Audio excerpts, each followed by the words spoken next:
Wanna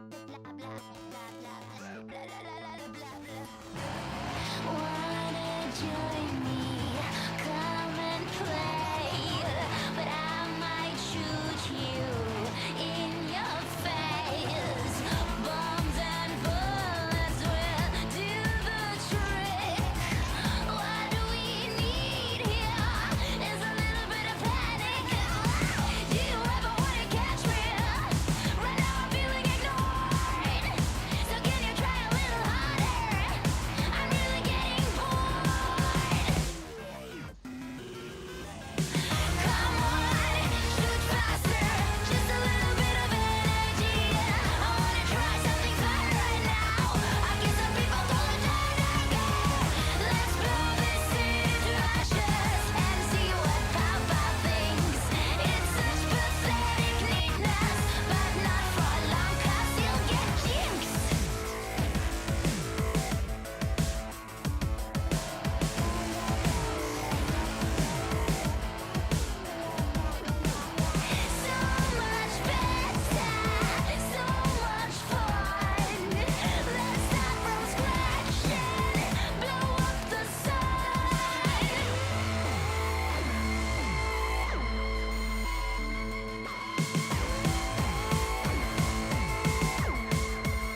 Greetings and welcome to another day of the LCK. We have a couple of insane matches today, starting off with DRX versus Live Sandbox. Later, we will have match of the week, Genji versus T1, our number 1 and 2. But here, a couple of teams that are incredibly well-matched. Yeah. Even, I'm here with Wolf.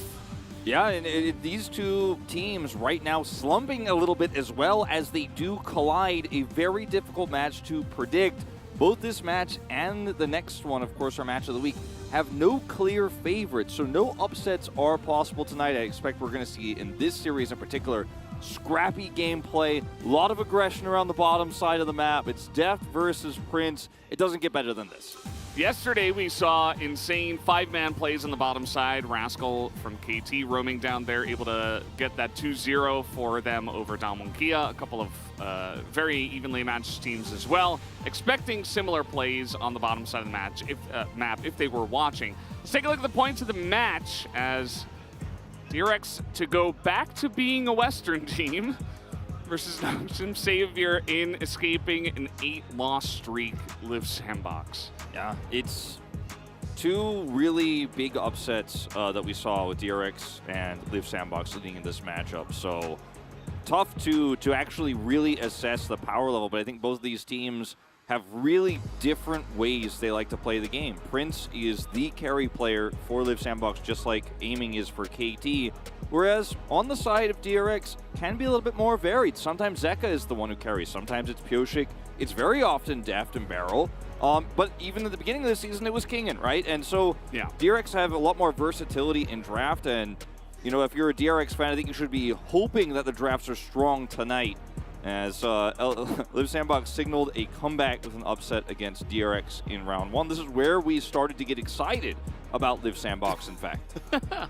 Yeah, very much so, because Dove was able to play something that's not, you know, Gragas or just very meta, kind of tanky stuff. He has tried other stuff like the Gwen recently, so with Gwen's current state and how a lot of teams are finding success with that pick, maybe we see him just going back to that again. Also Lenar, obviously, that's just the way it is in the top side. One-man army Death versus Royal 80 carry Prince. Both players failed to counter Zeri and Aphelios, unsurprisingly, with the Sivir. Could it be the key to today's victory? Yeah, it's a really good question. I think that Prince on Sivir, it's not a champion that suits his play style. You know, he's more focused on late game carrying. His tempo-based 80 carry play hasn't been good. Deft, on the other hand, I think a little bit more powerful in controlling lanes, especially 2v2s, but his mid-game hasn't been very good recently either. He's been very outspoken about how he is not happy with his performance. Notice in terms of objective control here that we zoom in on, usually towards the end of these rounds, is in round 2, definitely a lot more early game control here on Live Sandbox's side, including, though, taking more Barons. Only slightly, but still a little bit more Baron control on their side. We're not seeing DRX have that same sort of dominant control outside of Heralds. Yeah, the round 2 stats, you see that both teams are essentially there in KDA with where they're at in terms of standings right now. Live Sandbox, even though they did lose to Nongshim, still in 4th place behind, of course, Kia and our top 2 teams. So here's DRX, as they all look pretty happy to go today. Yeah, looks like it. DRX, a team that really outdid expectations after a very rocky finish in the spring season. And the beginning of the season looked great. We always have the fear when we watch DRX that going into round 2, it all slips away. The knowledge this team has in new patches and early meta, they are often the ones who really shape it. And when you get to the second round robin, sometimes everyone else catches up. DRX aren't the front runners. I think that's largely been untrue tonight. So it looks like somebody gave everybody the same scarf to hold up. Yeah, this looks planned, funnily enough. Everybody's got those banners. And yeah, I mean, it's the lineup that you see here. I think it's a great point. You know, anyone can carry on any given day. Even Beryl, I feel like, provides a ton to this team, even though he's not necessarily the carry from the support role. And it's definitely a more well-rounded team, just looking to find more consistency to try to stay on the west side of the map. And on the other side for Live Sandbox, it is very much more clear what your game plan is going to be, what you're going to get. You know that Dove is going to be playing a tank or Gnar, who is sometimes a tank, sometimes is just obliterating his lane opponent, depending on the game state. But you know that this team is going to be playing around Prince on the bottom side. They're going to playing weak side top.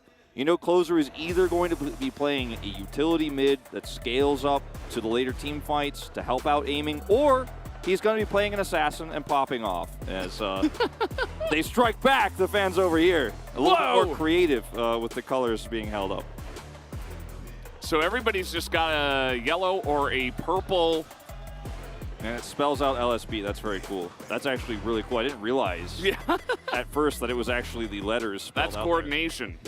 Yeah. I feel like we're in a American football stadium right now. Somebody's about to stand up with like Prince's face painted on his belly. Like, Can only wish that would happen.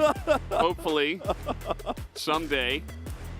But yeah, I mean, with Live Sandbox, you know what you're gonna get, but I don't want to call this team predictable, even so, because they have been so calculated in how they've given Prince leads and allowed him to carry later on in the game. Now, the key player matchup here are the two players who have made it through of the four that we started off with, you know, at the beginning of this year. Zeka and Closer here definitely outperforming Karis. And Soka was the other fourth player that in 2021, everyone was saying these are the four mid laners that could be big stars. Zeka and Closer are definitely at the top of the list of those four right now. Karis hasn't been performing well, but these two players, it's kind of like destiny that they face off in this extremely close match. They both came from a very similar background through academy, coming up to this spot. Zeka, of course, played in the LPL, but Closer was playing behind Faker. And it's time to prove, you know, you are the stronger of the two. I think Zeka's been much more consistent this season, but Closer's had a few pop-off moments towards the end. Please win. The first line of that sign. I believe in Closer. And he's a good guy to believe in. Those stats for round two really telling a story. You know, even though a lot of the time, almost all the time, they just try to get Prince a hyper carry and make him hyper carry in the late game. Closer has really been putting up some numbers. And he's been giving Silas a bit. That's not going to happen again. I guarantee it. Silas. Akali also. Yeah, really too strong. Akali, all of these picks that we know he can get aggressive on and do tons of damage with. So that has been nice to see. Krako, you know, I feel like he made more of an impact in round one, but still performing pretty well here in round two. Yeah. You know, I haven't liked the Vi priority in draft for Live Sandbox very much, but he keeps proving that even if it doesn't work with the composition, he's going to make it work. He's going to find the angle. He's going to force that fight on his terms. And it's very unique to see a single player kind of be the only one who will force a champion and make it work over and over again. Because, yeah, Vi is very strong right now, and there are a lot of comps that she works well with. But let's talk about this. DRX have blue side. They have side selection here going into the series, which gives them a massive edge. In a close series like this is something we'll be talking about a lot in the T1 Gen G series later on too, because when it comes down to teams that are this evenly matched, having that extra edge in a series that's likely to go 3 games is massive, especially when we have champions like Zeri, Silas, and Yuumi that are so incredibly powerful right now. Gnar as well. It's definitely a blue side meta. Absolutely. Here is a very passionate Deft fan. There are a lot of them. There are dozens of them. Actually, a lot more than that. Let's get into this game. We do have the draft here. DRX on blue side, as you mentioned. And where is the focus going to go? That's the question. Because for Live Sandbox, obviously, there are some champions you just do not want to face on even terms. You don't want to play against the Aphelios. You don't want to play against Zeri. As DRX, you don't want to have, as Live Sandbox, you don't want DRX to have those champions either, but the Aphelios is an obvious ban here. Kalista bans coming through, or a ban for Kalista, focusing on Deft controlling the 2v2, because Live Sandbox definitely want to put aiming on a more late game focused carry, and for DRX, that's exactly what you don't want to have happen. So, you know, you see the Aphelios ban come through here, means you're not going to be handshaking into a lane where Prince can just feel good about things. These last two bans going to be very interesting. Still the Sylas and the Gnar available, but also Taliyah, which has been a huge pick, not only here in the LCK. So instead, the Ryze is going to get banned. The Ryze baits the Sylas pick, right? I say baits. It forces the Sylas ban, because now you don't have a really good answer. They can get Ryze, or rather, they can get Sylas and the Gnar, and there's no counter pick in mid with the Ryze ban. So they're saying, okay, if you ban the Sylas, we'll take Zeri. And if you ban Zeri, we'll take Sylas. And it puts Live Sandbox on red side into a very uncomfortable position here. And we might end up seeing like Zeri into Sivir again. Sylas comes through. Closer, it almost looked like he was reluctant to give that one away. But it, as you mentioned, is the correct choice. I suppose there is a world where if Sylas and Gnar were not as strong as they are right now, where you can give it up and pick Taliyah and kind of play like disengage comp, but I think it's just too strong to give both those picks away right now. I think the Gnar pick here for Kingen is still strong, considering that Zeri does not have a Yuumi to pair with. And, you know, there's a lot of supports that she could still perform well with, but it's a lot tougher to pull it off. I trust Prince more than Deft right now in this meta to actually pilot the Zeri here. And DRX may still go down that Sivir route we've seen middling success with here at best in the LCK, but I'd rather see something else. The problem is, if you're going to let Live Sandbox ban the Kalista away, you better have a good plan. And it's going to be the Lucian Nami here. Yeah. That is the plan that they have come into with this one, knowing that if they get the first pick, Zeri is going over, so this is their counter. And yeah, we saw, I mean, in the series yesterday that this can do a number, especially if your jungler is kind of absent and is just farming, as a Skarner has to do. But in this case, it's Wukong, so Krako could show a lot of presence in the bottom side. They will take away the Taliyah. I think that there is a decent chance we'll also see a Galio ban here, potentially, because the champions you're worried about right now as the Zeri Nautilus lane are heavy roaming mids who have the ability to come down and basically pile on the bottom lane like we've talked about. And the follow-up we've seen with certain teams when the Poppy is banned in cases like this is going for the Trundle to try to dive, but the Nautilus makes dive in this bottom lane so incredibly difficult to pull off because he could just root you, he can hook you, and he can turn it into a trade. If Zeri gets kills in that trade, it's a losing trade for the Lucian Nami, so very frustrating to actually try to set this one up with the Nautilus pick coming through. Let's see the Akali. We're getting down into the some comfort picks here for the mid laners. I'm feeling that Azir itch, and it's not really a good kind of itch. And yeah, I mean, the Gwen is also going to be taken off the board. I think that is a fantastic idea. Even though Dove hasn't been the most impactful top lane, Gwen at this point in time can be insanely kind of 1v90. And they need they need something to deal with the Lucian neutral.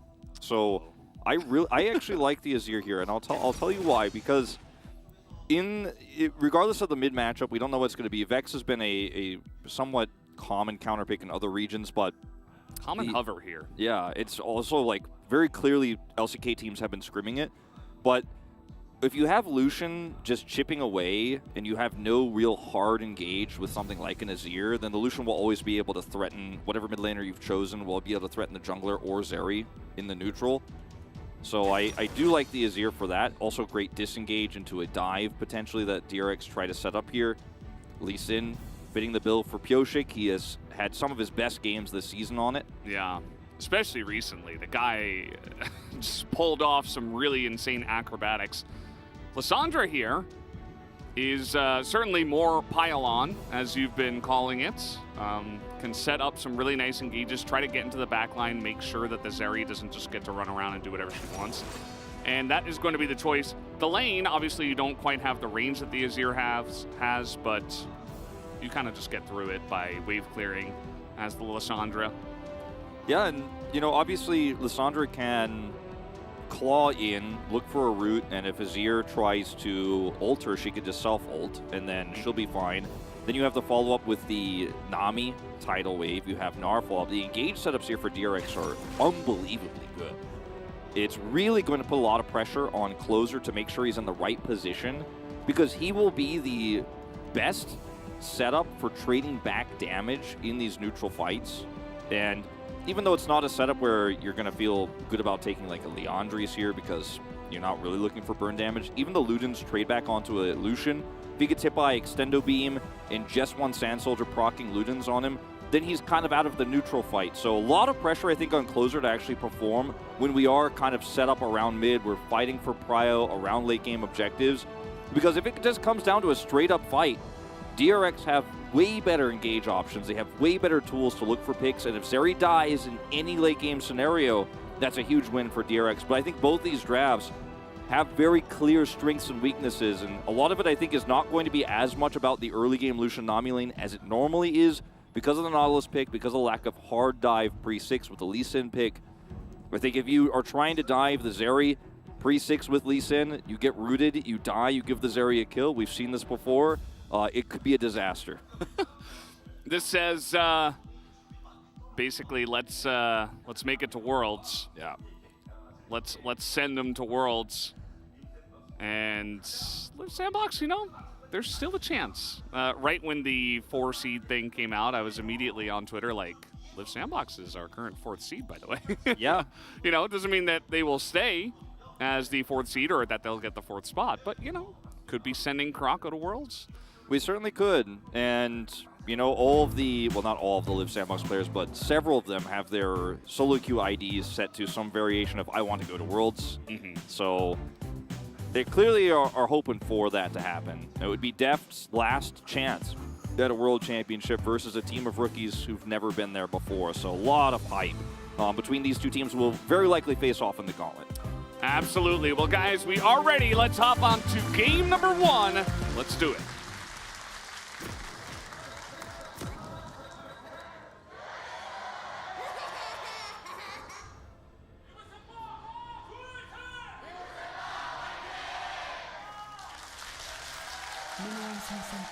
Both sides are just so hyped for this matchup because they know it's not only an incredibly important match, but also it should be really close and exciting. Just like yesterday, Dalmankia against KT. If you guys missed that one, I don't want to spoil the score if you did miss it, but it was an insanely close series. Really, really fun to watch. And I think we could be treated to some more of that here in both of the series we have today. I think so. I really think the winds of like fate are certainly blowing towards a very exciting night of League of Legends. And you know, even if we end up having 2-2-0s today, I think they will be exciting and close and very interesting. So I want to kind of debunk this idea that the comp that DRX is running is an early game comp, and the comp that Live Sandbox is running is late game. Because yes, in terms of damage, Zeri and Azir are going to do more in a longer fight than the Lissandra and the Lucian are. So yeah, in terms of like long fight damage, absolutely they are the late game comp in air quotes. It's like scaling sustained damage. Yeah, but in some way. DRX have so strong engage. Like once Gnar actually becomes really tanky later on and has his Randuins and stuff, with Zeka being able to engage from an angle that can't really be intercepted because he has Claw, he can ult himself, they have Tidal Wave. Nice little hook here from Kyle. Got to be careful about this if you are Nautilus because you're melee, right? So you immediately take an insane chunk of harass back. Yeah, you're going to get electrocuted, you're going to get Lucian's proc of his passive on you, and if it's level 2, you're going to get that twice. We've seen this before. It was Tom Kent's last time, but Nautilus doesn't even have a lick, so either he goes in or he gets harassed. Yeah. But I think DRX have the way better comp for late game in terms of just hard fighting. And so, I think if you're watching this right now, don't necessarily be super excited this game goes very low kills because both these teams are insanely good at minimizing losses right now. I think that's something that both these teams have improved on throughout this year. Just not forcing early fights, not forcing on Herald. And we might have a low kill game on our hands as a result, but that doesn't necessarily mean DRX are in a bad spot. A lot of Lucian drafts you are, but I don't think this is one of them because they have such a great team fighting comp with really nice setup. Yeah, I think the setup is the biggest thing, right? It kind of feels like what Fred and Brianna have been playing, where it's very easy to pilot. You kind of press your buttons all at once and go in. It's a little bit more complicated because Lee Sin and Gnar kind of have certain stages, certain positions where they have to, you know, make sure they're in the right spot. Obviously for Gnar, you need to make sure you have the right Gnar bar and stuff like that. As we are considering a play onto closer, but note his positioning. He has a ward, it looks like, yep, on the bottom side, so he knew that they were there. He just positions on the left side of the lane, and he's totally fine with his range. Yep. And yeah, I mean, it's definitely true. I think that Live Sandbox do have a healthy amount of engage themselves. So if they can get ahead in the late game, they are going to also kind of be able to, you know, throw out a hook, get in a glacial prison, you know, have the Wukong engage, and then have a really nice follow-up. But we will have to see how this game pans out before we make a decision on that. Yeah, exactly. I think you're absolutely correct in that, you know, it's not just straight up even unless it's even. Like, my statement is based on a, like, 0-kill game where nobody has a massive lead when we do get to that point. Yeah. Which one, we're not going to be at 0-0, but Krako's coming up here. Usually you see this in the bottom lane, but he's trying to force the flash, and he's not even going to be successful at that. You know, he doesn't lose much for this. Of course, he's Wukong, so he's not, like, cruising through the jungle or anything like that, but not able to get even the flash is kind of disappointing. Yeah, disappointing, especially because the Gnar has a lot of power in this lane with range. You could see in some of those trades we were seeing Dove taking earlier, he was ahead in health, but he knows Gnar bar is coming up, and he can't actually try to force a kill even with Ignite. It's a very tricky matchup. Especially when Gnar takes Doran's Blade, which Kingen did not, actually, showing a lot of respect. Uh-oh. We saw this yesterday. Got to be careful about those Nautilus hooks. They have that range to get you onto walls that you do not want to be part of. Yeah, and now the Nautilus doesn't have Flash against this lane. Yeah, he doesn't have Flash. Though he does have Hex Flash, but that's not going to be as important, and you're not going to be looking for too many aggressive ones of those. Now, obviously, he can roam a little bit here after this back. It could be a scary threat. This is something that DRX will have to consider. But don't think it's going to end up being too impactful at the end of the day. Prince has a slight CS deficit, which of course will be slightly shored up here by this wave crashing through. I love that Deft is trying to harass him as much as possible here before he gets that back off, crash another wave in. Try to get a little bit more ahead before this Nautilus shows back up in the lane. Yeah, a little bit surprised that Pyosik has just been going full Herbivore, Lee Sin. As you mentioned, it is a bit difficult to dive the Nautilus, but they just got the flash out of the Nautilus. He had to go all the way back, run back to lane, and there was a chance, a window at least, for Pyosik to potentially put on some pressure. But instead, he's just been full clearing his jungle, and now he's going to take the first objective, which is okay, but the Lee Sin certainly want to make use of some of that early power. Yeah.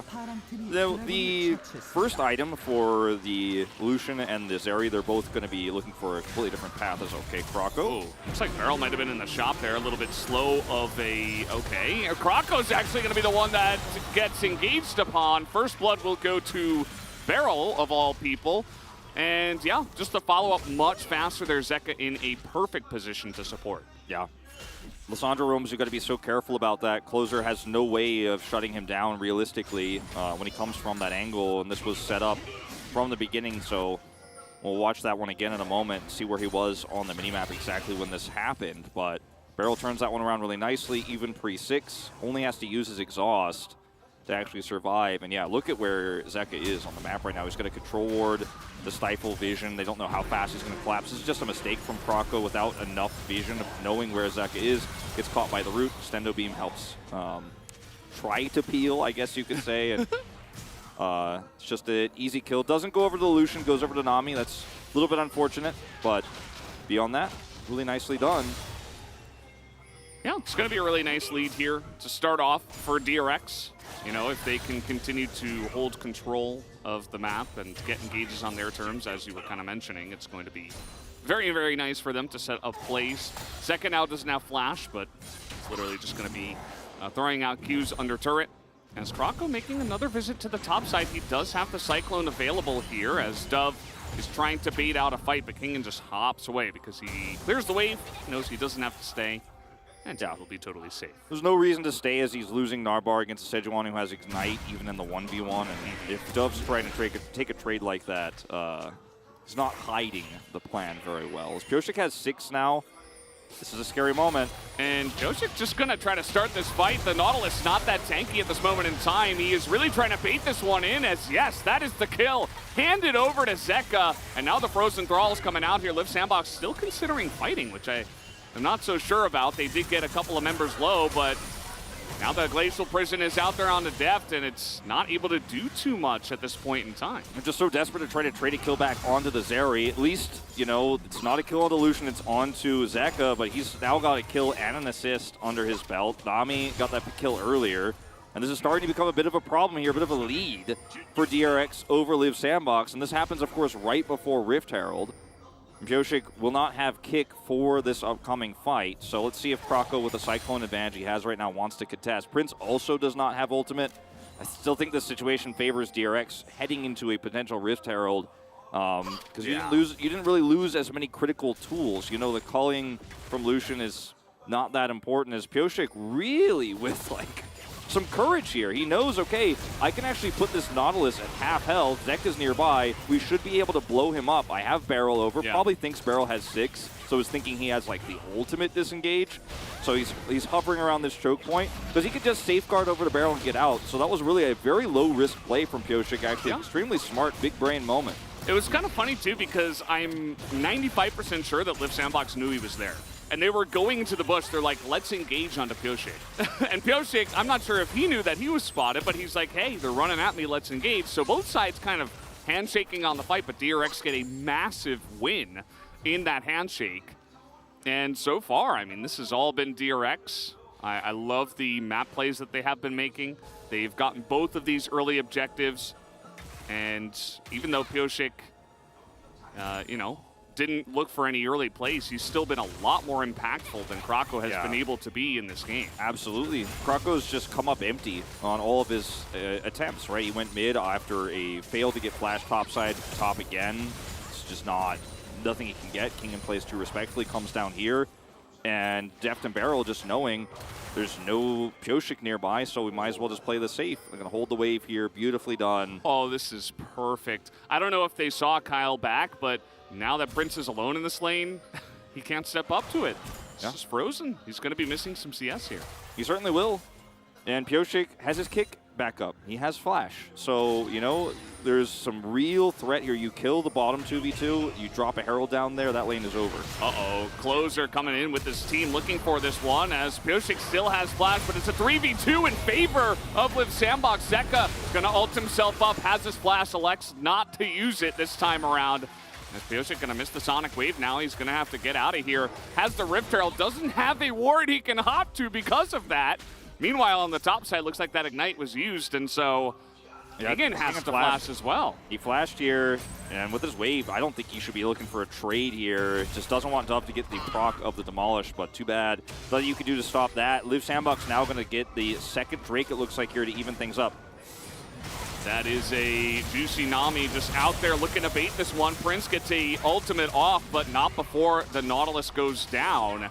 As now collapsing on in, Pyosik with Smite available. Krako incredibly low. Another missed Sonic Wave, but it doesn't matter because now they're going to get this full leash and take down the Mountain Drake as well. You have to back up there, kite towards the Drake and commit to the Drake, or get off the Drake and look for the fight. They did neither, and Pyosik is like, all right, well, thanks for giving me a free 50-50 and a kill. Really appreciate it. Now it's a free Herald drop here. Of course, the teleport will come through from Closer, but it's not going to stop these plates from going in, and Deft is going to be the recipient. So really nice passage of play here. Again, the jungle gap we are watching here between Pyosik and Krako is starting to feel real, because at the beginning we were like, all right, Krako's coming up empty, but at least the ideas are right. He's a little bit missed timing with these, gank attempts. But now it's just Pyosik making proactive plays repeatedly and getting away with it. As this is, not one of those, but look at how much time Zeka can buy here. With Barrel obviously on Nami with Tidal Wave, like you could see already, even in this early stage of the game, how much power there is in team fighting with all the CC. Yeah, and as you perfectly mentioned, I mean, Krako and Closer are still doing the Drake. Like, Closer tries to semi-help, and then they're like, oh, burst down the Drake, but they don't have the damage. Closer went for Crown, which, we talked about a lot about yesterday. There is a lot of hard engage on the side of DRX, so I don't mind it as much, but it does mean that he's not getting Luden's procs. He's not doing tons of burst damage early on in this game just yet, so Yeah, I think honestly, Crown versus Lucian here is not the right call, because even later that's on, the other thing. like, he's going to be able to just press W and take that away whenever he wants for free. Even he could take it away with culling, and you feel amazing about that. You're like, all right, cool. Now the Azir is actually completely vulnerable. So I think Ludens for the neutral fights I was talking about that's going to happen later on in the game would have been massive. So now 2 assists picked up here for Deft. Gets those plates in mid, 160 gold shared with Pyosik. Means he has a Gale Force. And that's a big spike for the Lucian, whereas the Zeri is still looking for Huge. 2 items. And she hasn't been able to have any impact, unfortunately, in these team fights. And the tempo that DRX have right now is something that Live Sandbox were trying to avoid at all costs. But unfortunately just took some poor fights. Yeah, it's clear that DRX have been in control of all of these plays. As speaking of plays, Zeka getting in there. Crown gonna save Closer's health bar. Actually, a pretty nice trade for that one, but with the follow-up coming in from Pyosik and Barrel, obviously DRX were looking for that fight. And yeah, I mean, now might be a good time to mention as well, even though both of these teams did take losses recently, Live Sandbox was a 1-2 loss against Nongshim, who have not won in, I mean... It was almost an 8 series losing streak. It was like 5 weeks that they hadn't taken a win, but they defeated Live Sandbox, and DRX lost to Genji. I mean, every team, barring T1, gets destroyed by Genji. So yeah, they did look pretty poor in that match, but so does everybody else against Genji. Yeah, and it does start to feel like that was more of a sign of Genji as Croco. Yeah. Do agree. Barrel is not in a great spot. Looks like he is free fish food here, as Prince is going to pick up that kill. Gets try his to get flash. that shield bow online. Flash and ultimate here for Barrel now, of course, down. So really frustrating, because guess what spawns at 35? His second Rift Herald. This could be an opportunity for Live Sandbox to definitely get back in this game. Like you mentioned, the shield bow going to be the item choice here for Prince. Does not actually give you anywhere near the same power as first item Gale Force for Lucian, because he could just use that to all in. Not in this scenario, but in a lot of other scenarios, if he catches Prince without, if he catches him without a turret, he absolutely does kill him and all in him. We've seen Lucian's, namely Ruler, just not care about turrets or anything and just look for blood. This is something else to mention. So 2 things here. First, okay, we're Deft is 3 things. We have a fight in the bottom lane, and there is a Croco coming down to the bottom side as well, as Deft is really trying to make this work. Now he's going to kill Prince, just like that. They say, nope, we're just going to handle this Lucian, no biggie. And now that Croco's here, they can, but that was not supposed to be a 1-for-1 trade in a 3v1, as Deft is able to shut it down. Like I said, if there's no turret there, he will kill him. And he doesn't have Immortal Shield Bow at that moment. He just bought it in the Death Chamber, but did not have it there. Also, this means that in the extended trade, Deft buys so much time, and this is going to be the second Herald going over to DRX here for free, despite Barrel being ultless and flashless before that fight. Doesn't matter if he just doesn't need to fight for it, because the attention was bottom side here for Live Sandbox. I think really just misusing the resources they had, because I think the second Herald would have been a lot more powerful. What I was going to say about Barrel dying earlier, though, is that if Live Sandbox have a tempo advantage on the map, vision control is so much easier for them with this Wukong, obviously, and is this going to be a Deft culling here? And then, unfortunately, they don't wait for Kyle to actually get a really nice engage. I guess he does ult here, but he doesn't hit a hook, he doesn't get a root, and then Deft just plays Ring Around the Rosie. He's doing some alcove gaming. But Cyclone, obviously against Lissandra, also a big problem here for DRX, because you can self-ult the Cyclone if Croco gets on top of you, but he could just hit you with the second part of it, and once you pop out, you are stunned. So there's some issues that can happen later on if Live Sandbox get control of tempo, and that can happen after a Baron take, after a one-team fight. Right now, DRX fully in control. Oh, thankfully, for Croco's sake, he goes back over there and rescans, because I thought he was going to miss Pyosik, who is in the brush. But he does spot him with the scanner. Looking for a spot to drop this Rift Herald down. Some of the tempo that was gained by killing Deft actually led to Live Sandbox pushing into that bottom side Drake and picking up actually their first Drake here, the Hextech. It is Hextech Soul this time around. Massive for both teams. I would say arguably stronger for Live Sandbox, though, with the Zeri. As this is going to be a Herald looking for inner. And the crown is down. Krako takes a big chunk as well. They look for the Hex Flash engage onto Depth. Not going to be successful. Man, if they actually hit that hook, I think Kyle dies because Zeka's ready over the wall. He has his claw available. That was actually, I think, a blessing in disguise for Live Sandbox that they do not actually get the re-engage there. They will be able to save the inner. They drop this Sun Disc turret. And that's going to give Prince a Bastion to kind of farm under here as Closer goes bottom side. He lost his crown, as you mentioned, to the Cull, which we talked about it earlier. Like, that's just how it's going to be, I think, for the Azir a lot of this game. Not going to be a high-value Mythic here. Can save you if you do get caught in a, awkward team fight. Might actually just allow you to survive long enough to get your ult off, but Just buys you time. Yeah, I don't think that should be the win condition here, though, for Live Sandbox. Yeah. I mean, it's going to be a comp where a lot of the damage is going to be relied on for this Zeri. They're going to rely on Zeri a lot for the damage until, we get a lot more items online. So we'll have to wait and see. We are going to see the Shadow Flame coming out here for Closer, so he is going for that extra damage. And right now, nobody's really tanky, so actually is going to get a lot of value. Yeah, and the thing is, he's not really trying to kill the Wukong or the Sejuani with his damage. He's trying to put Zeri low or finish her off or kill the Azir. Oh, I was actually talking about Closer. Looks like they're both potentially going for that item. Yeah.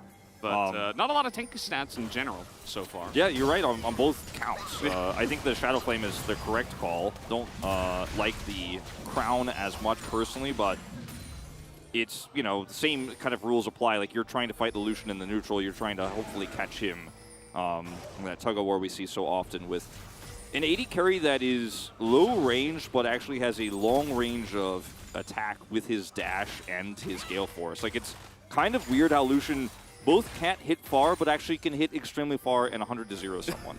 Yeah. So he's like both low range and also long range. He's very... I was going to say committal, but actually with calling, sometimes he's not even. And with the insane amount of mobility that he has, just quick mobility, doesn't even have to fully commit at times. Can just go in and out with a dash, with the Gale Force, etc. The side lane here, the top lane, has not been very interesting. It has been Dove kind of beating a 30 CS deficit, but it is Gnar after all. Looks like 40 at this point in time. King and slowly building up some more items and being more annoying in the side lane. Krako does have, of course, Warrior, Trickster, and Flash. They could look for a hard engage here onto the Gnar, but there's a ward here that's now disabled. I just don't think this is going to work. And Kingen has been so good at just kind of smelling it, you know what I mean? Like, he's been so good this game and being like, it smells like a gank's coming. It smells like this is too good to be true. I'm just going to walk away, and I'm not going to be greedy. He's been, very nicely farming up and has a 200 gold bounty off of that farm alone because he's just been sitting in lanes more, whereas Dove has been trying to turn fights, trying to be proactive, hasn't come up with anything.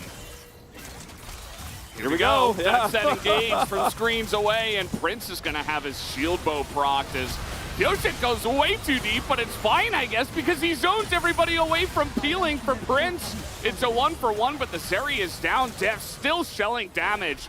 And all of these melee champs can't do much against Lucian, especially now that they can't re-engage.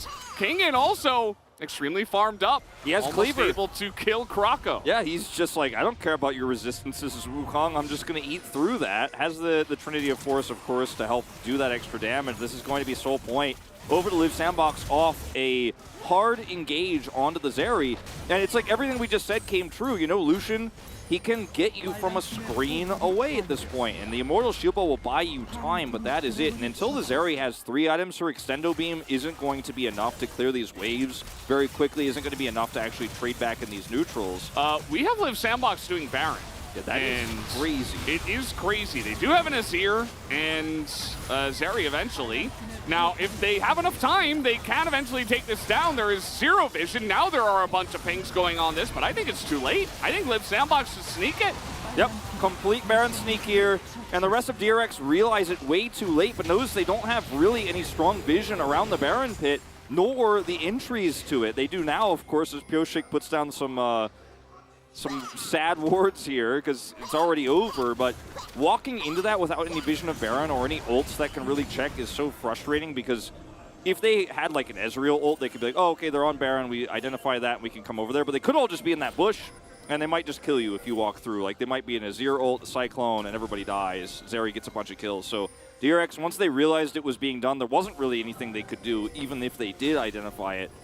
And they were too slow to come over and even catch them on the retreat. So nice sneak here for Liv Sandbox, keeping them in a pretty nice spot here in terms of map control.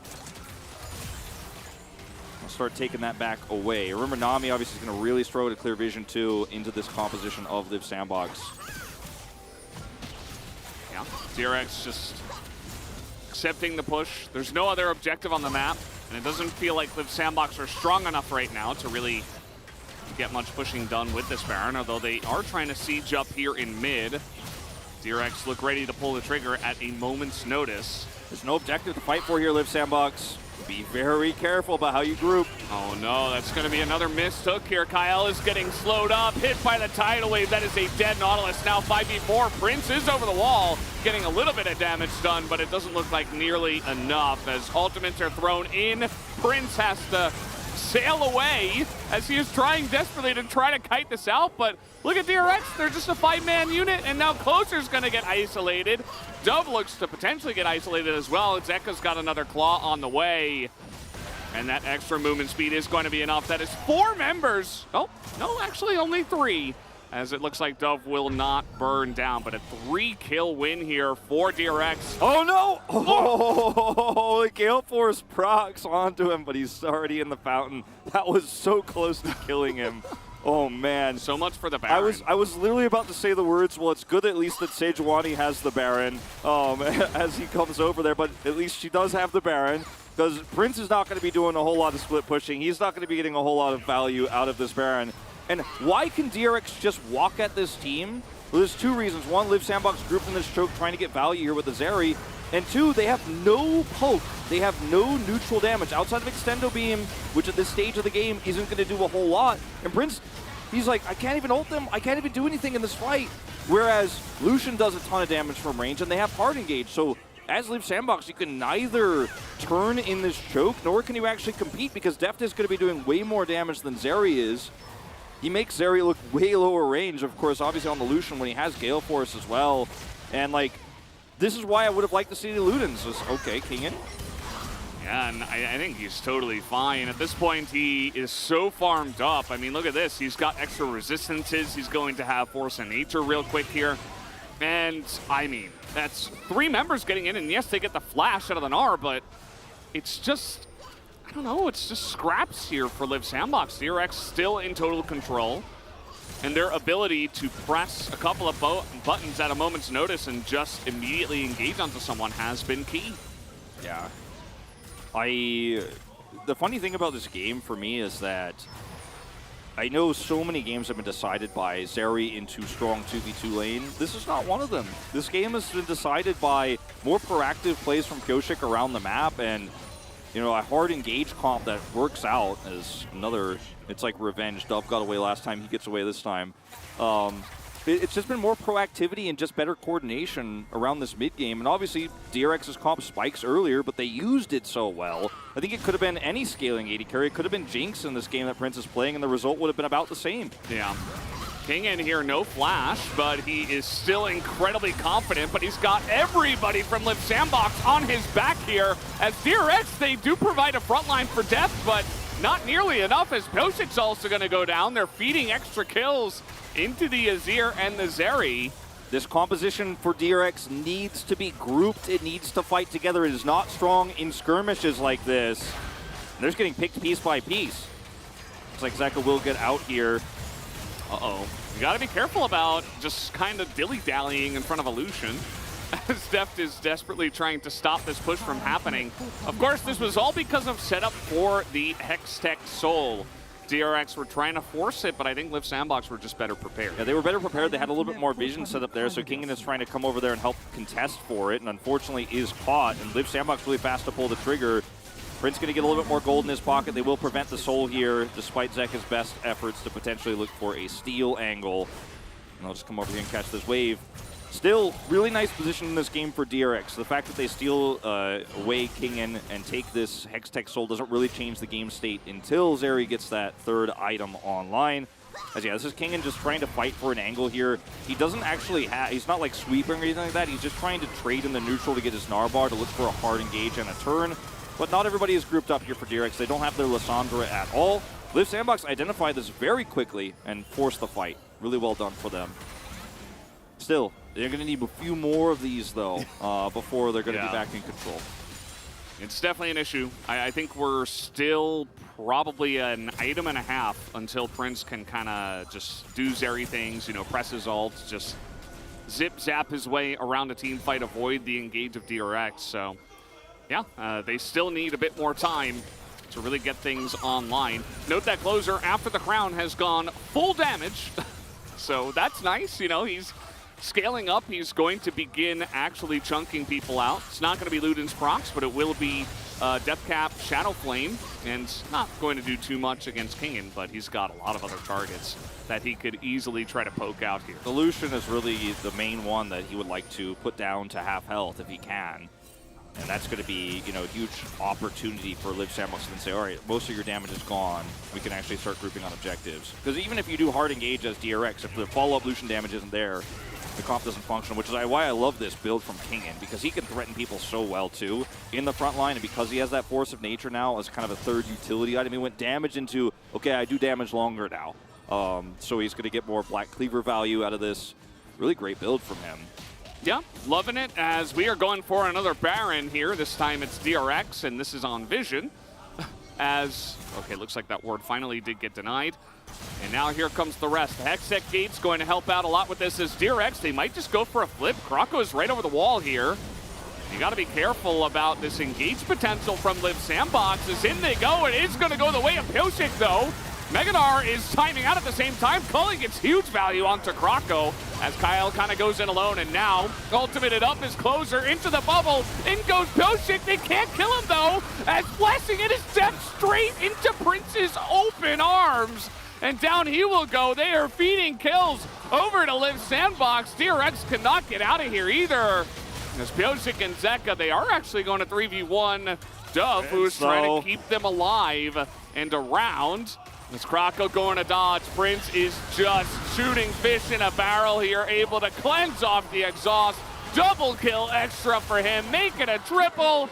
And Prince is online. It is official. Yeah, you know, we always talk about the Zeri moment, and we'll certify it right here. Stamp of Zeri.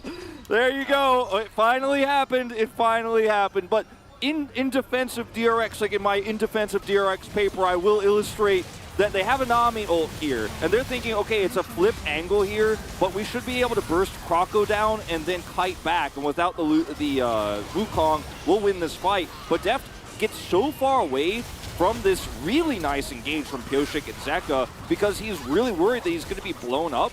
So he's actually not there when that damage is needed so desperately. I think this fight was so close to being won for DRX. As you could see in the end of it, they still actually, in this scrappy skirmish, just barely almost win it. Like, this could have gone either way, to be totally honest. Now, of course, Beryl doesn't have his ult, doesn't have exhaust here. But I think DRX's Baron call there was not wrong per se, but in the execution of how they tried to turn. It's risky. It was risky, it was unnecessary, because if you win that Baron fight, you win the game, but if you lose it, Liv Sandbox are back in the driver's seat, you know, for the first time in about 10 minutes here, really. Yeah. I think it also gets the wolf stamp of greedy, you know? That's, I think that was actually, in this case, a little bit greedy. Like, you didn't have to do that. And now you're kind of running out of time here as Pyosik gets on top of Closer, who does not have Flash, who's going to have to shuffle his way out of this one. A extremely low Azir. He's going to set up the Sun Disc and attempt to disengage. Now, you know, imagine that Liv Sandbox got the Baron. Yeah. Which they easily could have because it was a risky kind of flippy situation if, you know, the smite goes the way of Krako. Not going to be the case, so they don't quite have the pushing power. Okay, this is a very scary fight to try to take without Closer. He does have teleport, of course. Have that ward, he's coming onto it. Oh, this is really aggressive from Closer, though. I mean, he's going straight in to the rest of them. Kingen is getting isolated, though. He is almost definitely dead. Another kill over to Prince, who has 7 now. DRX are going to spot Krako in the bush, but this is another Hextech Drake that will go to Live Sandbox. 3 to the Fed, Zeri, and Azir.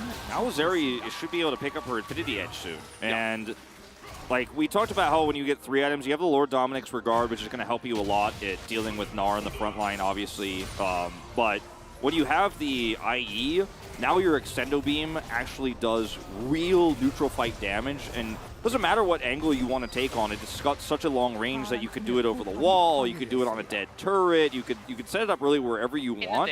And it really shores up part of the weakness that Closer has here, obviously, with this Azir build. As he actually really does a great job of peeling out here, sets up the bait really nicely, and has a stopwatch even in his inventory, doesn't need to use. And the plan of attack for Live Sandbox throughout this mid-game, despite being massively behind, is search and destroy Kingen. Find him, isolate him, and blow him up, because they can buy so much time in the rest of the fight, obviously with Cyclone, which is what Closer does on the other side of this one. But when you don't have the Ludens to proc and harass when you're fighting for Prio on now what is going to be this really critical Baron or Soul, it really hurts you. But now Extendo Beam is so online here for Prince. He does so much damage with it. If he hits Deft might have to back. Like, it's that impactful at this stage. Whereas before you hit Deft, he's like, all right, cool, whatever. I'm actually still trying to kill you. Yeah.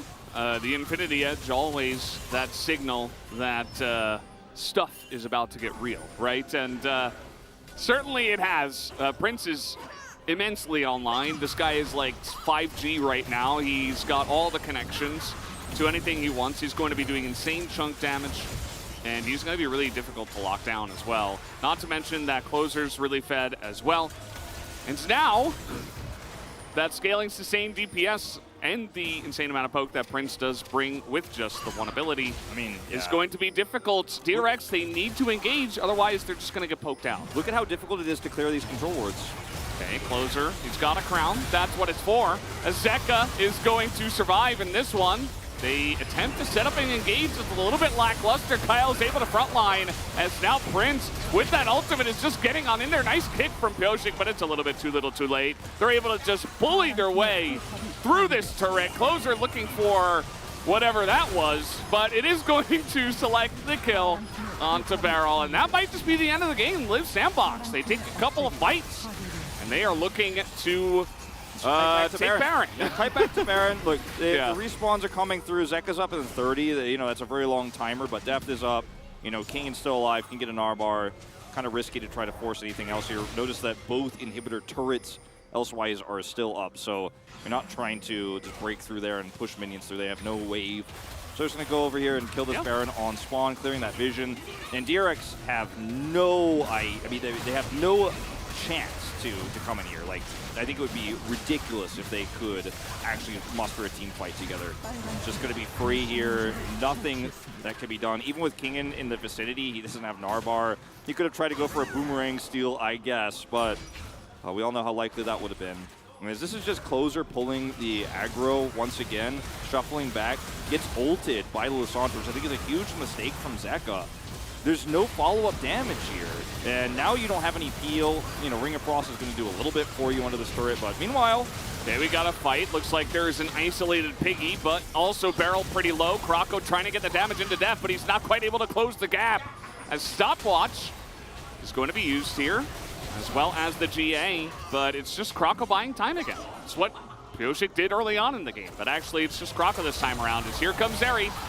See you later, 2-hit onto the Lissandra, and down goes the Gnar. The Zeri moment happened, and now all of a sudden she's 11-2. There's not really much that DRX have to handle the damage of this sandbox. Yeah, I just want the Speed Racer song to be parodied with here she comes, here comes the Zeri. She's a demon on wheels. Yeah, it's true. Okay, I mean, there's just no defending this anymore. Live Sandbox, they pulled it off in the mid-game. Yeah, absolutely. Huge turnaround for them as they make their late-game sustained damage really work for them. They really just held on for an impressive amount of time, and that's all they needed. 19 kills by the end of it all. Live Sandbox going to come up with the first win in the series. Didn't agree with the build choice from Closer, but he played an amazing mid to late game on the Azir. He forced so many fights by being too good of a target to pass up and then shuffling out or surviving with his crown just long enough for there to be a really nice turn for Liv Sandbox. He basically baited DRX into several bad fights. When DRX lost control of the map, he was like, either you guys try to kill me and you do or die, or we will just keep pushing. We'll take your base. Like, he really put a timer on DRX so well. Look at this kid, by the way. He's 12 years old. He wants to become Prince. That's what the sign says. Maybe we're going to be seeing him here on the stage in about 5 years at least, because you have to be 17 to play in the LCK. Maybe he can play in Challengers before He's got a lot of time to hone his skills. Yeah, Valdez. absolutely. Keep coming down and watching Prince play because he has been doing well with the leads that he's been given. I don't know if I would have voted for him for my POG, but certainly if you give this man a hyper carry and you give him some kills, he will carry. Yeah. For me, like, I voted for Closer. This game was 100% about him. Without his heroic plays, Zeri doesn't get those kills. We don't actually end up seeing a late game like this, and Kroko buys so much time here. Zeka just doomed, and then Prince, look at this health bar deletion. Extendo beam with the Infinity Edge, we talked about it. It's pretty busted. And there was a window. You know, if DRX just played the mid game a little bit cleaner, I think we may have never gotten to the Zeri moments. If they didn't try to force the Baron, no Zeri moments. Yeah. Maybe they just push. Maybe they just get a big enough lead, and then you take the Baron, and then you end the game. But wasn't meant to be. Was a really good game of League of Legends, though. You know, regardless, it had its ups and downs. It was very back and forth. I think Yoshik definitely outplaying Kroko through a majority of that game, despite the loss as well. Yeah. I mean, at least up until he was kind of disabled by the insane amount of damage that Liv Sandbox had. But that was game number 1, guys. Very up and down for sure. We're going to have a break, and then the analyst Carpet Space will be right back.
시간 노플이야. 야 뭐야 왜 뭔데 뭔데 여기 너무 멀어. 근데 나 이거 이길 것 같은데? 이길 것 같아. 봐봐 길게 해봐.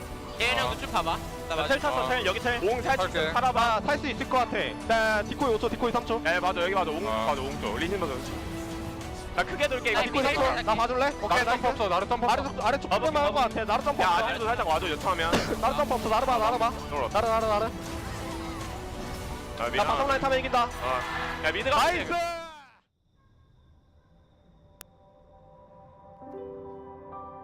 Just drag them down. You'll always be alone. You're a disappointment.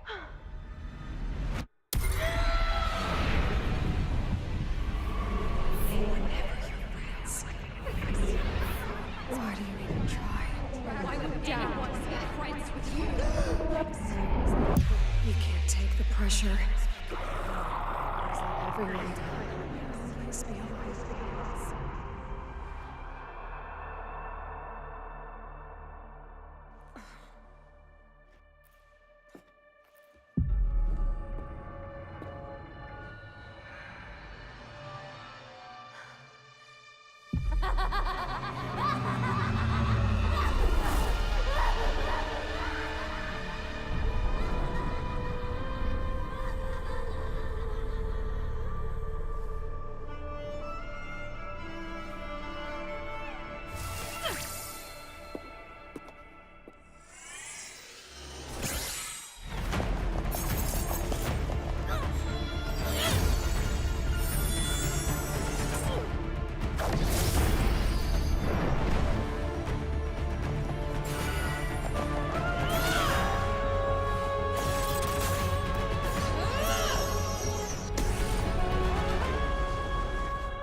Wanna join me? Come and play, but I might shoot you in your face. Bombs and bullets will do the trick. What we need here is a little bit of panic. Do you ever wanna catch me? Right now I'm feeling ignored. So can you try a little harder? I'm really getting bored. Come on, shoot faster. Just a little bit of energy. I wanna try something fun right now. I get some people calling go. Let's blow this city to ashes and see what Papa thinks. It's such pathetic neatness, but not for long 'cause you'll get jinxed.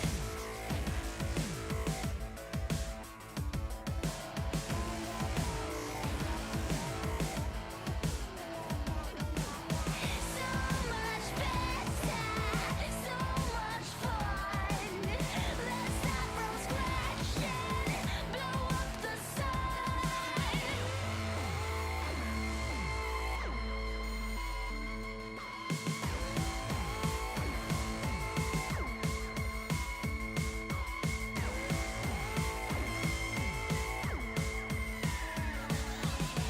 Come on, shoot faster. Just a little bit of energy. I wanna try something fun right now. I get some people calling go. Let's blow this city to ashes and see what Papa thinks. You hear?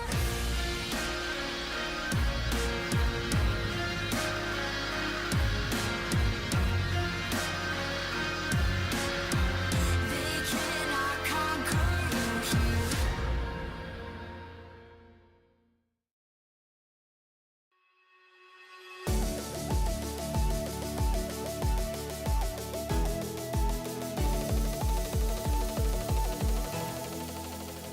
Welcome, ladies and gentlemen, to the Analyst Chairs and Collaborative Carpet Space. I'm Atlas, this is Chronicler, and that was DRX winning until they lost. Live Sandbox with a Zeri late game win condition that absolutely came through. Yeah, and it ties into the overarching question that we keep asking ourselves on 12-13. Is the problem just Zeri? Is banning Yumi enough? And after today and yesterday, the same thing happening twice there as well, where a Lucian Nami lane gets very far ahead and then in the mid game is unable to close out. Zeri picks up a bunch of kills. Didn't even need Gwen this time around. I am starting to lean towards Zeri probably is still the problem because our AD carries have great hands. But let's go into these drafts first because the DRX draft I loved. Very proactive, really good way to capitalize on that bot side of the map where you have a lot of pressure. Nar talked about endlessly, great self-sufficient pick. So you have a Lucian Nami lane with Prior, you have Lissandra and Elite to punish it. And it looked like that was what was happening for the larger part of this game as well, whereas the Live Sandbox, yeah, if they get to late somehow, then they'll be good, which eventually is what happened.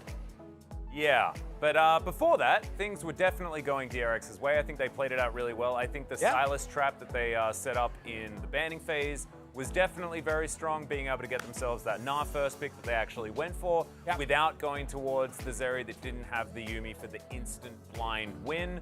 I actually felt like the Lucian Nami should have theoretically worked, as we kind of thought yesterday, and then it didn't. So I understand the conundrum that you're getting to. It's hard. Speaking of getting to things, let's jump into our first highlight here and have a look at how DRX are supposed to win these team fights, and especially the ones that are happening early. Yeah, because DRX has a comp where the upfront burst, even in the later stage of the game, is incredible. And once you get a first kill, these frozen thralls make playing out the fight very, very hard. So in an ideal situation, as you see here, as DRX, go in, CC someone, blow them up with your Lucian, your Lissandra burst, especially with the build that Zeka went for.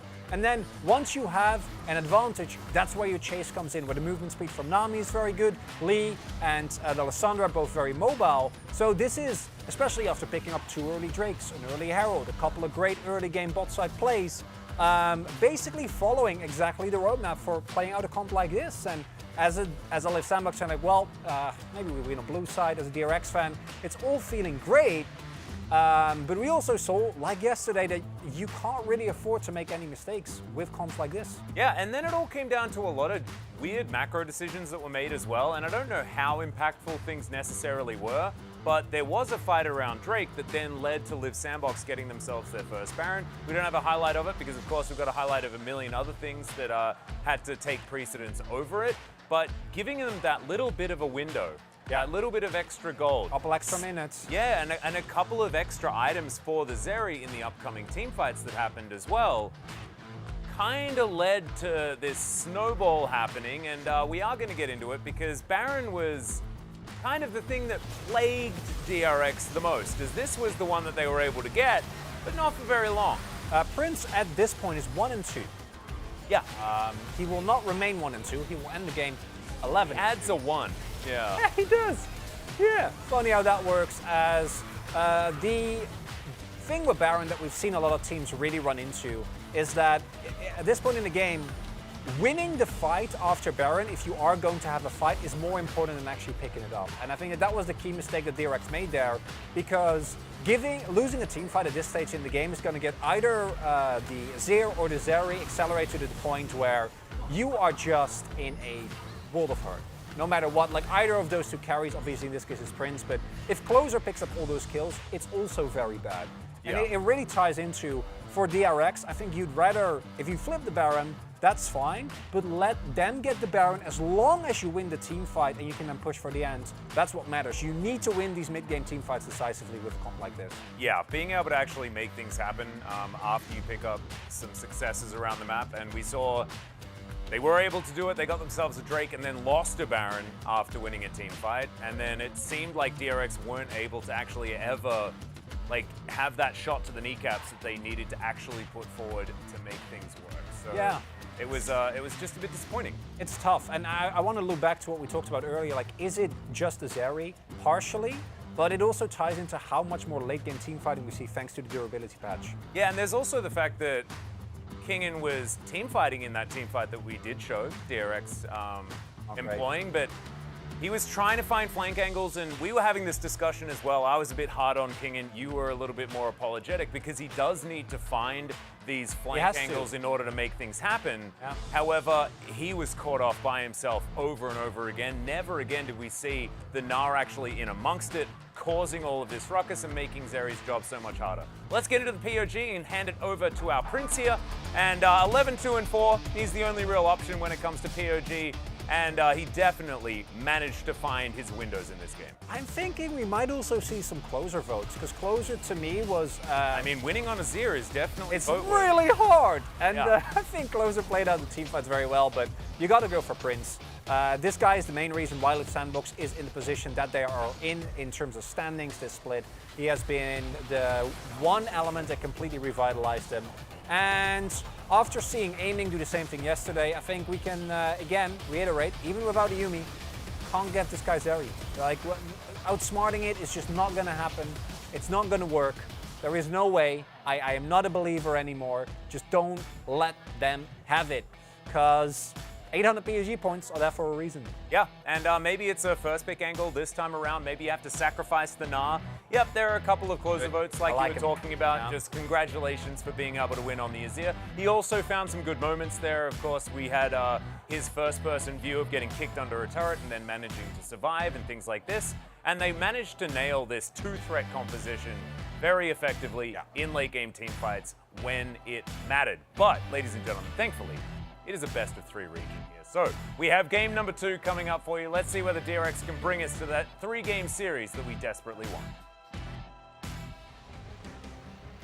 Thank you, Carpet Astronauts, for your wonderful input on that first game. And yes, Prince is able to run away with it, but the very nice sprinkling of Closer votes. Me and Wolf were talking about it. You know, Wolf did go for Closer, and to be honest, it really did feel like there were only 2 votes in this one. I don't think the other 3 players really contributed all that much. I think it was mostly just the 2 carries in this one for the Sandbox.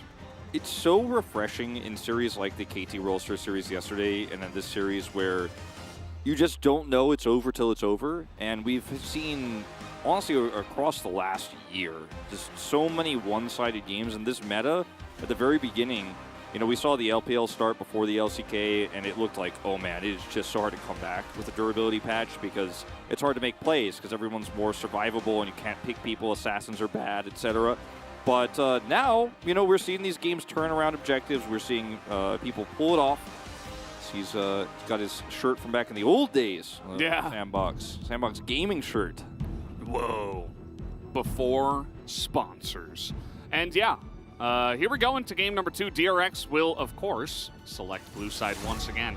How are the bans going to change? Will we see the Silas trap again? Will there be a Zeri ban instead of a Rise ban?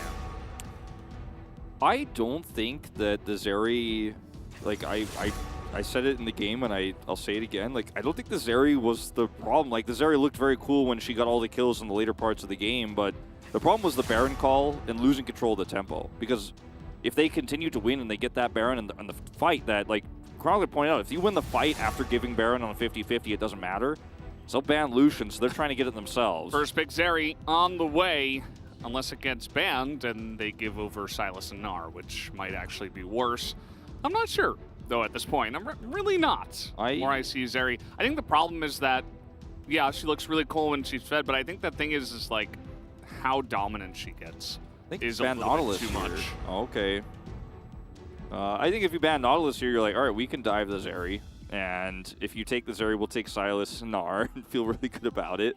But you can take Silas and something else. But there's going to be a Zeri first pick here, which means Gnar is going to be one of the great answers. Now, Kalista and Lucian have been historically the best answers, but would Prince, would he dare to play Caitlyn here? Would he consider or Draven? Or Draven? Yeah, these are picks that we haven't really seen Prince pick up. Definitely still a strong option here to try to put Zeri down in lane. So we'll see Wukong once again. Not going to be going for the Trundle option to try to lock Zeri down in the early game, even though Croco's been very good at that.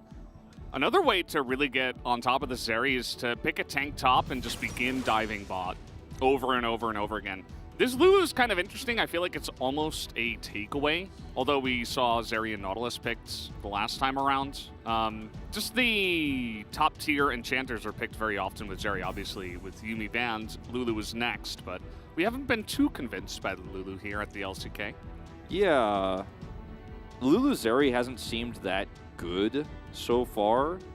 Now you might have given over a Gnar pick, DRX. They'll take the Gwen. So the reason why Gwen is picked over the Gnar here, even though Gnar ends up having a pretty decent laning phase into the Gwen, obviously, is because you want a side lane angle for the later parts of the game, because Zeri is often about that neutral, which is why I was talking about Ludens and all of that stuff with the Lucian in the previous game, because if you are the Zeri team, you kind of need them to run at you so you can get that choke point value. And Gwen puts a timer on the enemy team. Like, okay, you either have to go collapse on the Gwen and fight her, or we'll just kill your base. So Gwen is a very strong answer there, and then they'll take the Trundle. Really awesome defensive option for the Zeri on the bottom side of the map. What is going to be this third pick for the side of Live Sandbox is a question. Do we see an 80 carry selected before 2 more get banned away from Prince? Might not be a bad idea. I think Gwen is very similar to Zeri, by the way, where it's like once you hit a certain level, it just becomes really disgusting. I think the Kog'Maw is the only strong pick left that pairs with the Lulu. And, you know, it is the ultimate Prince champion, right? Like, you know, he hasn't been playing it this season, but you know what I mean? It suits his playstyle, right? And we've seen a lot of... Those at Kog'Maw's win rate was abysmal there. We've seen a lot of players get to the late game on the Kog'Maw. It's one out of 4 games, I think, so 25% win rate. We've seen a lot of Kog'Maws get to the late game, but then fail to execute. And the Lulu pick does feel like it's really shaped Live Sandbox's draft into a bad place. And I think the best way to shore this up is to have some sort of side laning champion that I don't think they're going to get the opportunity to pick this game, because they're going to lose the scaling mid in the Azir, and you don't want to play Victor in this comp, trust me. Just do not want to do that. You know what you do is you just you just drop a Fiora bomb on Dove. Well, that's you're like, yeah, good luck, buddy. that's the angle I was going to say that I don't advise, because I don't think the player is capable of pulling it off. Yeah. And you put that top matchup into such a high level of variance that if you win, you get a small victory. if you lose, the game is over, and you will never be able to match the Gwen in the side lane, and your Kog'Maw depends on it. It is very scary. I think the situation Live Sandbox have drafted themselves into here. You try to just go for a really beefy front line and try to go for some semblance of a protect the Kog'Maw composition, some sort of death ball with like a Galio in mid, and then go for like an Ornn or a Gragas or something that can disengage decently well. I don't like the Ahri more. Ooh, the Ahri is very interesting. I was feeling like Ahri could be a great way to mess with the tempo of this game for Live Sandbox. I think the Ornn will probably still come through, and he is a really strong option, obviously, into the Gwen, and will give you a lot of mid-game fighting power. Live Sandbox are pivoting the draft away from like extreme late-game Kog'Maw. It's like, no, Yeah. also strong mid-game too. This is also Ahri selected, and they're hovering Ornn when there's a Trundle on the other side, and Lissandra's available. I don't know. I feel like DRX are taking giant bites out of this draft, and they're getting everything. Oh yeah, I mean, the Lulu pick pushed Live Sandbox into such a bad place in this draft that they had to pick an AD carry that scales. They were like, well, there's no other good options here, and they're very vulnerable. I mean, honestly, I don't even think you have to do this. You could just pick Nautilus still. Okay, it's banned. It's banned away. I didn't see that one there through, but I mean, Rakan, another similar option though in terms of defensive setup, where they already have a Lissandra, they have a Gwen, all that extra damage. Gnar into the Gwen, you can get some power there, obviously, before the Gwen starts to catch up with you, but you will never match her in a side lane. The Ahri will be able to do some side laning, obviously, and will be able to help set up some picks, but the Kog'Maw's not going to be the AD carry that's chasing it down, you know, and helping you to get those kills. Wukong might in the early parts of the game, to the mid-game, but in the late parts, I think DRX have a better draft, and like, when you pick Lulu into Zeri, it's not because you're trying to outscale with the Kog'Maw. It's usually because you're trying to get a Lucian, Lulu land, because maybe Nami was not the best option for the rest of your draft. Like, Lulu Kog'Maw into Zeri is saying, we're going to go to late game. Zeri's like, cool. Yeah. That's what I was planning on doing too. And they're like, okay, we got the Ahri for picks. Oh wait, Lissandra's open. And then yeah, Gwen is like, also I could side lane, so the neutrals become very good. I think DRX have draft kingdom here. Yeah. Also, even besides side laning, Gwen has shown in many games. I was even watching the LEC last night. Like, some of the disgusting plays from Gwen recently, not only here in the LCK but in many regions.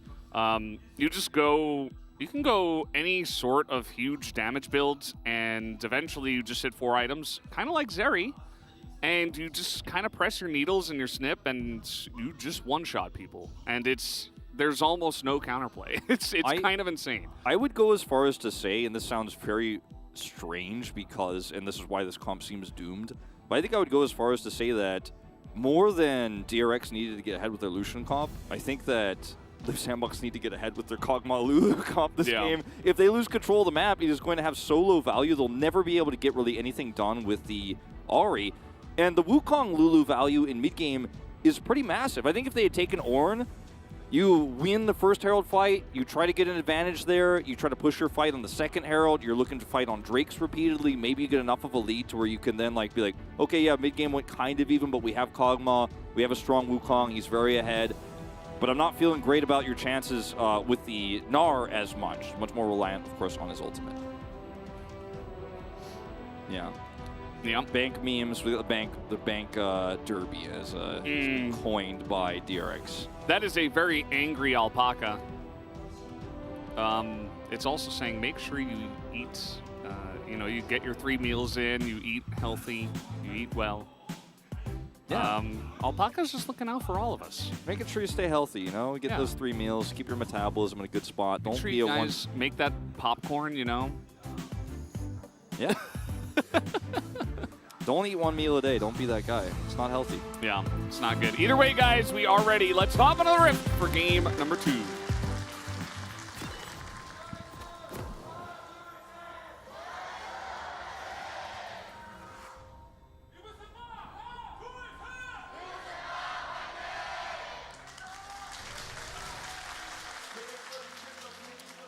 Off we go onto the rift once again. And Closer playing the Ahri is kind of interesting. I have... Ahri is basically like, you either do nothing and are invisible, or you are completely carrying. I don't remember a lot of games where we've seen a lot of middling REs that are kind of like hitting one charm and then doing a little bit of damage. It's like what Yoda told Luke in Empire Strikes Back. You do or do not. There is no natural scaling on this champion. What? That's what Yoda said. Before he raised the X-Wing up. I see. He was like, "Look, Luke, if you can't do it right now, like you're certainly not gonna do it in 15 minutes." And for Ahri, in this case, I think that there is a lot of power around this pick if she can be ahead, or if the team can be ahead despite her, right? Like if you're in an advantageous position, you can look for picks, you can threaten side lanes, you can actually do a lot. And I think it was a better pick than a Victor, which would have been like, okay, we're just going to try to play the scaling war against a champion that can AoE the entire team and has this ability that we like to call Extendo Beam, who can put the Kog'Maw very low. If we got like another Crown Victor game, I'd just be like, okay, like, let's just get into game 3 already. Like, I'm ready. I'm ready for the next one. I don't think it's a good pick, but I think it is one of the best picks they had left available. It's unfortunate, especially because the Lissandra was wide open, and it you can pivot to make things work with the Lissandra. Even Lissandra standalone is fine. I've been very outspoken, as they will hit level 2 first. I've been very outspoken about how I think Live Sandbox are a much more one-dimensional team than DRX. And the two picks that we mentioned, obviously one of them being way more meta here in the LCK, the Draven and the Caitlyn, are two picks that Prince doesn't play because they're not in his sphere of, it's extremely late game, I'm popping off, I didn't want to say wheelhouse, we always say wheelhouse. He's like, I'm going to have 11 kills and I will get the POG vote even if closer popped off in the mid-game kind of champions. And the boom boom. He's like, yeah, he's doing the boom boom, and like if you play the Draven, you can control this lane. Your draft makes way more sense with the Ahri. You basically have the same draft DRX ran in game 1 with a slightly different AD carry who was looking for a different pressure point. And I think that Prince is like, I have to play a scaling AD carry. Pick me the Lulu. We're going to play Lulu Kog'Maw. And the whole draft is now shaped towards a comp that has inferior scaling because it has an Ahri and an Gnar versus a Gwen and a Lissandra with a Zeri. So I mean, there were ways to not pick those champions. But what Prince said, I want the Lulu. Please pick me the Lulu. And so here we are. They could have gone for the Ornn, which, you know, like, that's I think what you're kind of getting at. Like, they put themselves into such a hole in the draft that it's like, well, are we going to pick, by the way, Toby, with his Ahri, he's very good at that champion. Might be able to see that a little bit later on against, hopefully, Faker's LeBlanc. That would be the dream. Yeah, this is a counter pick of Lissandra. So you could have gone for the Ornn, but it's right into the Trundle. You could have gone for a skilling mid, but not a lot of them are doing very well nowadays. So the place they put their composition into with the picks that were available was not a great one.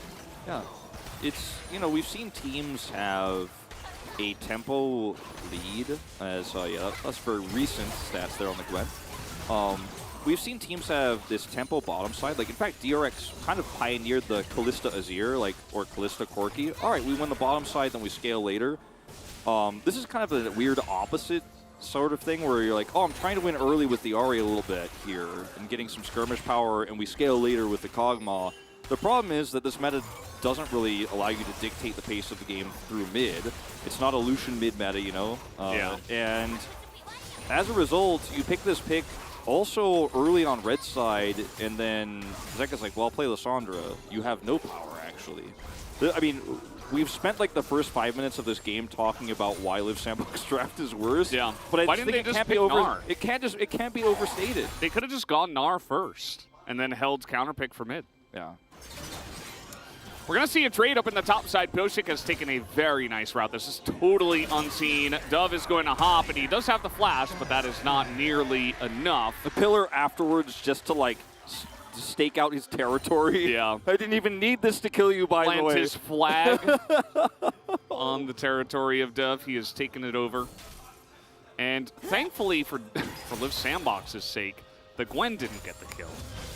Because we've seen that a lot of Trundles, they basically get one item and then they're like, well, I'm just going to give all of my farm to my Zeri, or to my Gwen, or to whoever is scaling on his composition, because he becomes a pillar bot.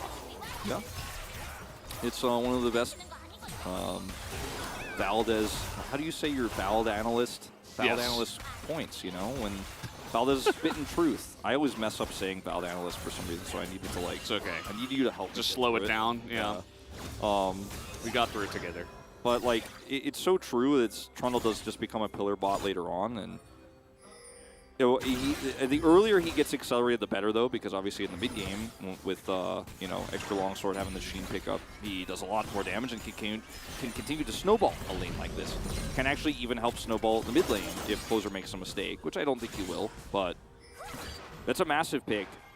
Zeri in the bottom lane starting to, as she has a few more levels and Rakan's kid is up, starting to do very nicely. And this is just Dove being so far up with no wards around where the Tri-Brush gank happens. Like, he has one on the river, but if you're this far up, it's very easy for him to have enough time to circumvent that one and take the long way around. And the fact that he didn't have to pillar to kill just tells the whole story. Yeah, I mean, no vision, no jungler on the top side of the map. There is a huge wave of yours pushing into the enemies, so you feel this urge to, okay, I'll just clear this one wave and then I'll back and I'll teleport back in. I'll be in a good spot with some items. I've got Hop, I've got Flash, you know, I'm Gnar, but not meant to be. When you are playing the ranged champion into a melee, you have this mentality often of, I need to auto him as many times, I need to harass him, I need to keep this pressure on, and I need to be like the duality of Gnar. I need to be able to soak the aggression, but also put the power into this Gwen in the early parts, build up my Gnar bar and try to trade well. And gets punished for it. Yeah, we've, you know, on the Trundle note, there is another part of his kit that is very nice, which is early skirmishing, especially if you go for press the attack or even lethal tempo. But oftentimes in the LCK, we just don't really get to see that. So, you know, if it's Peanut who's playing it, maybe he's ganking bot and he's getting value out of it. But a lot of times, you know, especially for a guy like Pyosik, he's just going to maybe go for a couple of ganks. He's going to try to farm out as fast as possible, pick up the objectives, and then become a pillar bot.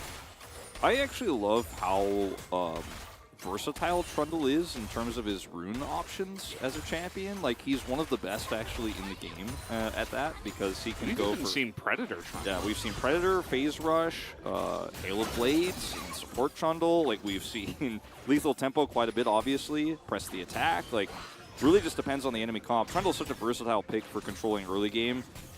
And as a result, you know, again, Live Sandbox's draft. Kroko hasn't been able to do anything because he's pre-6 Wukong. And we saw him attempt, obviously, last game to have a gank top side, but that was a champion that was gankable. Okay, 5v5 on the top side with this Rift Herald, as Dove is going to run out of Mega Gnar, trying to control the mid lane here is Live Sandbox. So everybody rotates up, and now everybody's going to rotate out. DRX take a free Rift Herald. Kyle is spotted here with the scanner. And yes, Prince is going to get first track down to the bottom lane. I don't think he's going to be able to get any plates or anything like that. He is just Kog'Maw with just a pickaxe at this point in time, so... Yeah, I mean, he's happy to get get farm in any situation. Don't know when his last back was, but I think he gets a free back out of this, so he'll be happy with it. And the thing is, Live Sandbox really wanted to contest this. If they had an Ornn, you know? Ornhorn doesn't rely on a bar to fight at this point in the game. It does rely on Pyosik not being there. Yeah, I mean, look, it's a problem with the Subjugate, but you can just simply be an or ult the pillar. Button. Yeah. I mean, you could be an ult button, though, at least, I think, if you're playing that. And if Dove's Gnar management was perfect and it was kind of lucky, to be honest, then, like, he can also be that. But, okay, Closer very quick with his Foxfire, trying to set it up. Here's the side of DRX, knocked up and also pillared and also quickness. Closer still at half health, totally fine. Just really trying to make a play, but kind of half-heartedly before this Rift Herald does go down. Prince is free-farming bottom side. I was going to say, like, he also left the bottom lane, which is part of why he couldn't threaten a plate, but now he's just sitting in the bottom lane as well, and Deft is up here. He's not going to pick up any of that plate gold. This is not the greatest macro rotation here for DRX, despite a pretty good lead. Now, it's not going to matter all too much in the grand scheme of things, but... That's like when your like, baby nephew is like, I'm gonna punch you so hard, and then he just like barely hits you, but you act like it hurt.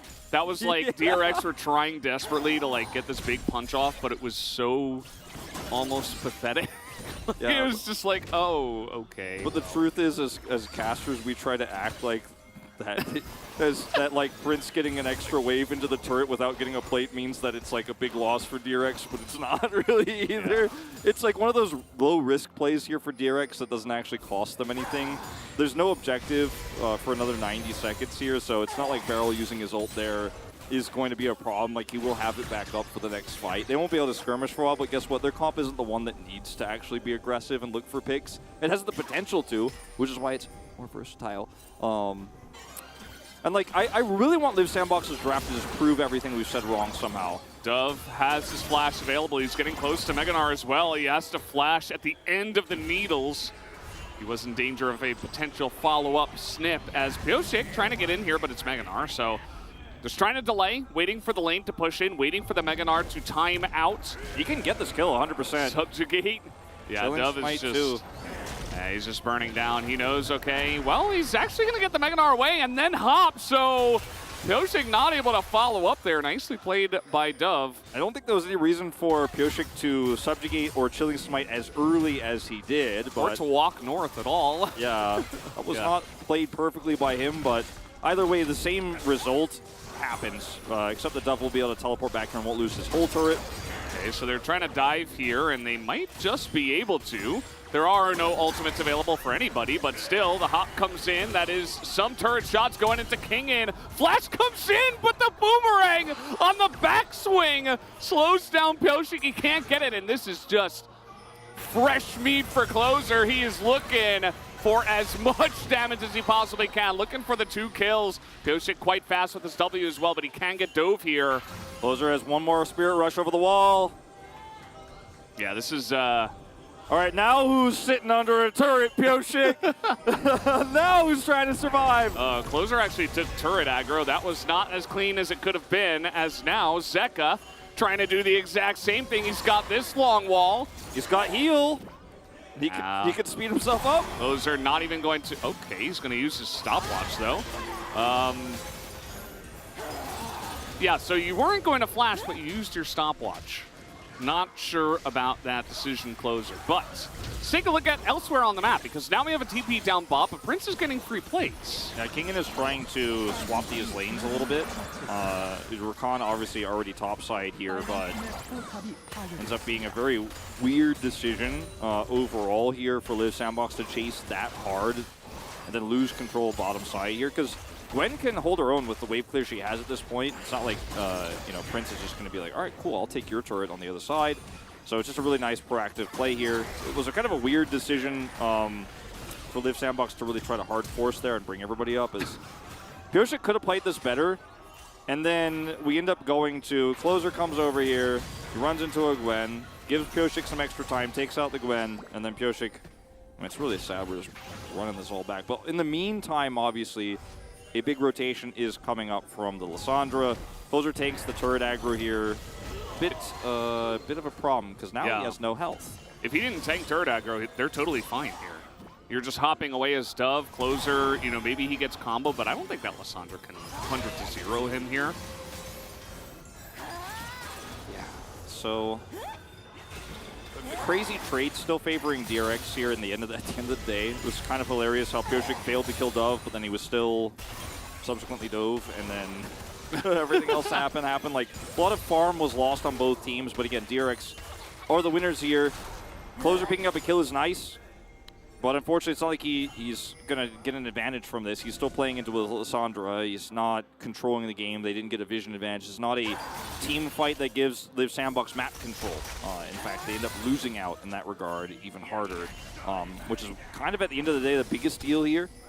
As, Prince, he got some extra time on the bottom side into the Gwen, into the extra farming he had there, but it's not enough of a lead to feel good about where we are here as Liv Sandbox. It's like 100 gold in favor of Kog'Maw. That's not really much. There's a lot of pings behind enemy lines, as someone was back there. Didn't actually quite get to see who it was. I guess it's Zeka. So we cannot see the Lissandra right now. Krako going to get engaged upon as there it is. They're going to try to 100-0 Dove, and he's going to go near Meganar against Wild Growth to survive, but he goes back in, trying to get the Meganar proc off, and it is not going to come out in time, as now the Cyclone is here, but where's the follow-up? It is non-existent. Liv Sandbox not quite able to put in the damage just yet. Big play, but instant cleanse from Deft. As now the Glitter Lance is going to try to save their lives, but it will not be enough. Krako going to burn down. Prince still not doing relevant damage. And that is extra kills over to DRX. The Live Sandbox draft. I have to go back to it. Like, this composition they are running without control of the map cannot skirmish like this. You have no idea where Zeka is, you can't be anywhere near that. Because if you don't know where he is, he could be anywhere. He's a Lissandra. You don't have anyone who could lock him down. You don't have anyone who could pick him. It's not like you could, if you knew where he was, you could punish him. If you knew where he was, then he would just run away, and then they would lose the Herald because they'd have to chase the Lissandra. And this setup here for Dove, the idea is really nice. He has wild growth. He's going to get a Mega Nard. Like, that's the idea, right? Unfortunately, in reality, he's just burst down because the rest of the team isn't there. The angle for Zeka was so amazing. The health bar gets so insanely low. Closer can't really do anything here because if he runs in and try to look for a charm, it doesn't matter. Deft has cleanse, so he decides, I'll try to kill the Zeri. But in reality, they could just run away only. That's their only option here. Krako will still, unfortunately, burn down. Used his Cyclone earlier in the fight. This comp has no skirmishing power unless it's massively ahead, which it is not. It is not, and it's becoming a wider gap here in favor of DRX now. This is not the same draft that we had out of DRX in Game 1, where it was like Lissandra, Lucian, and a bunch of follow-up CC and Engage. This is a Zeri and a Gwen who are going to eat up these kills, eat up all this gold, and feel incredibly happy about it. And they're going to scale better than the Kog'Maw ever will. So let's see how it goes. We'll see if Live Sandbox can try to make their way back in this one. It is Cloud Soul. Yeah, and as you mentioned, like, the Trundle picked up a kill earlier on. 3 of these 4 kills could actually be on a Gwen or Zeri. So this could be an even worse situation in terms of how accelerated DRX's comp is at this point.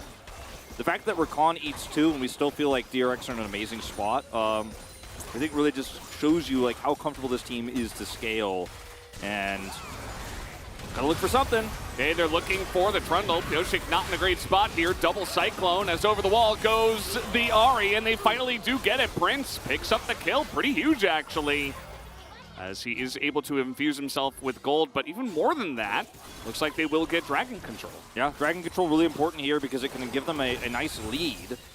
It's Cloud Soul, unfortunately, so you're not feeling too great about this for this composition, but still going to give you something else on the map here, a little bit more control on bottom side because they had control around the river. Notice the control ward there on the top side to see if Zeka was roaming down, so they knew it was going to be a pretty nice pick potential there onto Pioshik. If Pioshik gets away, used a lot of resources for this, feels terrible, but they pull it off.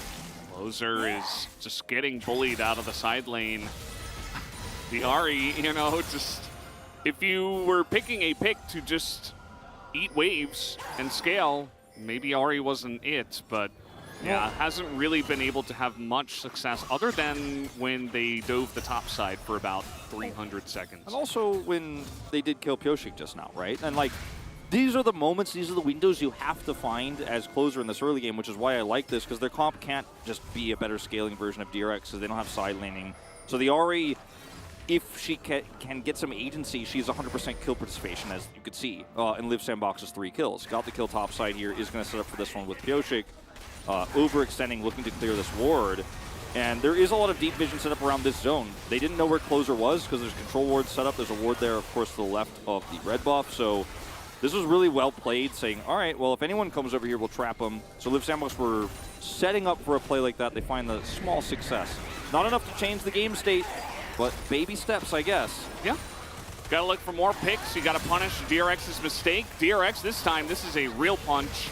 Coming in with all 5, they're going to charm up Krako, who is not in a great spot. Cyclones and flashes away. Dove comes in, has to flash himself. His Closer is just trying to peel for his team. Big Boomerang might be enough for Dove to get away, as it does get some nice damage in. Closer trying to make a play, continuing to try to peel. He's just going to be taken down. Prince desperate to lay in the damage, and honestly, DRX are going incredibly deep on this one. Gotta be careful, especially with Mega Nard getting closer, but after the pick on to Closer, it will be enough, and Live Sandbox won't push the issue any further. I have an unnecessarily frantic fight here for DRX where they're chasing, flashing for the kill onto Closer. And it's very reminiscent, this fight here in this Force from DRX, where they had a nice lead, but there's no objective to fight for at this moment in time. Like, they had a nice lead in the position they had set up. Obviously, they have a nice lead in this game as well. But if you heavy Force there, and actually Gnar turns on you, and there's a Kog'Maw doing that amount of damage, it feels really reminiscent of that Baron call last game, where it's like, oh, everything's looking good, DRX. Let's stick the landing, though. As, look, it's a nice engage here from Beryl. Health bars go low. Croco already Cyclones, so you feel like, all right, well, we can go deep. Dove doesn't have Gnar bar. Then the execution is a little bit split here. Dove gets a big boomerang, like you mentioned, and then Closer's on the angle here. They flash for it. He gets the charm, has to be ulted, and then pillared to be killed. And Dove's like, all right, hold on, are they staying? And then, of course, DRX do decide to retreat here. And, you know, they take away some critical summoners, right? Both summoners down now for Prince. It is worth it 100%, but it was on the edge of being a little bit too much. Yeah, really trying to press the issue. And with the way that Prince was kiting that out, yes, he did have to use his summoners, which is pretty huge. But it instilled a little bit of confidence in me. I'm like, you know what? This Kog'Maw with the range, with the ability to kite it out, if especially Gwen's Mist is down, perhaps he can do some insane stuff in the later stages of the game. Now, obviously, he does have to dodge the engage, but he has Cleanse. Maybe there is an angle for Prince to try to carry this one. I think if Live Sandbox have vision control in this game, this comp suddenly becomes very serviceable. It actually becomes very powerful because you have pick potential on a composition that, you know, obviously is looking to fight together and is so reliant on a 5v5 for Zeri to pop off, very similar to Live Sandbox in the previous game. And if Live Sandbox just get one team fight win, or they get one Baron fight, they get the vision there, the extra standing gold that's all over the map, 3 outer turrets still available, you get that fight, and suddenly Prince has an opportunity to carry this game that, you know, I didn't think we'd see. And we're one fight away from Live Sandbox being like, all right, let's see what you can do with map control. They still have to win that fight, though, and that's the hardest part. Like, we're still in a position where, as DRX, you're like, I can set up around Baron. I have vision. Oh, Beryl. Got to be careful. I mean, even one auto from the Kog'Maw with help picks. I mean, you're actually beginning to chunk people down. Well, he got Cyclone, and DRX are like, that's good enough for us to start Baron. I actually think this is good for him. He's just like, yeah, peace out. I think it was a bit risky, but at the end of the day, Croco Cyclones without follow-up damage. Dove did not have teleport either, so trying to call the bluff and pull them up here. Kyle is frontlining. They do not see whoever was down here on the south side. Potion gets really low. They're trying to take this engage, trying to get onto the back line, and Prince, with no summoners, gets 100-0 CC down. Not much that he could do. The turn is nice to get Prince, but at the end of the day, DRX do not get the Baron. They only get the 1 kill. There still is going to be a win. A kill here onto the Lissandra. Just going to push that itemization even further. Without Prince here, taking the Baron as Live Sandbox is very difficult to do. Deft is also staying around in the vicinity. They have vision in this Baron. There's nothing Live Sandbox can do, trade back. And this is exactly what DRX were trying to do on that Baron call they made last time, where, again, they were reliant on Beryl on the turn with Anami. But Deft got pushed away, and they couldn't actually do the damage. This time, it's a really clean engage. They have no idea where Beryl is. He sets up for the follow-up fight. They don't hold Baron aggro as well. They're happy to drop it and win the team fight. So they're learning. They're evolving here within the series, making the same call, but doing it much better the second time around. And obviously in this game, with the lead while they're doing it. And, you know, when that happened last time, they'd kind of lost control of the map, lost Kingen several times, and then the Baron call was more of a desperation. This time they're just trying to use their lead. Yeah, they don't get Baron, but they will grab this Cloud Drake, pushing themselves closer to the Soul. And they still have control around Baron. And without a team fight win, like I said, for Live Sandbox, getting that vision means that this Ahri pick at the moment is just a minion clearer, as you put it earlier. He's got a lot of utility in the build. Everfrost. Beryl in this fight, not to cut across you, is just setting up for a double charm, gets the knock-up, instantly deletes Kog'Maw. One team fight. That simple. And, you know, on the Nami, he was trying to do the same thing with Tidal Wave, but obviously the Rakan a lot more versatile in a fight like this. Maybe we need to see like Mikhail's or QSS or something built to help Prince with a second cleanse, because, you know, if he doesn't have summoners, the ability for the Rakan to get in there specifically and just kind of end you, especially when you don't have vision control, when you don't have control of the map, it's just almost too easy, as we saw in that one. Like, Beryl came from miles away, just charged on in and got that kill. Yeah, and he's doing the Jugger Maw build we've seen so many times. You get the Mythic late, he's going to go for Chem Tank, and then he's going to be able to chase and kill targets down later on in the game. Very difficult to kill if he's not chain CC'd. It's still taking a little bit of time, obviously, before he gets to all of those items, but look at how much money is being given to him. Red buff taken now. And the farm on the map should be, now that he's a little bit more self-sustained, be given to him rather than Closer. I wonder if Liv Sandbox will start to identify, like, should let these waves come through and just give them to Prince and let him farm 2 lanes, because if without those final items, he's just a little bit ahead of Zeri right now, which doesn't feel great. What I was saying before is, like, Closer, look at his build. You know, he went Everfrost, Zhonya's, and now Banshee's Veil. He's basically just an enabler, right? He's just actually like a tanky frontline engage champion, a pick champion, to allow Prince to do the damage. He doesn't necessarily need to build that much damage because they're relying so much on Prince. Is that the right decision is also a different question. Closer in a little bit of trouble here, has to go into that Zhonya's, and he is really difficult to take down, actually. The charm comes in, and Pyosik has to flash away, and Prince is just front to backing, and now he's frontlining as Death has to get away from him, but Prince flashes in, looking for the kills. He's going to take down one will Closer, and the huge turnaround from Liv Sandbox is exactly what we were talking about. So much damage on the Deft, he has to flash away. He's super low, can't actually turn around and continue to do damage. If he's able to survive just a few seconds longer, keeps his health bar higher, if there's a little bit more peel for him, then I think he absolutely could continue to carry that fight, but he's pushed away, he's down to 0 basically, he survives, but his team dies around him, and Liv Sandbox, that's the team fight, that's control of the map, and suddenly this composition, I think, becomes serviceable because, like you said, the utility build here from Closer, the setup he's looking for, those items are starting to come online for Prince. Banshee's Veil now up. I mean, it's certainly winnable here, potentially, as Barrel, once again, just with a fantastic engage, gets on top of Closer and Dove here. Closer has to stopwatch. Dove just barely avoids that, so can continue to auto here, gets his Narbar. Cyclone is amazing from Croco. He both hits the rest of the team, but is also escaping with his W, so he's actually doing a lot while also not being vulnerable, so he can come over here with a full health bar and set up for further chase. Yeah. If that blast cone gets taken away, they both die. I'm not a big fan of the plants, as you know, Wolf, and yeah, it potentially could have been more as Croco is on vision here. And yeah, you know, at the end of the day, the question is, should we be looking for engages onto Ahri anymore? I think probably the answer is no at this point in time, because even if you kill Closer there, it's like, yeah, whatever. Prince is now going to flash on you? Like, you know, the peel was insane that time around for Prince, and if the fights continue to go that way, I mean, yeah, we still do have Gwen and Zeri on the same team here for DRX, and yes, those are going to be insane Juggernaut carries in the later stages of the game, but Prince is looking to do it by himself, as he is on vision as he moves away. Okay, DRX, they're not going to take the bait here. It's going to kite back down, looking for soul point. If Liv Sandbox start this again, the turn is possible with this Narbar, but if they just wait it out. Oh, look at this setup. 0 vision, and Barrel runs straight into them. And now that's your Rakan gone, who had flash, who had heal, as now they're trying to engage 4v5. Zeka gets polymorph, does get his ultimate off on himself. Prince also going to go down now, as Zep is frontlining himself, trying to help out Kingen, who is also doing the same amount of damage. Charm is going to come down here for Liv Sandbox as they're trying to kite this one out. They don't have their cog wall, though. I'm not sure if you should. Bit of damage there onto Kingen, but now you see that Croco is going to be chopped off. The rest of Liv Sandbox just evacuating the situation.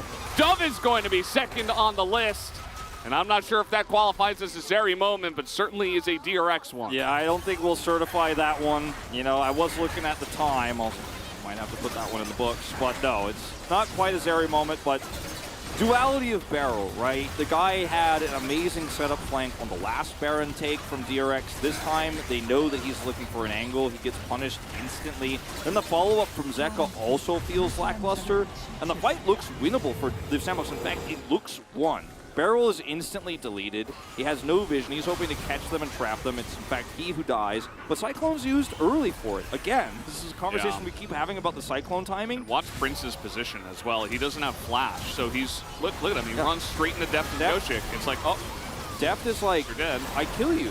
Zeka has the ability to buy time here, even though he's hit with the second part of the Cyclone first. Then he has stopwatch. Yeah.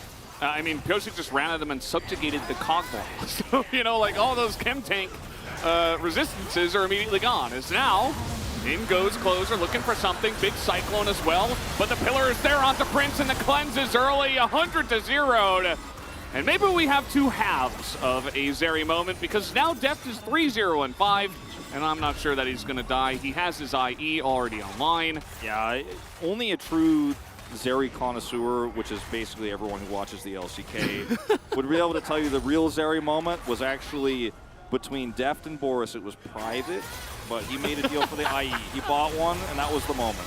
Yeah, and, well, they're going way too deep. I mean, once you hit that Zeri power spike, I mean, like, Beryl, you feel invulnerable. Beryl, I understand. you were a front runner for POG. You were in this game, to be honest. I was like still ready to vote for you after the first time you died like this.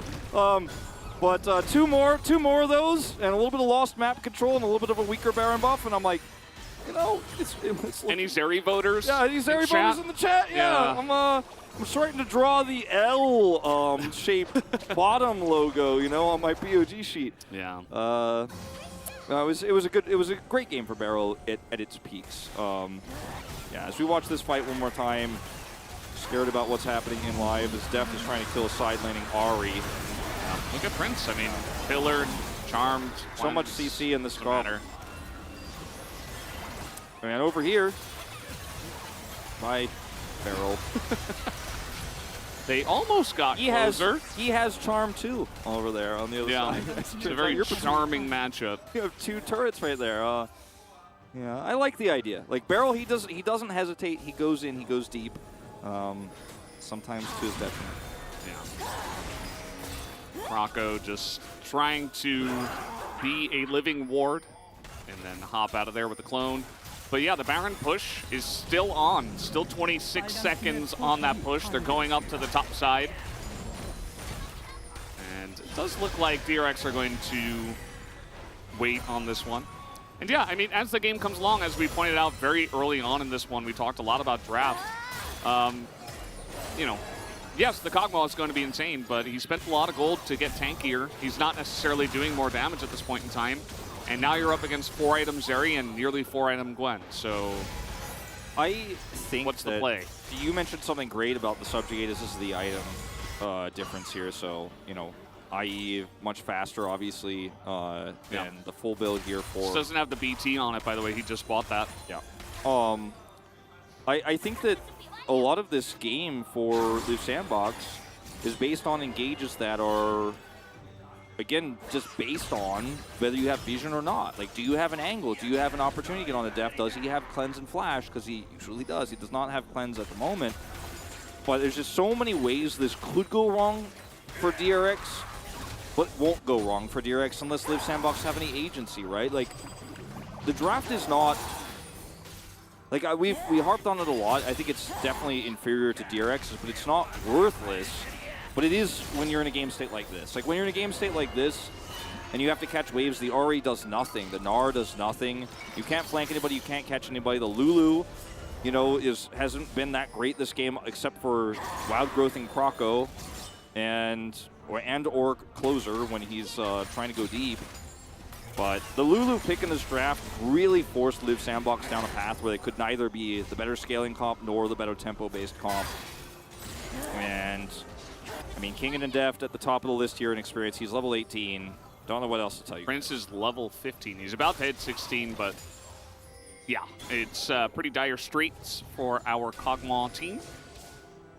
Prince has had multiple opportunities to try to stand up. He has now purchased his 4th item. But, yeah, I mean, unless the fight really gets broken up and the engage is a bit sloppy from DRX, like, a lot of the engages that they've found onto Prince have been quite nice, right? Everybody's kind of pressing their buttons at the same time. You get Pillar into Rakan Charm, everybody piles on, Lissandra's right in there, and then, of course, the Kog'Maw has no chance, but the one fight they had in the red buff side of Live Sandbox, where, you know, the charm, the quickness, everything was used onto Closer, and then Prince was able to flash forward. Those are fights where maybe you can find some success. Question is, you know, is it a little bit too little too late? We do have 18 seconds until the Cloud Soul is going to be captured here by DRX. Yeah. There's not much that Live Sandbox can do about that. There's really nothing they can do about it. Look at all the vision as well they have. Like, all of this that Live Sandbox has to clear through before they can even come over here. Which means right now, Deft is shooting over a wall, but he could be in melee range of this Drake. He could be actually in the choke point, holding it down by himself, because no one could be anywhere near him without him knowing about it. Baron spawns in 10, and unfortunately for Live Sandbox, that's just enough time for DRX to get both the Drake and then come over here for a contest. Now, they have Cryo, and they have vision of this zone right here, so it's do or die. It's your last chance, Live Sandbox. Try to find a pick. Maybe you can punish Barrel again, but he's actually out of here already. Yeah, I think DRX pretty simply just going to move forward. Charm misses here, and Vision is recaptured by DRX. Now, the Scuttle Crab was taken by Live Sandbox, so can provide a little bit of extra. And as DRX, I think, just try to stick together as 5. Beryl is kind of doing, his shenanigans once again. Don't necessarily have to do that. I think you can just move together as a unit and look for somebody and just blow them up. Have a lot of success with that. Live Sandbox, I think, unless you have an amazing Gnar here, you get a pick on the Barrel, you probably just don't want to fight this. You probably just want to hope for an Elder fight in 5 minutes, hope you could defend the Baron, because I don't think a 5v5 here is going to be your angle. Let's see, Prince is level 16 now. Barrel is a bit zoned, and they have Mega Gnar. They are certainly considering it, are Live Sandbox, but Kroko goes over the wall. Yes, flash away. And now Mega Gnar is gone. As Deft is frontlining. Here come the needles, and uh-oh, there we go. The combo gets into the backline. Prince is 100-0'd yet again. This time snipped in 2 by the Gwen. And that is about the least surprising thing to me. Even when I first saw these two teams hit the rift in this game. Closer just going to be zoned away. The rest of the team just pushing mid as DRX are looking to try to tie up the series. Pioshik is just going to chase down this Ahri under turret, doesn't even care. Closer doesn't do any damage, and it's personal for Pioshik here after what happened on the top side. Gets revenge. We are going to a Game 3, Valdez. DRX with a dominant victory here in Game 2. Some small adaptations for them in terms of how they controlled Baron and team fights. Their focus on Deft was on to Prince was very clean. And Beryl had some extremely high highs in this game. And because they killed the Nexus in the end, we could kind of turn away from some of the worst parts of his play this game. Sure. Because at the end of the day, a win is a win. This was way cleaner from DRX. They had some small draft adaptations, but they really knew how to play this one out. Once the Lulu got locked in, they knew every single pick they wanted. And it was just, unfortunately, for Live Sandbox, a draft that was so difficult to pull off. And they certainly did not get control like they wanted to. I think that's the best way to put it, because if you're giving so many power picks over to DRX, you must have some sort of win condition. And they did, but it just was not able to be executed. I think that's the biggest thing here. And yes, we can all say it did look like DRX had the better draft, because it was much easier to kind of just sit around. Even if they didn't get a lead, even if they did fall behind, you still have such huge carries as the game comes along. So, the fact that they got ahead with those two was kind of insane. And yeah, everything worked together. Lissandra and Rakan, maybe even better than Galio and Rakan in the ways that they are able to shape fights and kind of fight on their terms and provide a frontline. Just really good stuff crafted on the blue side at this time from DRX. Yeah. And Live Sandbox, they're going to get a chance at blue side here for Game 3. They will. As long as they select. As long as they select it, I think they will. I really think that this game was even closer than I expected it to be. There were some angles for Live Sandbox. They took some fights. The top skirmish was well played. They took a broken draft and almost fixed it in the game itself. But with blue side advantage, who knows what's going to happen in this third and final game. Yeah, you see the goal difference graph? Pretty straightforward. Some higher slopes, some more steeper slopes there at some different moments, but it was a DRX win through and through as Live Sandbox back to the drawing board, back to the coach's room. Let's see what happens with them in Game 3. But first, guys, a break in the analyst carpet space.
30초. 야 이거 코어마 볼게. 코어마 가져. 야 기동.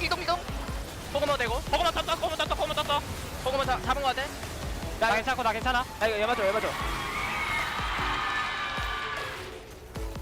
아리 볼 사람. 나 아리 봐줄게. 아리 봐줄게. 탑에브로 갈게. 맞을게. 아 미드. 너 혼자 해라. 탑에브.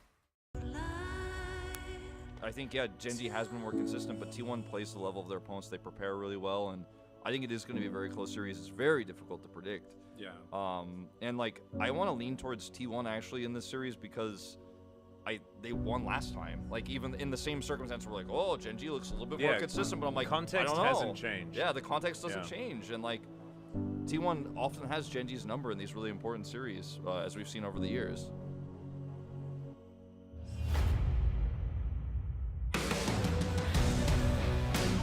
To come on forward, Vikla just kind of, Rascal by himself as Aiming's trying to do damage, but Zeus just denying him completely. Now Aiming's able to try and kite this one out as Ona goes golden. Aiming's still alive for now, but the rest of his team is evaporating, and KT will unfortunately fall to maybe a pentakill for Gumayushi.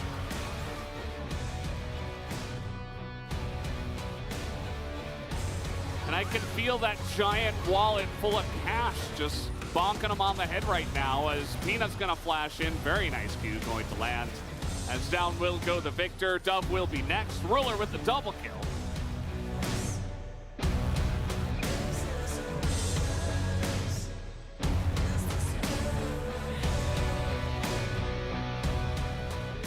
Ways and just steals that one away, and they'll win.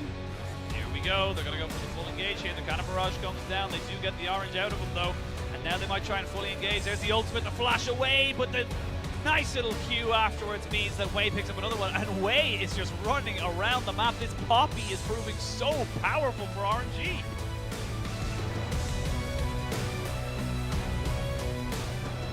Armor penetration can help. Oh, he's caught out though, and he's get out of there immediately. A nice little pickup there, but it's the CC that comes through from Mole. They're focusing on this fight, but JDG have now turned it back around. The Fate's call to 3 members. 369 in some trouble, but now IG moving forward. They couldn't get the damage. On still has so much health, still has so much damage. The resets coming through from Kanavi though, and the reset city has been arrived to by JDG.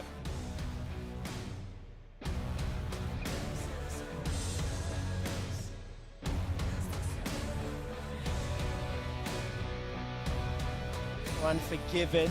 Kaiser's up in that middle lane. Unforgiven is about to get knocked up. He does indeed. Moonlight Vigil comes forward, and there's the flash. Unforgiven turning so much damage. He gets the kill at 500 gold. LeBron will close it out, but in a 2v1 and getting hit by everything, he finds the kill. There's 2 plates so far. Razork wants to keep the fight going. Carzzy still standing strong. Upset off to the side. Rana, Tad. Reset for Razork.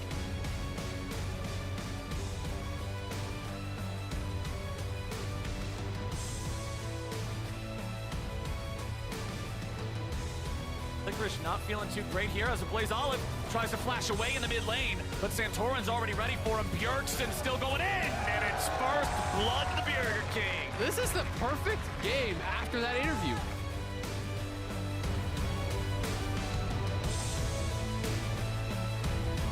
$900 is the number. Phoenix smite auto, that's really well timed by a Blabber, and knew the numbers, that was going to be enough. Biofrost slowed up, and here comes the Turbo Cat tank, a shuffle backwards. Oh, the shockwave was beautifully timed. Jensen makes the kill happen.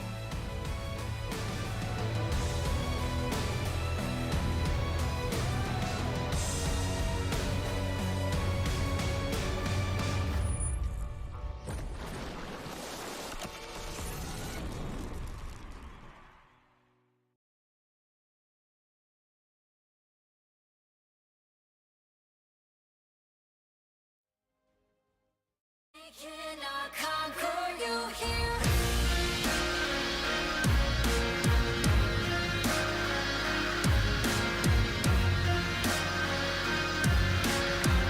They cannot conquer you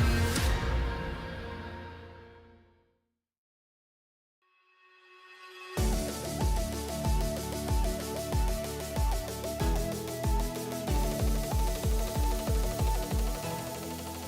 Welcome back, ladies and gentlemen, to the Analyst Chairs and Collaborative Carpet Space. I'm Atlas, this is Chronicler, and we are ready to get into this Game 2 DRX win, which I personally, I didn't hate the Live Sandbox draft as much as the other three people that are here at Lowell Park on this broadcast. But yeah, it was pretty unanimous outside of just me. Atlas, if you could pick a champion released recently that you could PhD in the amount of text that she has in her kit, you know, she has a dash that resets when you get crits and when you get spells off. She gets movement speed for free, or an alien that doesn't have a passive, doesn't have an ultimate, and gets hard countered by a Trundle Pillar. Who would you pick? Who would you pick? Who would you pick at home? Huh? Because Liv Sandbox made a choice, and in another episode of Just Ban Zeri already, Callista really can't be this bad. We get a very unfortunate scenario. Now, I don't think it was just a Zeri. I especially into Trundle, like the Kog'Maw, it's just kind of baffling to me. But I think the DRX comp is quite nice. You have the self-sufficient Gwen, you have a scaling lane, and you have some pressure points in the Trundle and the Lissandra. And the Liv Sandbox draft needs to completely boom early game and really spike on those two items for the Kog'Maw as well. And your entire top side needs to be winning, and none of that really happened. So I'm shocked that they lasted as long as they did. Because in this draft, oh yeah, boy. It was a little bit dicey. I did like, there was one moment where those two items were hit, which at least justified the two item spike being a thing worth talking about. But let's quickly set the stakes once again as we get into the penultimate game of this series. Having a look here at the numbers, if DRX are able to pick up the win here, we have 3 teams out of our top 6. The 6 teams, theoretically, that could be going to playoffs. We have 3 teams that are sitting on 8 and 6, if that does come through. Otherwise, Liv Sandbox, with a win, will be knocking on Damwon Kia's door, evening out that series score, not game score, of course. But man, like, this could not be closer for our race up the playoff standings, right? And after these first 2 games and seeing the drafts, I'm giving it to blue side. Liv Sandbox are gonna hopefully pick that. Watch them pick red and not care because they won the first game on red. Well, let's get into our highlights here because we still have 2 to get through, and we are taking a lot of time. Here is the second Rift Herald fight where DRX, like, Zeka just finds the line. He doesn't find the cues, but he finds exactly where to be. Yeah, and I'm again baffled that Sandbox is able to skirmish as well as they do at this point in the game, where they should be on a very large back foot, provided that they did not find the early game leads that they were looking for. But it also kind of highlights that the DRX comp is just so incredibly strong. We see the Zeri game coming in fairly early here, where if you don't slam the fight and you don't kill her immediately, which they came close to a couple of times, you're just not going to win. It's not happening. Yeah, it got really, really difficult. And then it got more difficult, everyone, as we bring up our second highlight here that really does illustrate just how ridiculous Zeri becomes, especially in the hands of our best players here in the LCK. I think Aiming and Prince definitely up there. Def certainly one of them as well. Love this play, and this is exactly why Liv Sandbox, even with drafts like this, feel like a threat no matter how much they're down. Because faking the Baron, getting 2 teleports from Kingen and from Zeka makes this play look actually quite good. But then obviously they have Kog'Maw, so he dies. And he has a passive here. You were saying he doesn't have a passive. Yeah, Definitely well, got some work done. Yeah, with well, his a lot of passive. value in the passive. And Deft is unmatched, so he just cleans up this fight. And then there is a little bit more after this. You know, there's some more gameplay happening, supposedly, allegedly. But none of it actually matters, as yeah, unfortunately, if you do hop over that, you still. Yeah, I just wanted to I wanted to defend Dove there for a second because his hop just came off cooldown, and Deft basically got him in a check 22. It was a checkmate. So either he auto attacks him and he dies, or he gets hit by the extended beam and he dies. So there was only one of 2 options, and both of them ended up in dead. So it was just tidy up after that for DRX. They had a fantastic game. POG was a difficult question here because the Zeri vote is starting to feel a little bit awkward. You know, it feels like that Corky vote that we had, but let's just give it to Deft anyway, shall we? Can we just, it's gonna be Kingen! Never you mind, the Gwen picks it up. I had no idea. I think that Zeka had a very good game. I think Kingen had a lot of pressure and his needles did a lot of damage. And he found Hogmore a lot in these team fights. Yeah. Illustrating again, release gap is a big deal. Yeah, if you get hard countered by a basic ability, that's generally a bad sign. And it kind of... The only player that has won, as you pointed out with Kog'Maw, was Ruler, and it's Ruler, so who cares?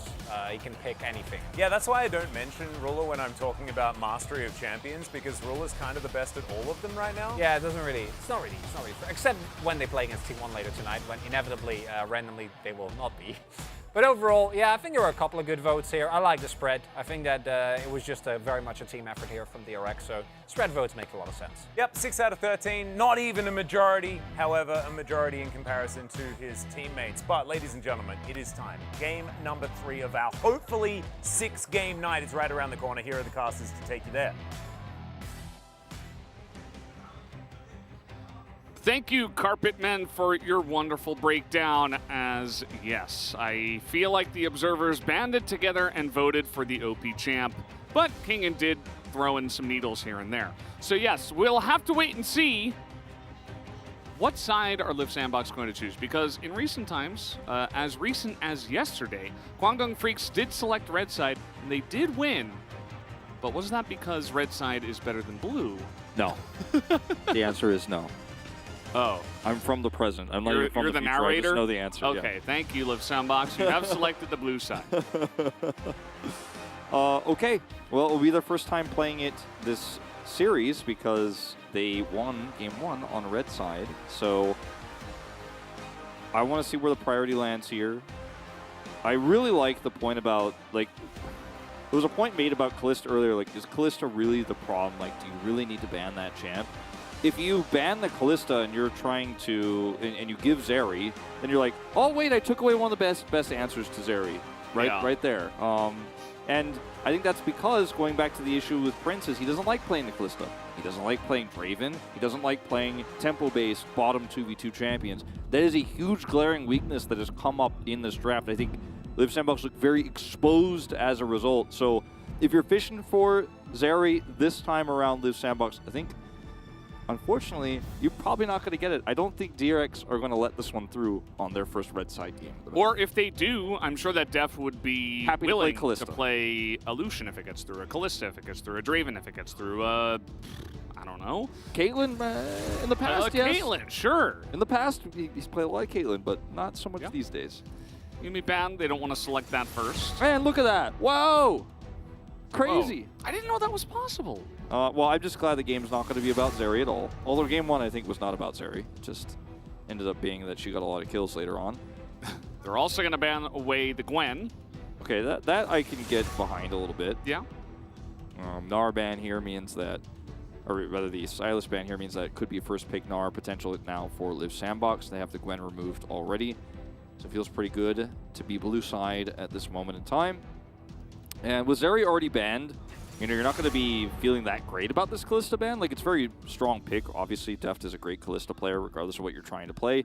This feels like a fishing for Felios angle. DRX said no.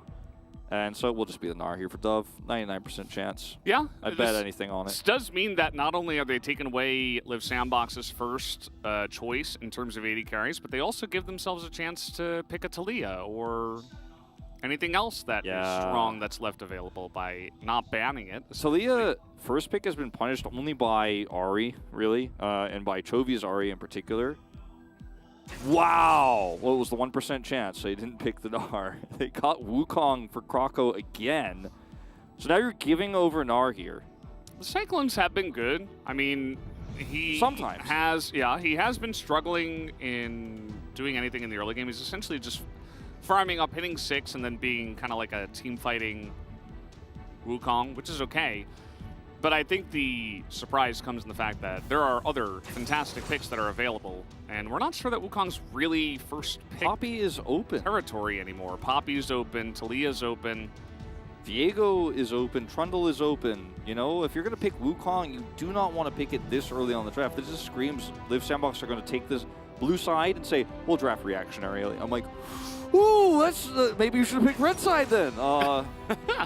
As DRX are like, well, thank you for giving us 2 stronger picks in the early parts of the game. The Trundle is going to run over this Wukong, and now we're going to pick Sejuani into the Trundle. Don't do it, Liv Sandbox. You're a young team that might go to Worlds, like you don't have to do this. Oh, no. Yeah. Oh, no. Sejuani and Ari. Ari blind. Zeka could just play Lissandra again. Guess what he's going to play? Lissandra again. Oh? I like the No, Lissandra he's, a lot. he's going to play Lissandra again. Lissandra feels perfect. He was keeping us in suspense. I think Conquey over there on the other side was me. Like, I was yelling. He just went, whoa. You know, he was very surprised by the hover. But, yeah, it's just going to be Lissandra. And now, if you're DRX, in terms of the 2v2 in the bottom lane, your draft doesn't even need to rely on that. You could play Ezreal here. You could play Jinx here. You could play Jhin in this draft and you wouldn't feel that bad. I feel like as... Whoa! All right, well, maybe I went one step too far, but... I feel like you just said like a curse word or something. Like, we don't see that champion anymore. He doesn't belong. Yeah, well, ever since Game 5 MSI, everyone's been a little bit skeptical about it, but... He's not allowed here. I think that for Liv Sandbox, you're now trying to figure out how you find power in the bottom 2v2 so that Wukong can be aggressive topside, because Wukong Sejuani versus Gnar, you have kill pressure. You're running Ignite. You're looking to punish the Gnar when he thinks he's trading well against you. So it's all about, like, the bottom side either needs to be a strong 2v2 or it needs to be a self-sufficient 2v2. I think what I would love for DRX is to just pick Tahm Kench 4 and then just react with whatever 80 carries left. Like, there is still a lot of catch potential on the side of Liv Sandbox, plus Tahm Kench has a lot of power going the other way as well. So if your Gnar is going in, if your Lissandra's going in, you can go in there. You can also peel very nicely. There are so many punishing 80 carries that have already been banned off the board. So I feel like he'll be totally self-sufficient alongside of whichever 80 carry you pick. Yeah, I mean, there's... That would be my choice, but there's certainly a lot of ways to go. There's not a lot of ways to punish Tahm Kench as Liv Sandbox here with Lucian banned, Aphelios banned, Kalista banned, Yuumi banned. There you go. Okay. It is going to be denied. That was a smart ban from Liv Sandbox. And they're just going to say, all right, Draven. The Deft zoom out. Deft is willing to play the Draven. He's not afraid to. Exactly. He's not scared to. And that's one of the punishing 80 carries that are meta and left available. And that kind of makes you feel like, as Liv Sandbox, you know, what do we really want to play? Do we want to play a Jinx into It has to be like Jinx, right? I mean... Ooh, okay. Okay, well, the Nautilus makes it so that if there is any sort of hard engaged attempt onto whatever Deft does end up picking, if they finalize it, it is very difficult to pull off. And also, Draven Nautilus is very strong. They just want to see what it is first before they actually make that call. Because, like I said, ever since we saw the Ari lock-in, DRX have so much flexibility with this draft. Watch this, Kog'Maw Lulu. Do not do it. Do not say that.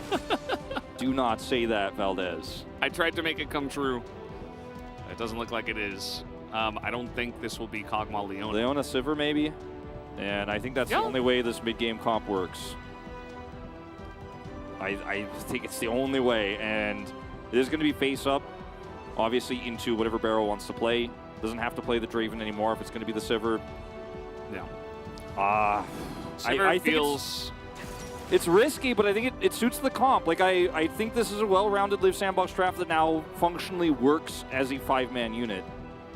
Tristana. Yeah, Tristana, we've had a lot of talk about Ziggs coming back potentially, but similar idea. Oh. I feel like there is a lot of space that this comp creates for a Vayne. And think about a Vayne into Sejuani and Leona in her face. Like, she's just going to be chunking health bars in these team fights. And Deft, he's a really confident veteran 80 carry. He says, give me the Vayne, let me carry. The Vayne here is, I think, in almost anyone on the bottom half of our standings. Like, if you give this pick to, like, Henna or Samdi or... who am I missing here? Honestly, Ghost. Teddy with the team that he's playing with this season, unfortunately, Ghost, like, I would feel really bad about this pick. But it's Deft, and like you said, there's a team composition here that can buy him a lot of space. He's got a Lissandra, he's got a Pillar, he's got a Gnar. So much zone control. And there's 2 fat tanks right in front that you can just true damage down. Yeah, you know? exactly. And he will have so much time in this game too, as long as they don't fall behind and they don't have to fight the Sivir in those first few fights around Rift Herald, for example. I think it is a strong pick here. So like game 1, I think both compositions have their strengths. It is a very much going to be decided by skill-based play game. Unlike game 2 where, you know, unfortunately we had 2 very lopsided drafts and the win conditions were so narrow for Live Sandbox.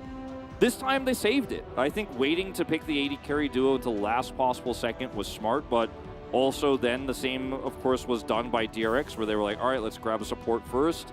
They have this Nautilus, very strong, versatile pick, and just wait and respond with that Vayne pick. So, I mean, look, it's deft on Vayne. If that doesn't get you hyped, regardless of what else 9 champions insane. you have, like you probably watching the wrong region, you're watching the wrong league. Yeah, I love Vayne picks when they make sense and they're on an 80 carry player that makes sense. You know, like you were saying, you know, it makes sense for the player. And as I was reiterating, it makes sense for the comp. I think it's actually a really nice spot. And I think it's a champion that should be as rare as it is. But when it comes through and it looks good, it's got to look really good. And honestly, I think it does. So let's see how it goes. Deft on Vayne for game 3 on the decider. Let's go on to the Rift.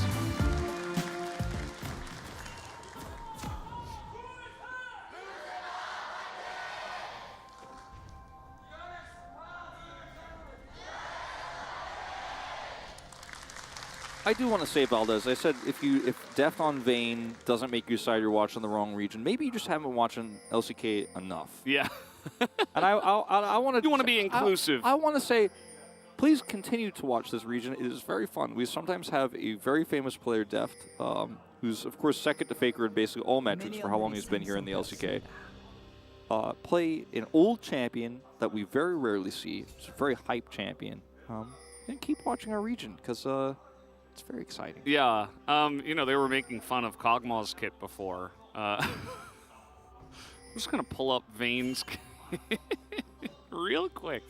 Just curious, you know, how many words are in the passive, just to begin with. There are about 15. Wow, that's actually You gain 30 movement speed when you move towards enemy champions. That is Vayne's passive.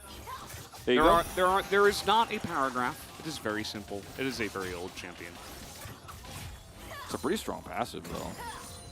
It's not Zeri level, but, you know. you're moving towards enemy champions about half of the time, you know. Generally. Unless you're moving away from them, I mean, it's kind of binary like that. You're either moving towards them or away from them, you know. Pretty much. And when there's a comp like Live Sandbox is here that's so reliant on Leona and Sejuani engage with a Trundle that can support you with Subjugate, you're going to be running towards them for a long time in the extended fight. And when Deft gets 2-3 items, he will make the health bars disappear. Take a look at how many games.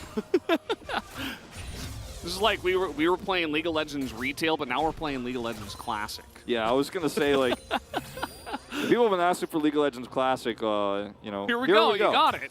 It's right here in the bottom. I mean, it's Leona Nautilus as well. Yeah. So, also a couple of champions with a bunch of years under their belt.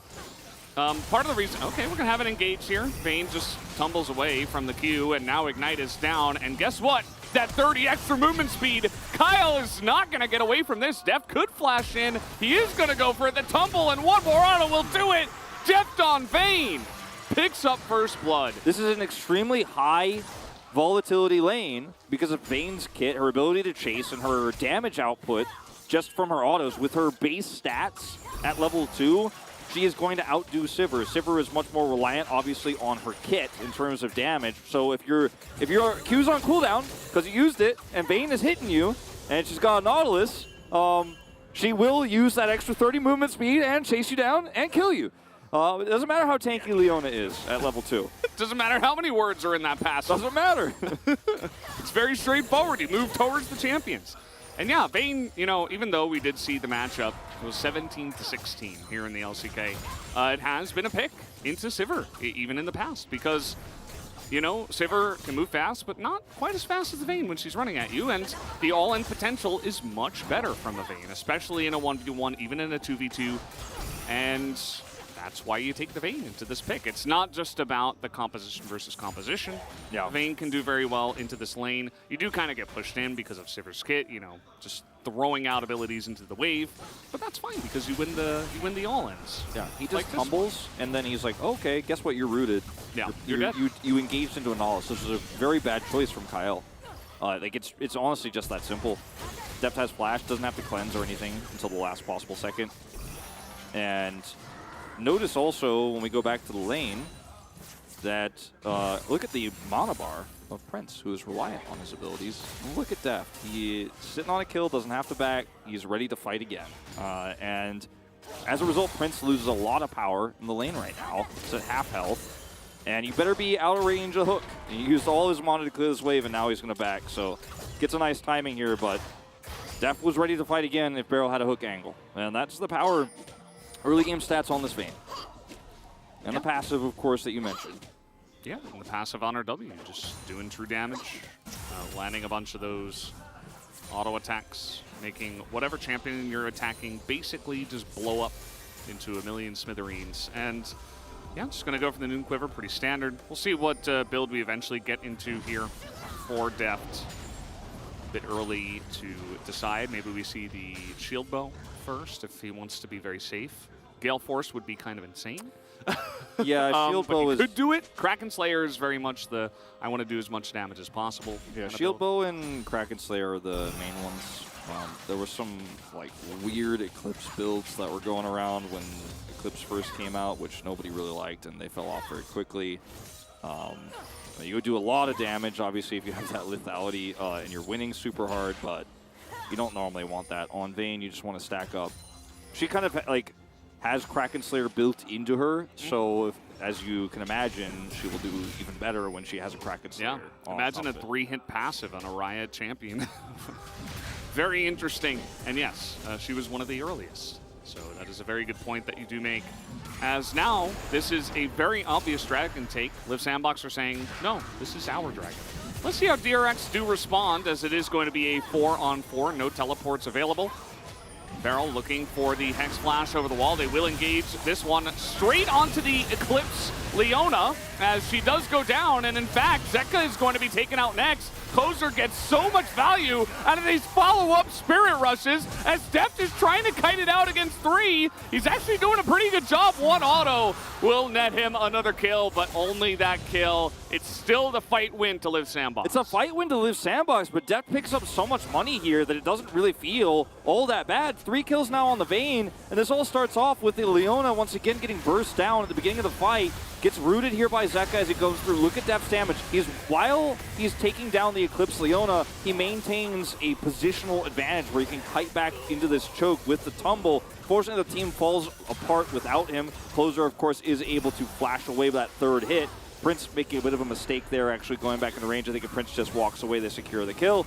Kind of a greedy move there, but the way they set up that fight is, yes, like, Leona's very tanky, but again, true damage. Vayne does a ton of damage in these early skirmishes, and hit the way he positioned in the choke means it was kind of non-committal. They could have easily just walked away. Really liked how DRX played that one out.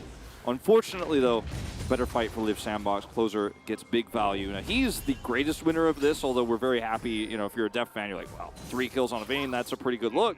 The other side of things, Closer is now very accelerated. Yeah, he definitely is. I think that's going all in onto Leona's. I'm not sure what it is about our teams, but they just love to do that. I think it's just because Leona was in the front line and you have a Vayne, so it's the easiest target to just try to blow up, but and it allows it never seems to work out. It allows Deft, like I said, to be as far away from everybody else. Yeah. So he can... You don't have to dive. You don't have to put yourself into a vulnerable spot as the low-range Vayne. If Closer doesn't flash and gets hit by that 3rd auto, Deft kills him, and then he actually might kill Prince also as well. It's kind of crazy because of how deep Liv Sandbox had to go into that fight. So we're fighting again as Pyosik is going to try to flash away from this one. The subjugate is finally used. He's a really tanky Trundle as now the front line is there, but the Cyclone is onto Deft, who does not have level 6 himself. King gets a big gnar in this back line as Zeka looks pretty dead, but Kingan's kind of going 1v4 now. Zeka's able to stop Watson by so much time, and now a front line once again created here for the Vayne. Krako gonna have to go into that clone, and finally Zeka did go down, so DRX looking to disengage here. As the whip comes out, the flail trying to do that damage. Krako going to get a Triumph proc, but Def now hit level 6. He procs that ultimate, looking for a bit more. Even trying to frontline himself as these fights are really close. I mean, they're really close, but Deft is so low range, but he's managing his auto attack so well. He's using the minion wave, he's getting in there, and again, he gets an extra kill here. He's on 4 kills now, and yeah, you're trading some kills over to Sivir, but I know which, like, even if it's 4 kills for Sivir and 3 kills for the Vayne, I'm still feeling pretty good for the Vayne because she's going to scale super well later on into the game. As this fight is a bit messy to start things off, they turn on off of the Herald. Kingan has his Narbar coming up here. Zeka buys a ton of time with the self-ult. This is a really clean fight here for DRX because Liv Sandbox can't chase Deft down. They're just not able to take him out, and then he's running right back in. And Krako, unfortunately, very far away from the rest of his team. The wallet misses, Zeka does get taken out, so Dove picks up a kill, but this trade of where kills go for Liv Sandbox versus Deft picking up some money, like, you're definitely feeling very good if you're a DRX fan right now. By the way, we do have the Rift Herald taken here once again, and it looks like DRX may have wanted to challenge that again, but instead they say, you know what, let's just get some free farm here for our Vayne. The Sivir's top lane, gonna look to try to drop this down. Liv Sandbox trying to use the pushing power early on here to try to get this early turret, and Kingan is alone. He looks very dead. He has an R-bar and flash. The Sandra's coming up. Dinar is only going to hit Kyle, who takes turret aggro as well. He is going to go down, but Kingan also looking to burn, will be taken down by the Sivir Q as Zeka tries to come in and help out his teammate, but he's just feeding the enemy AD carry as well as now you've got a 5-kill Sivir and a 4-kill Vayne in this game. Yeah, I mean, if you had bought enough time as Kingan, or if Zeka had come up a little bit faster, or if Zeka had teleport, which is just coming up now, you'd feel good about this. Oh, Barrel also going to go down here. Prince will not be under turret aggro for this one. Another kill going over the Sivir. 6-kill Sivir. Now, Deft is also getting plates bottom side, but the idea was to buy time so Deft gets to win bottom and you defend top, make it a trade, but this is not the reality we live in. It's not an equivalent trade, as Deft will get, yes, some plates, but not the 3 additional kills that Prince picks up. Still feeling good about Vayne scaling later on, of course, but it's not the same conversation we were having before that topside dive. Also, I mean, take a look at this. Zeal also finished for Prince. I mean, it's a Sivir as well. So speaking of fountain lasers, like, the fountain lasers, it's not online yet, but we're already putting the pieces together, right? So he's going to be doing insane amounts of damage, and Def's not really going to be able to dodge the Sivir damage either with the bounces. But either way, you know, going back to this, Kingan does trade the 1-for-1, but the follow-up is really the issue for Liv Sandbox. Yeah, or for DRX. If Zeka doesn't go in here, you're like, okay, cool. 1-for-1 topside. Yeah, we lost an arm. They're going to get some plates, but also Deft is getting bottom plates, as you could see on the minimap.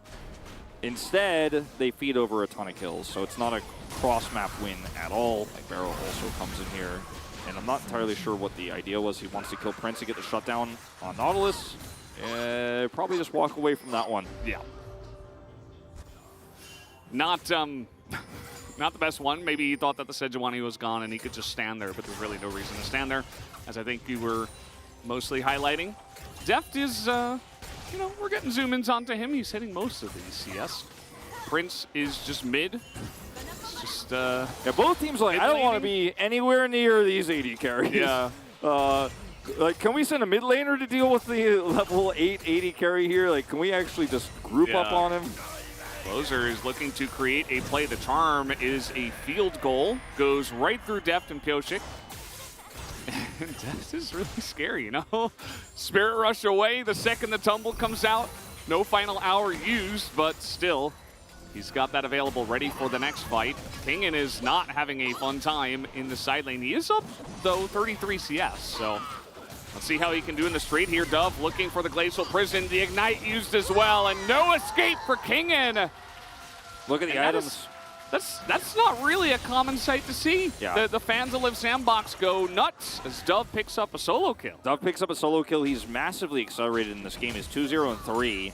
No deaths. Has a Frostfire Gauntlet online, whereas Kingen is sitting on pieces of that Trinity Force, and he has the cooldown reduction on those boots versus, fortunately, Merc Treads, which, you know, are good against Sejuani, obviously, but, you know, aren't going to really give you anything back once you are down a Narbar. So it was really well timed from Dove there to look for the all-in after the Narbar is expired. As Beryl is trying to maybe bait something here, as Def is coming down. It's a 1v4 basically for Def, though. I don't know about this. Yeah, I mean, you're down a level. You could try to force it, but everybody's there for Live Sandbox. So even though we have had 16 kills in 14 minutes, and our teams here are definitely not used to this, as we keep zooming in on this, I'm not sure exactly why. It feels like if we made League of Legends a 1v1 game, you know, yeah, and it's Def versus Prince, the other 4 champions on both sides are just kind of like, you know, they're NPCs. It's kind of what it feels like in this game. This is not an NPC moment here from Dove because he identifies, okay, Narbar is used to clear that wave. You're dead. I'm going to come for you. Waits till the last possible second to ult after proccing, of course, the stun. And also no teleport. He has teleport now. Good information, and Dove, he's looking to make a even bigger impact as he lands that onto Beryl. A bit late, though. Would have liked to see that layered right on top. They do get the cleanse out of Deft, importantly, though. So a lot like the Kog'Maw was kind of in a rough spot without the cleanse. We're going to have an engage, though. In they go onto Pyosu, who's trying to frontline, but immediately gets shredded by Prince, who is just so fed in this game. And Beryl tries to re-engage. Not sure about that. He's got Kingen coming in behind as, yeah, that kind of tells the story. But Deft is trying to frontline now. Doesn't have much, doesn't have flash, and Krako just assassinates him. And the damage is coming out now from the legendary Sivir as Prince hits 8 kills at 16 minutes. This is just too much map control now to Live Sandbox. Like, this fight was winnable if all of the pieces of DRX were together. Look at where Zeka is. He comes in so late to this fight. Beryl has to ult first because he's like, oh, maybe we can buy enough time for Zeka to come through. When Zeka does come through, he's hit by Cyclone instantly. He's alone, as you said, ults himself without really any extra power. Then Kingen's like, hold on, I think we can win this. There were, like, if both of you guys were there, you guys crushed the fight. Like, Kingen and Zeka smashed this fight, and Def gets a pentakill, and we're like, all right. But they were not there all together, and in fact, Live Sandbox were like, yeah, I'm happy to take several 5v2s in a row, basically, which is what they did. It's a very good opportunity to punish an over-aggressive maneuver from Live Sandbox, but Live Sandbox, they saw the Gnar on the bottom side without teleport, and they're like, well, we had that information from Dove. Let's go in. Let's make this fight happen. And DRX, unfortunately, the execution afterwards was very lackluster. They've been trying to lock down Closer in these side lanes. I got news. I mean, he's got Ghost because he has Unsealed Spellbook and Flash and Spirit Rush. The guy has Everfrost. Okay, you're not going to kill the Ahri. They are trying to rotate up here to take down this turret. Yeah, Sivir, you know, kind of just farming bottom side there with no enemy turret, no cross map available. So kind of a macro error here for Live Sandbox, but they are going to be able to group up and actually stop this from being a disaster. I like the proactivity here from DRX. Unfortunately, just it's an Ahri, like you said, and she's not really diveable. They decide not to go for it.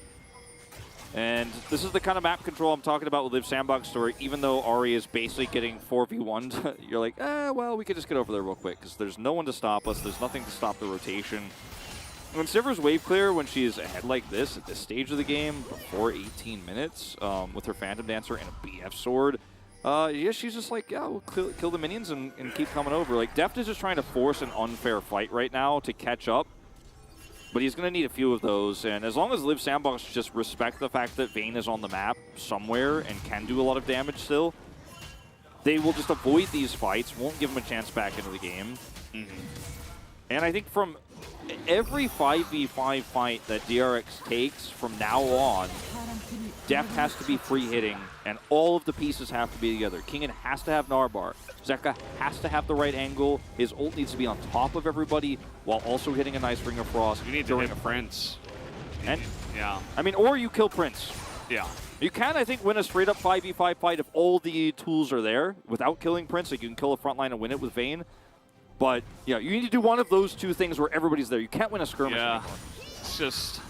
He's about to get IE. I mean, this is like almost solo queue levels of getting fed. Like, this doesn't happen very often in pro play, right? Where a player gets this many kills this quickly. By the way, we have a similar lead in gold in the jungle, which actually goes over to Krako, who just picked up his Kempunk Chainsword. And he's actually going to be doing some damage, too. He's been picking up a lot of assists here. He has 12 out of the entirety of their 14 kills. Yeah, he and Sivir both. First pick Wukong power, Valdez. Must be good. They should do it next time. It's clearly been a comfort for him in this series, and for better or for worse. But the crazy thing about that, 2,200 gold lead for Prince is that Deft has 4 kills. Like, it is not a okay, I have 3 kills, but Deft didn't do anything in this game situation. It's like a war of attrition that he is losing. And so many kills were donated to the Sivir top side, donated mid. Deft, you're kind of alone. He's got some support, but take a look at this. Prince hit 1 auto onto him. The other was a bounce, as now the front line comes in. The charm onto the Zeka here, as Krako is able to set this one up for his team on the follow-up. There is the second Cyclone. Kingen gonna get caught by that pillar, and not really much that the side of DRX could do.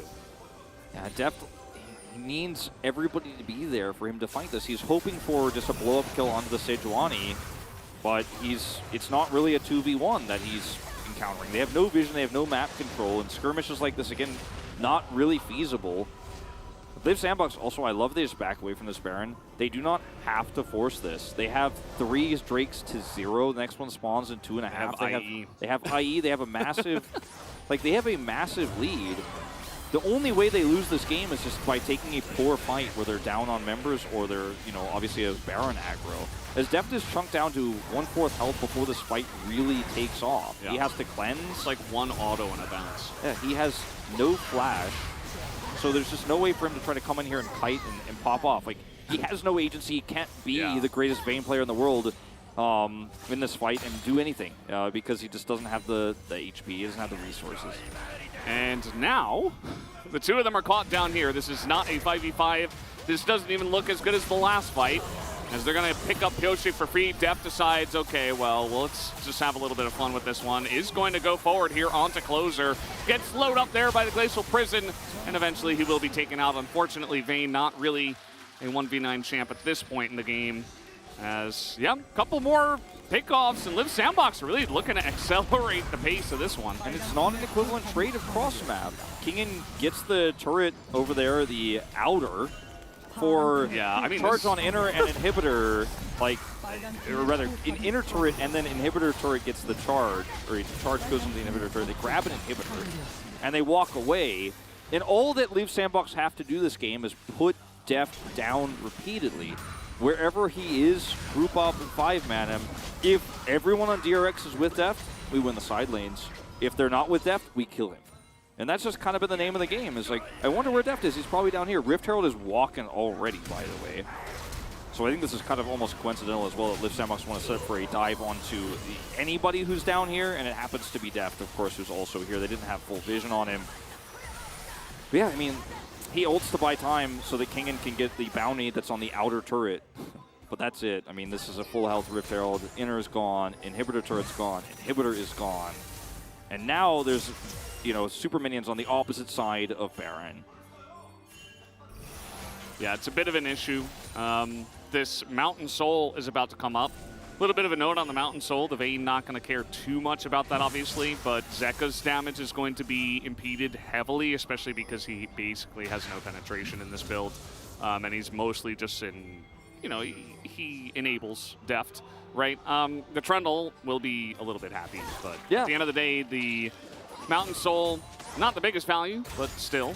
Yeah, Box will take it. That's a really good point, actually. It's going to be good, but it's not going to be as amazing as it normally is.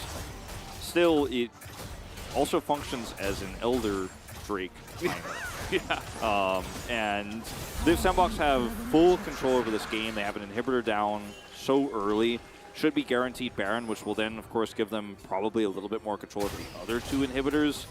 And now that this Elder timer has hit, the time it's going to take Deft to become able to compete with Sivir, because he's almost 3 items himself, but to be able to compete with the Sivir and the acceleration the Sejuani faces, or they face in the Sejuani, I just don't think the timing lines up here very well for DRX. They need a miracle fight, somehow 5v5 Deft, and Kingen are not here. Teleport's up for Kingen, but he has no Narbar. Yeah, it looks like they want to go for a turn here. Lots of members in this brush. Looks like DRX not 100% sure about that, but that's just dead. Goshik gets charmed and 100 to 0. Zeka is a frontline, and yeah, I mean, this is just the state of the game. Zeka is going to go down, and Deft and Kingen do not get to play the game.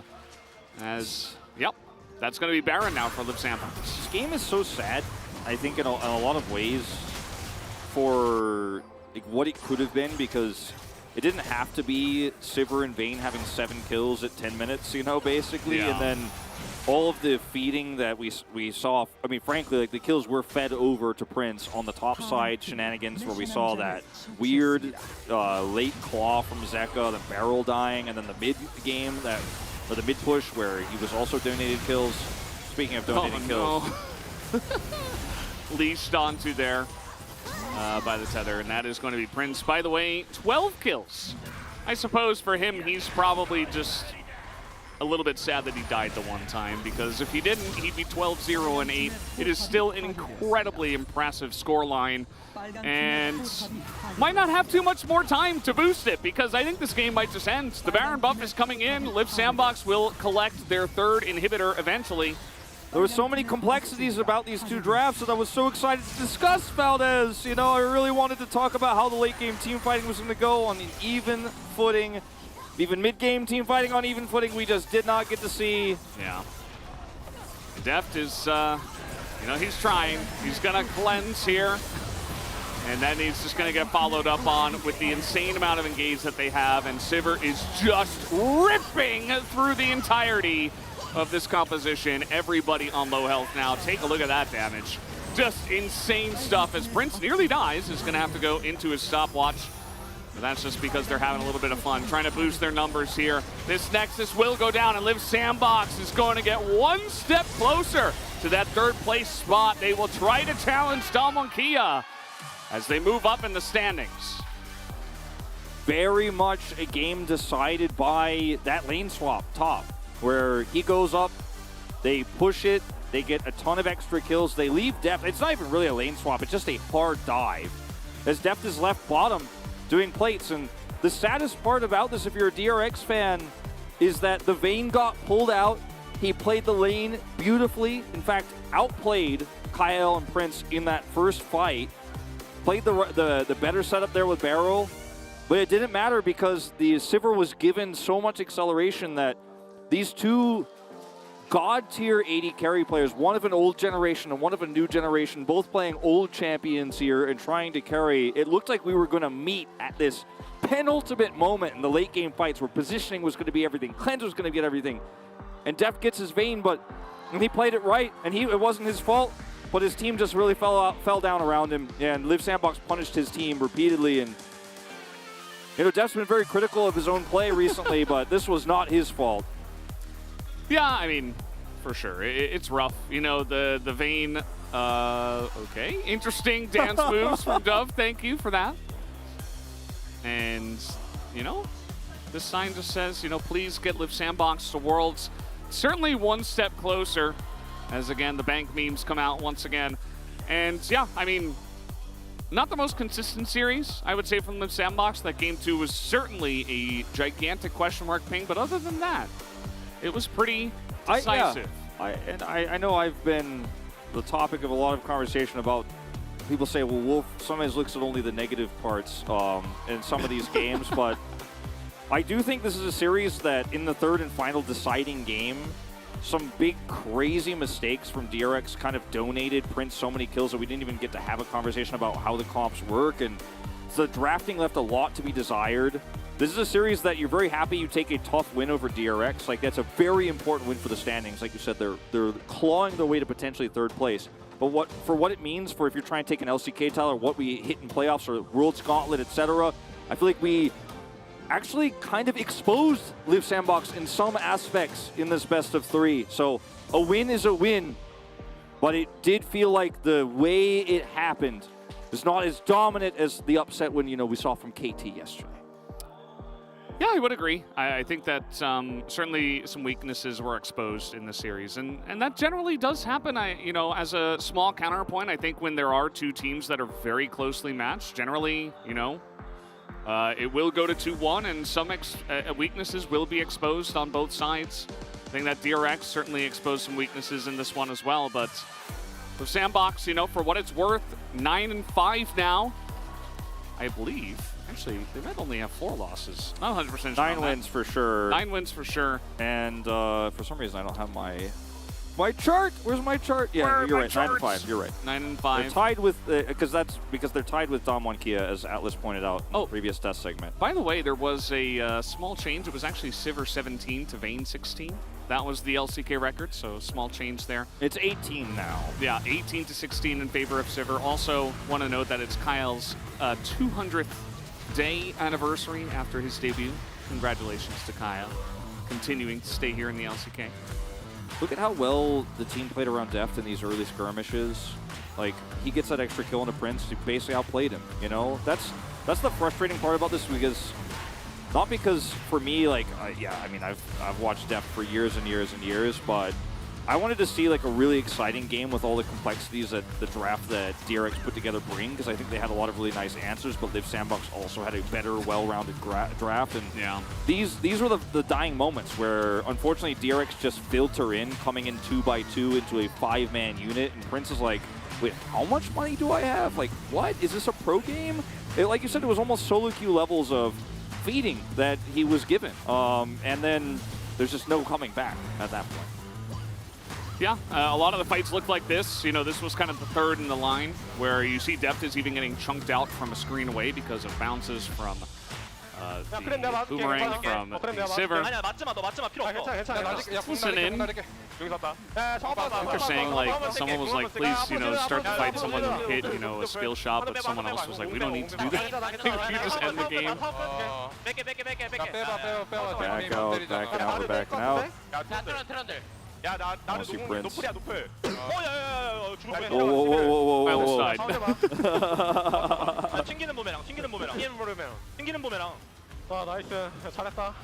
Kingen has no boomerang, I think is what he's saying, but he of course means the Q there in Mega Gnar. Just calling out even individual ability cooldowns at the end of things. And I mean, look, Prince, he's going to pick up a 13 for 13 POG here. He was given a lot of money, and he used it well.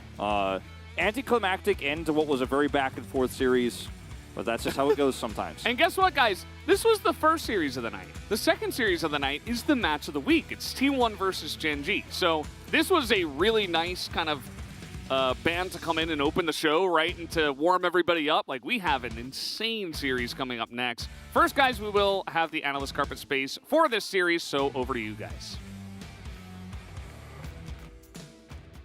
Thank you so much, gentlemen, and welcome to the Analytical Chairs and Collaborative Carpet Space. Yeah, Chronicler, we had what was a really intricate draft, really cute. That was followed up. It was not cute, Atlas. No, it was not cute. It was cute until the Vayne. It wasn't cute. In what world do you first pick Wukong and it works? How do you? We're not allowed to be upset about it. No, because Sandbox won. But how do you get away with first picking Wukong, then picking Sejuani into Trundle, and Ari blind when you know Lissandra is up? I have no idea. Why did Devs go for Vayne into reworked Sivir, into Wukong and Ari? Who knows? I don't know. You were talking about release date gap. Let me give you 10 years or 11. 12 years? 12 years. I think It's a lot. It's something like 12 years between Vayne and Siva's rework, which turns her into a new champion, basically, right? So that gap, even larger than the Zeri versus Kog'Maw that we saw. Only by a little bit, only by a matter of months, but still, the result is the same. Let's have a look at these bot kills. 12 minutes in the game was 6 kills for Prince against the 4 kills of Deft. And yes, Cast has brought this up. Deft played that level 2.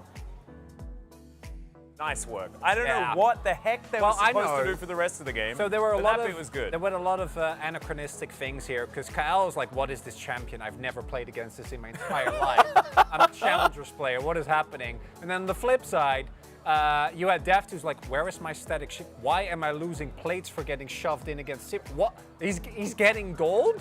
And unfortunately, 4 kills on Vayne versus 6 kills on Sivir matter very little to stop the Mimi for a little bit because the Vayne is playing a short-range AD carry, singles are damage. It's a Fed Wukong, Vayne, and Ahri and Nautilus, Leona and Sejuani, and Sivir has all those to stand behind and just throw bulldogs.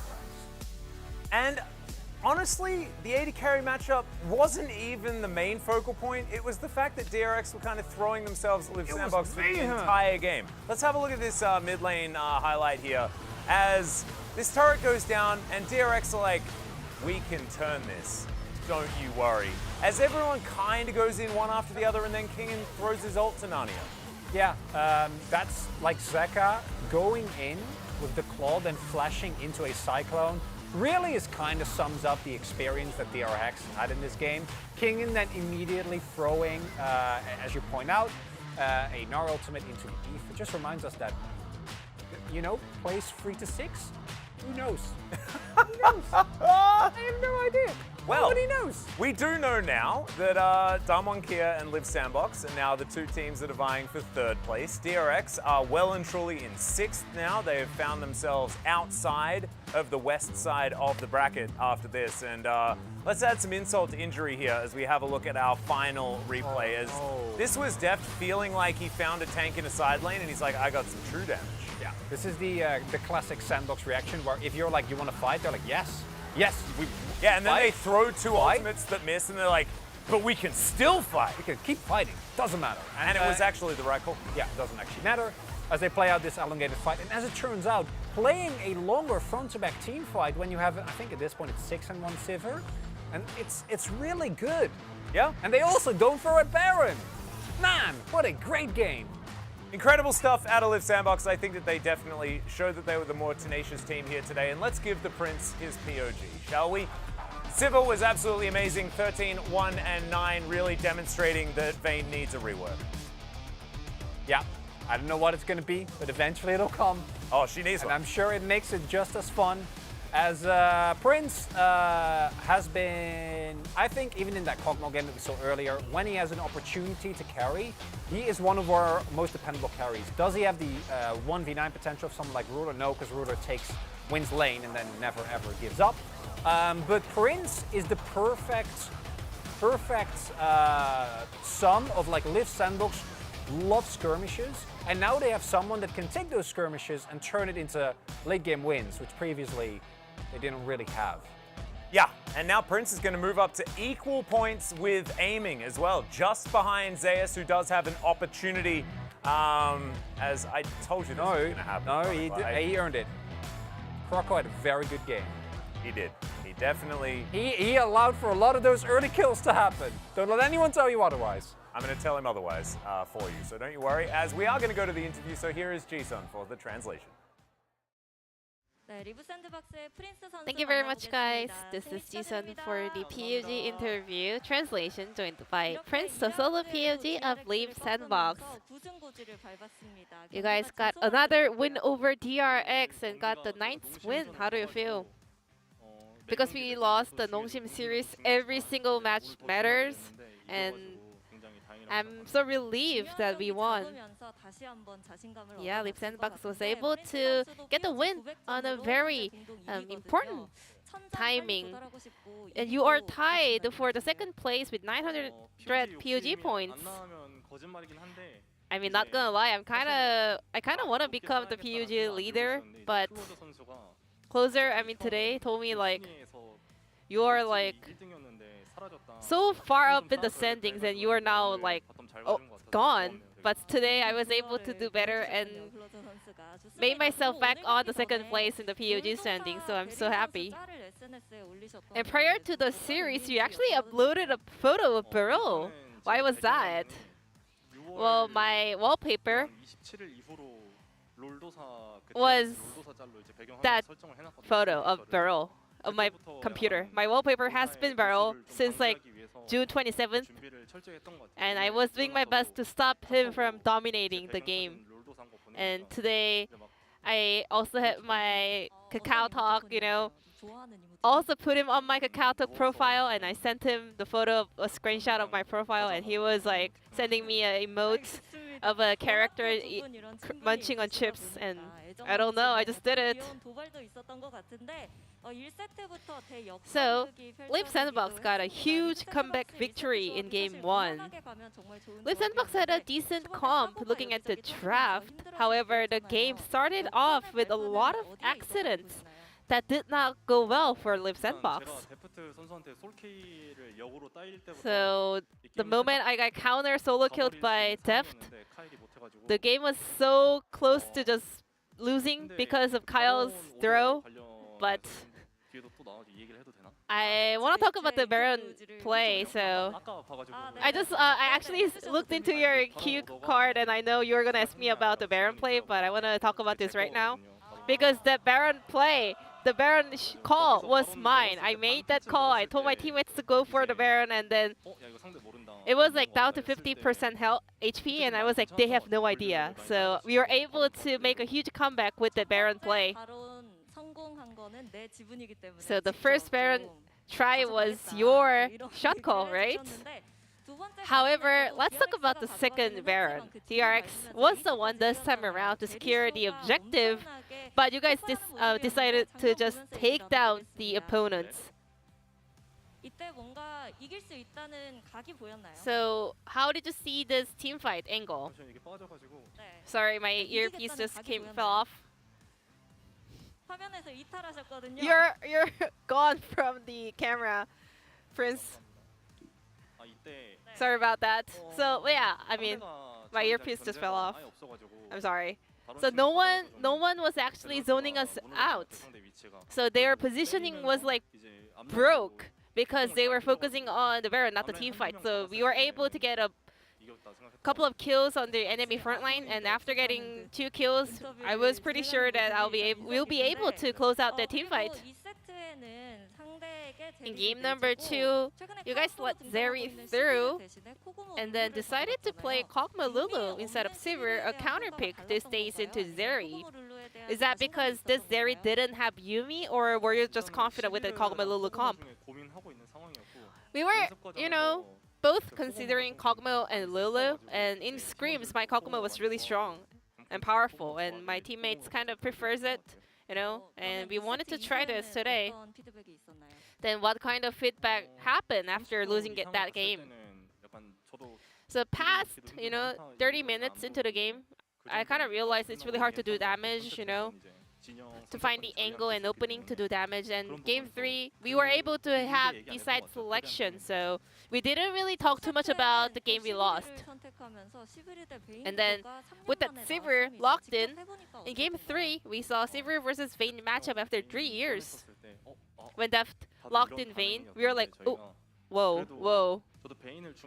However, I did play Vayne time to time before, and Vayne definitely has a very obvious and vivid weaknesses, you know, lane prio and very slow wave clear, and also in team fights, you know.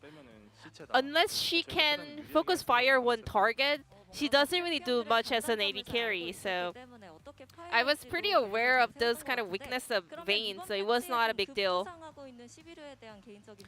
I also want to hear about your thoughts on Sivir. Sivir right now, it depends on the draft, you know. Sometimes you can blind pick it, sometimes you have to consider the enemy comp as well. But just like game 3, she can carry by herself. I really wanted to say this. So Beryl, you know, is known as the master of League of Legends. And there's this typical gameplay where 1 minute 30 seconds before an objective comes up, he actually gets caught out and forces a spell with in order to secure that kill, and then he kind of capitalized on that with the around the objective fight. So I kind of knew that he's gonna play it that way this time around as well. You know, he always just go for that play. He kind of overextends 1 minute 30 seconds before the objective in order to get the flash out of the opponent, and then they turn it around the objective. So I just wanted to say this once I get a chance. Next week, Leap Sandbox goes against Damon Kia and KT Roaster. A very important week for Leap Sandbox. So because we just dropped the series, you know, there are many cases where we can actually close the gap or the opponent's closing the gap. So we really have to work hard in order to get rid of all the weakness we've got, and I hope to have a great match against two teams. And we had some fans having events in the crowd as well. So how was it? I was so happy to see that we have so many enthusiastic fans, and also I had a lot of messages from the fans supporting us, and I'm so happy that we are able to make it up the last defeat after and this time around. And this was the Bank Derby, you know. I'm so happy to take down the Shinan Bank DRX this time around.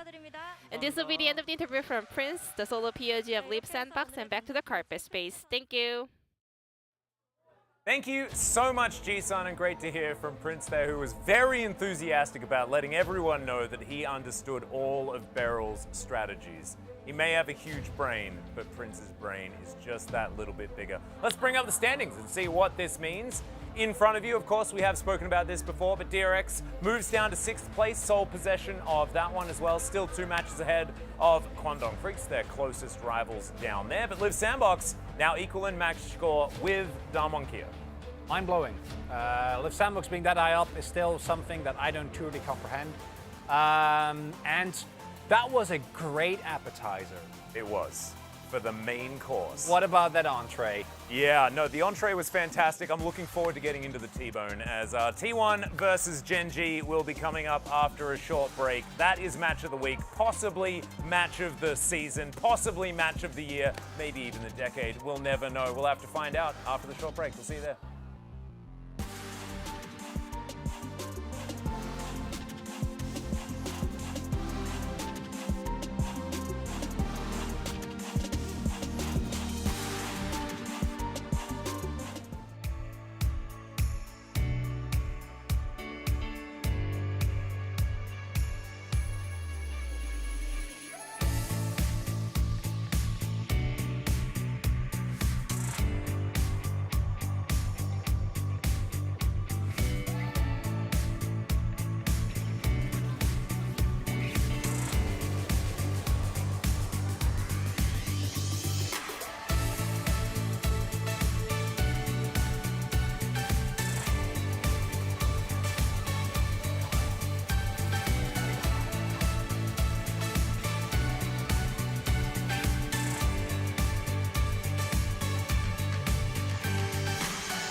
I think, yeah, Gen G has been more consistent, but T1 plays the level of their opponents. They prepare really well, and I think it is going to be a very close series. It's very difficult to predict. Yeah.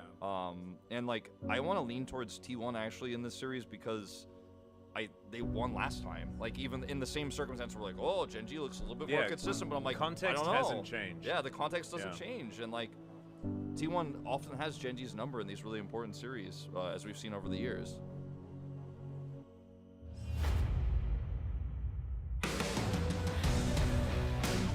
To come on forward, Vikla just kind of, Rascal by himself as Aiming's trying to do damage, but Zeus just denying him completely. Now Aiming's able to try and kite this one out as Ona goes golden. Aiming's still alive for now, but the rest of his team is evaporating. And KT will unfortunately fall to maybe a pentakill for Gumayushi.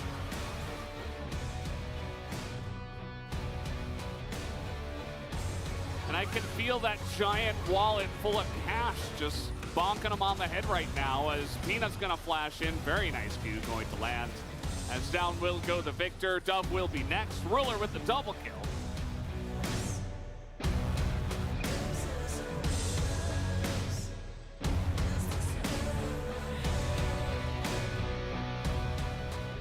Ways and just steals that one away, and now Bin. Here we go. They're going to go for the full engage here. The kind of barrage comes down. They do get the orange out of them though, and now they might try and fully engage. There's the ultimate, the flash away, but the nice little Q afterwards means that Wei picks up another one, and Wei is just running around the map. This Poppy is proving so powerful for RNG.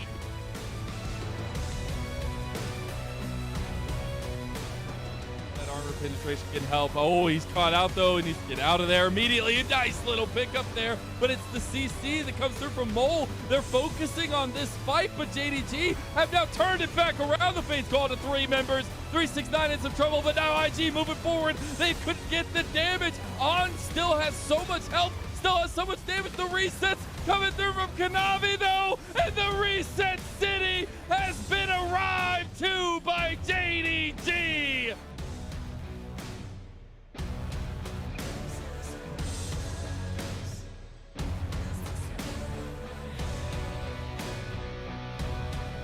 Unforgiven. Kaiser's up in that middle lane. Unforgiven is about to get knocked up. He does indeed. Moonlight Vigil comes forward, and there's the flash. Unforgiven turning so much damage. He gets the kill at 500 gold. LeBron will close it out, but in the 2v1 and getting hit by everything, he finds the kill. There's 2 plates so far. Razork wants to keep the fight going. Carzzy still standing strong. Upset off to the side. Rana, Tad. Reset for Razork.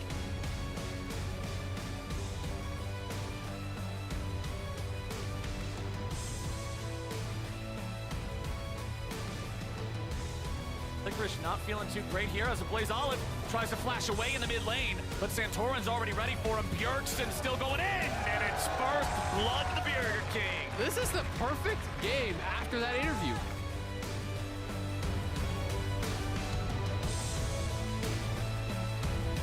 $900 is the number. Phoenix smite auto, that's really well timed by a Blabber, and do the numbers. That was going to be enough. Biofrost slowed up, and here comes the Turbo Cat tank, a shuffle backwards. Oh, the shockwave was beautifully timed. Jensen makes the kill happen.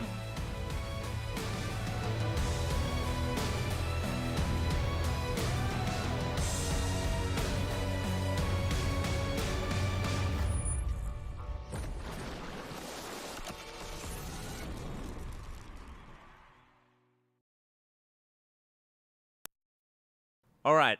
So I think I'd like to just take a moment because we have mentioned the match of the week or Valdez's match of the week, which I think is going to be match of the week, right? Gen G versus T1 is definitely it.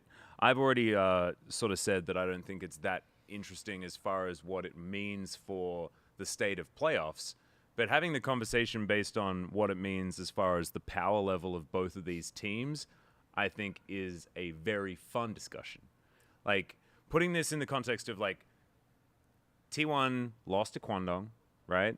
They've been pushed by a lot of our lower teams, but they managed to beat Gen G. They were the only team that were capable of beating Gen G. Do we see this as being, like, a kryptonite thing? Are we, like, going back to Samsung White, Samsung Blue, right?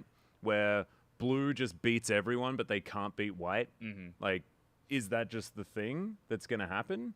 Because, I mean, White ended up winning Worlds. It's like, because we're going to have to do our predictions as well. And last time around, the circumstances for this match were exactly the same, where Gen G just looks better. T1 is fairly shaky against a lot of weaker opponents. So I was like, oh, Gen G is going to win.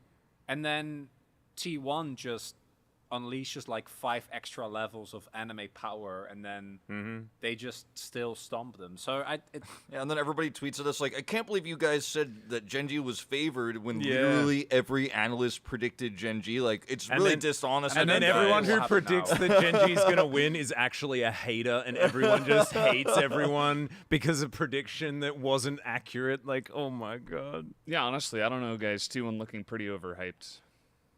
Oh my god. Did you hear the hater next to me? That was so much hate. Unbridled. Wielded in my direction. There's too many levels of It's me, Munchables, on the puck stage. Hey, don't dig on Munch. No, I don't says silly things. I don't always agree with his take, but he's a sweetheart.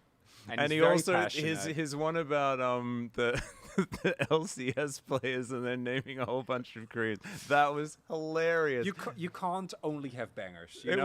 I know, and honestly, you lot. have to try and give it a crack. You have to give it a crack if you're gonna actually have one land. You know, you miss every hook you don't throw. You know, he's the Blitzcrank of Twitter.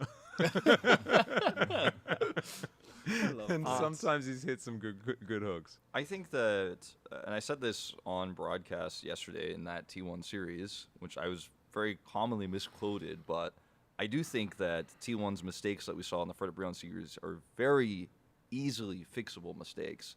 Overextensions, owner trying to be a god when they were not in a position where they could actually just like run it down as Lee Sin and still win the fight, because that's been most of his Lee Sin games all season long. And I saw a lot of comments like, basically, despite owner's best efforts, T1 still won. Those are the kind of games where owner just had an off game. He was playing with like kind of the wrong mentality based on the game state and stuff like this. Like, it's just an off day against Fred Brion. Like, we have to remember that Fred Brion, even at the bottom of the standings right now, or close to the bottom of the standings, is still an LCK team with really strong players.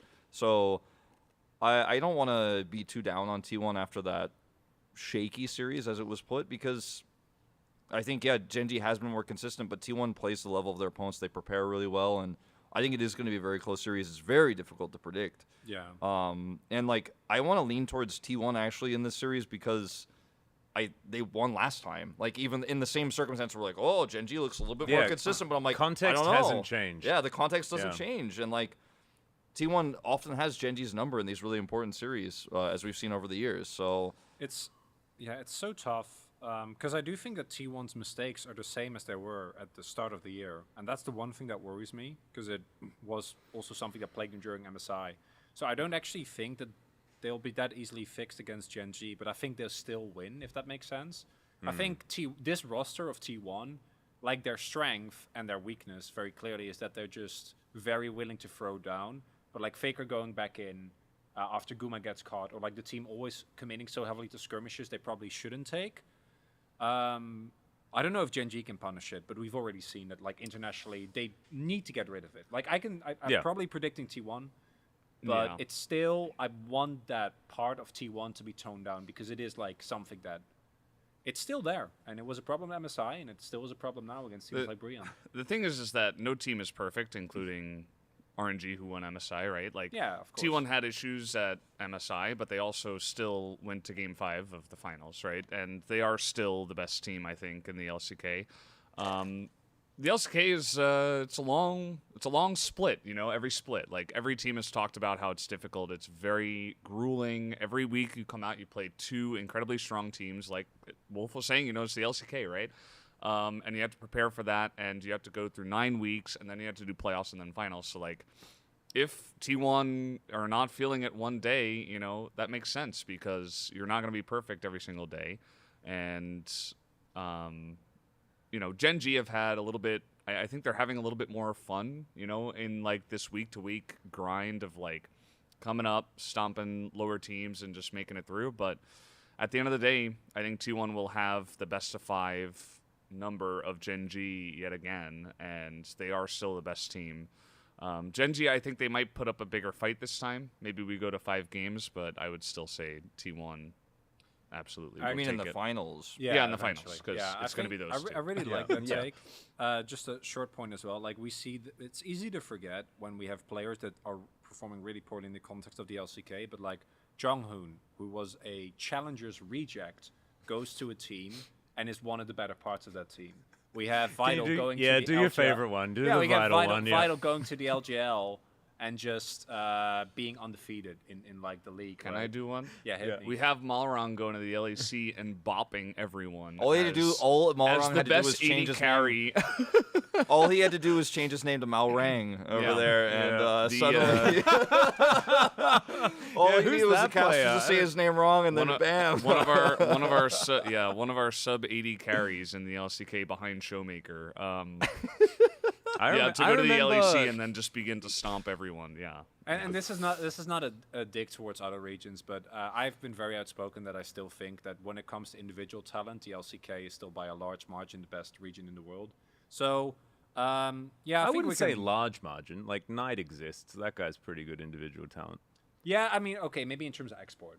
Yeah. Not in terms of because no one gets exported out of the LPL, and so therefore that region doesn't count. So I guess Hey, what about? I mean, there were some TSM deals. Yeah, those but that was Swordon. He's not an LPL player. No, you definitely. I don't mean in terms of like I don't. Yeah, what you mentioned. It's just in terms of export, but. I mean, I guess the entirety of LMQ back in the day was just Chinese team. You know that North like, America. No one watching this knows who LMQ. Oh, surely. No Xiao Wei Zhao? Loved that guy. His Yasuo was great. They're not gonna know, Atlas. Okay, Atlas, let's get you to bed. Feels bad. But yes, no, I see what you're saying, and I agree. This the whole conversation about like because this is where like all of the hot takes and all of the like people like getting all of the hopium and all that sort of stuff starts happening. It's one of the reasons why Worlds, like when the hype starts happening, it is so exciting and so intoxicating, is because in the context of your region, the team that's winning they look awesome because they're winning in the context of your region. And the League of Legends doesn't look all that different because like when you're at the very top end, you're talking about like milliseconds of like very small amounts of time of different reaction speeds and different like decisions being made and things like this. It's not like he built X item and therefore this player is better. It's this guy's hands work gooder and so you're dead and he has this item but at least he's alive, you know? Like all of those things, like you can look at it on paper. Often it doesn't matter. That's why like I love the RNG point because RNG, they play the same. They don't every year. I actually I was watching it was a podcast, I don't know, but anyway, Dom was I Will Dominate was talking about the value of repetition and practice of a specific style, and once you get to the highest level, and this resonated with me a lot, once you get to a certain level, it doesn't mean that you can just park this playstyle and you can always do it. It's not like riding a bike, which is the reference that he used, or that I think Thorin used on the show. But it's not like that. You need to go back and you need to practice it. You need to actually get these things out and actually play those styles. And so like I think that like T1 is an example of that, right? Because they play like they're almost stubborn in a lot of these compositions that they'll just keep running back over and over again. And if they don't have to change it, like they want to get the stage experience on Gumayusi's Draven, so they will just perpetually keep picking it. Like they just want to like, and I think that that's like really, really valuable. So what you're saying is Sandbox wins. I think Sandbox wins Worlds in 2022, yeah, or 2023. I think for me, like, I break this matchup down if we have to go into like, you know, we did a lot of like feeling talk until Atlas got into like the real stuff right there for a second, but we did a lot of like, I don't know, like T1 won last time, so we're kind of leaning that way. For me, it goes like almost simpler than that when we break down each individual player. Like I think Ruler and Lehens are a much stronger bottom 2v2 than Guma Carrier right now. then we look at the jungle, it's like, damn, like these are the best 2 players on these teams right now. I think at the highest when they play, like Peanut and Owner both are so critical for how both of these teams play right now. And then you look at the top side of the map and you're like, ooh, it's definitely Zeus. It's not Doran. You look at the mid lane and you're like, okay, it's definitely Chovy, but I think Zeus has been more impactful. I think like Faker's playing a little bit more utility, so Chovy being better right now isn't as valuable. And Peanut's jungle pool is quite wide, like larger than what we have mostly seen from Owner. He randomly played Nocturne. That wasn't what the game was about.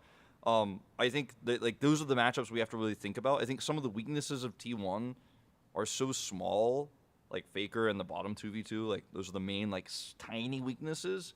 They're so small in the grand context of things because Zeus has been at his highest and at Owner's highest, like much more impactful. And I would even say Owner, I think his highest has been much more impactful than Peanut. Even though Peanut made like the cool, flashy looking plays, Owner's been so damn consistent that like I don't know if it necessarily matters. And when I really like boil it down to like boil it so hard I can like see the salt at the bottom of the pot, like I feel like, man, T1's got like a 5% edge here that might just be enough to win the series.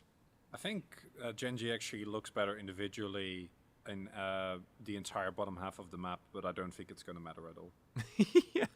But if I can jump on the Peanut thing, I think he looks really flashy, like Wolf put it, because he, every single game, does a very predictable style, which is either I'm going to boom the enemy jungler or I'm going to dive bot 7 times. Yeah. Like, he does the same 2 things every single time.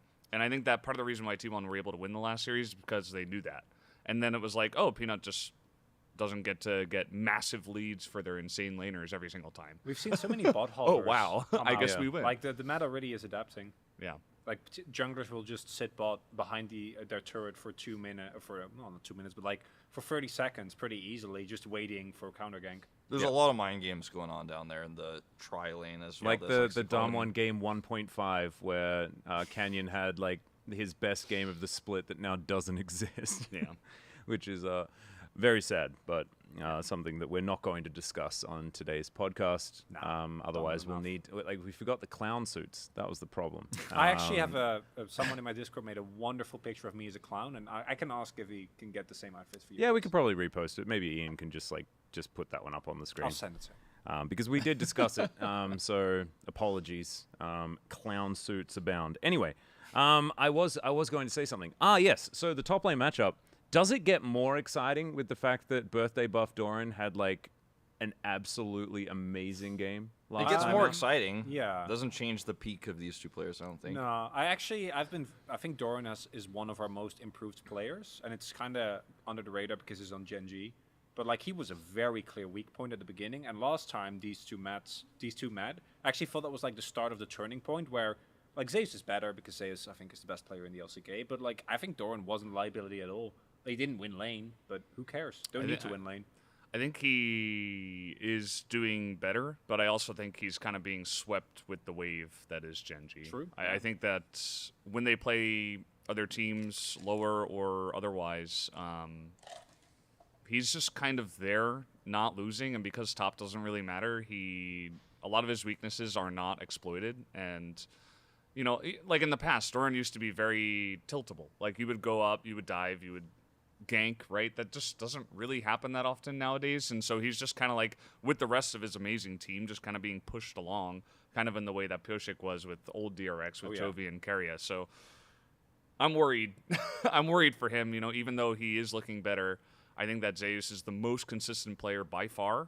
Like, he almost was pulling T1 by the coach rails through that last series that we saw them against Guangdong Freaks. So I think that is going to be a huge winning point, you know, not just a small one. I think Zeus is like miles ahead of Doran right now. Zeus is also not an emotional player like Doran is. Not like at all. Doran, that's Doran loses game 1 where he like died twice in lane, and then he's extremely tilted, and you could just see the way he's playing. And then the second game he like tries to, it's almost like he's trying to prove something and then like fails and then gets even more frustrated. Zeus, he's not a selfish player. He doesn't play like that. Like, he loses game 1. You can see he's had his frustrating moments on camera where he's like shaking his head like this or going like this after a game. But like, generally speaking, you don't feel that same emotion when you watch game 2 after he won a game 1, but it didn't feel like his performance was good.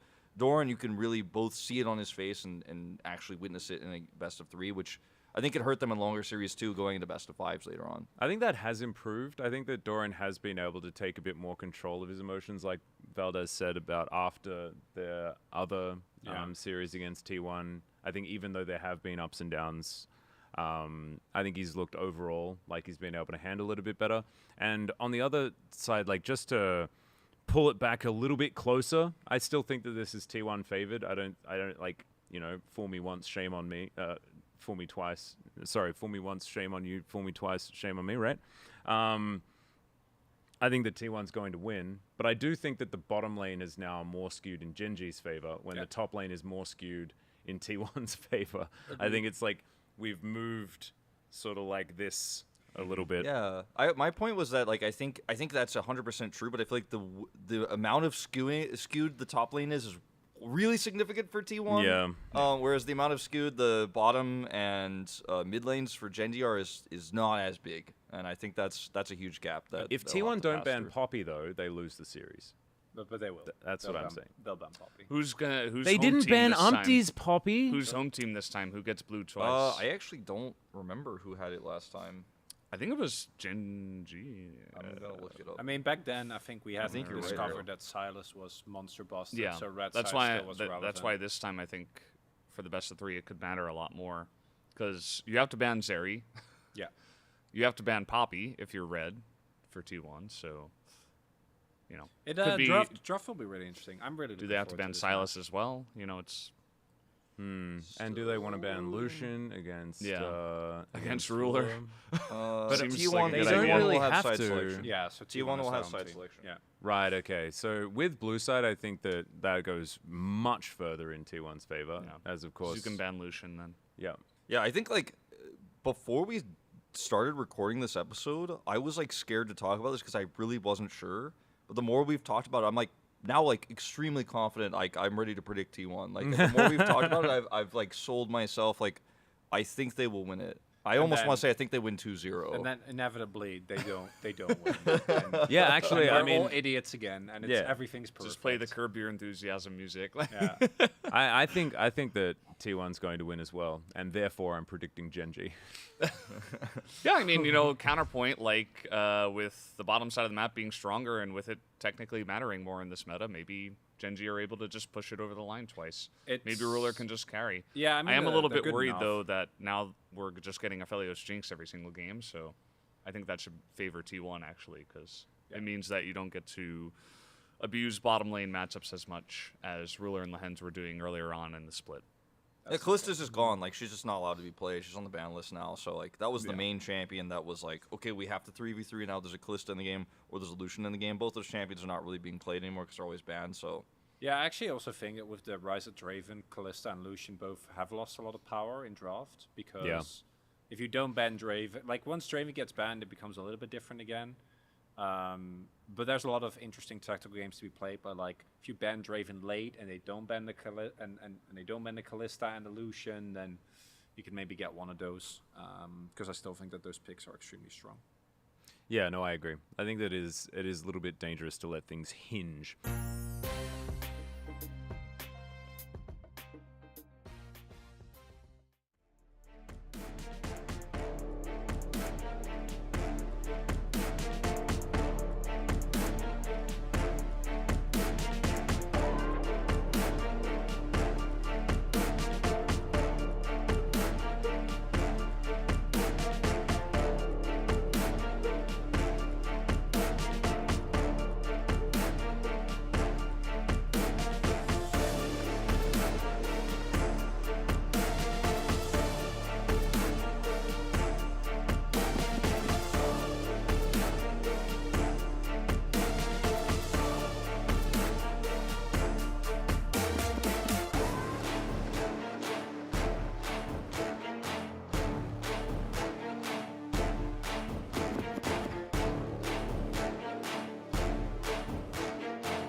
Welcome back, everybody, to the LCK for a very special series. We got T1 up against Gen G, the top two teams by far here in the LCK. It is a matchup that has a ton of history behind it, and generally T1 comes out on top. Gen G have been looking incredibly strong in the last bunch of series. Can they do it this time is really the question on everybody's minds. That is the question, and despite on the global side a universal prediction for T1 across all four of us, it's still such an incredible series to call, and it really makes you wonder if the form of Gen G and how strong they are will ever be enough on a day where these teams collide in a best of 3 or a best of 5. As T1 just keeps having the number of Gen G, they just keep having the more clutch games, they just keep outperforming, they keep stealing those wins away. Last series where they faced off, it was extremely close, but T1 took the win in the end. And they keep seeming to do that. Let's take a look at the points of the match here. The biggest match of round 2. It was the biggest match of round 1 as well. The final battle for first place. Gen G is on a 7-match losing streak against T1 since 2021 summer, where I suppose 2021 summer. That was semifinals, I believe. Yeah, it should have been. BDD, of course, able to step up on the Azir and kind of pull off a big play. And will that change today? That's really, you know, the question we asked at the beginning of the day, the beginning of this series, and here in the points of the match. It's really the question.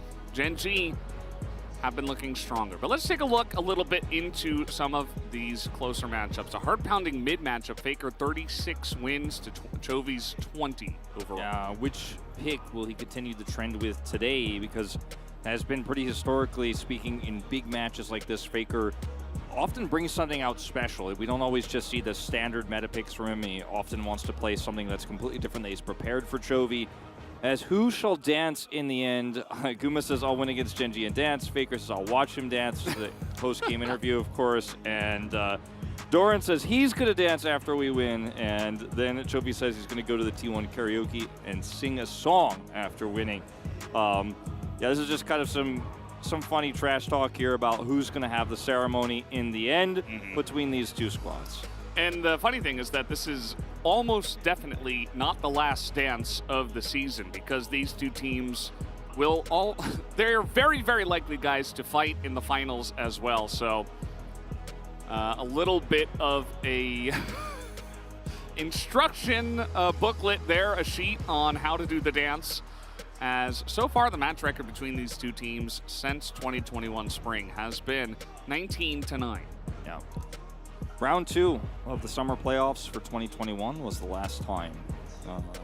Actually, no, it was even before. Yeah, that's why I was confused, because I was like, I don't think that was summer. I thought it was spring. Yeah. And it was spring. Yeah, so yeah, spring, that's correct. Yep. It was the spring round 2 of playoffs. Because I remember, I think it might have even been you and I casting that series, but everyone was saying, okay, T1 always beats Gen G, and then Gen G were like, no, we're going to the finals. That was a very dominant series, and there was only one game of that series that was close. But yeah, since then, it has been a very, very tough time for Gen G in this matchup.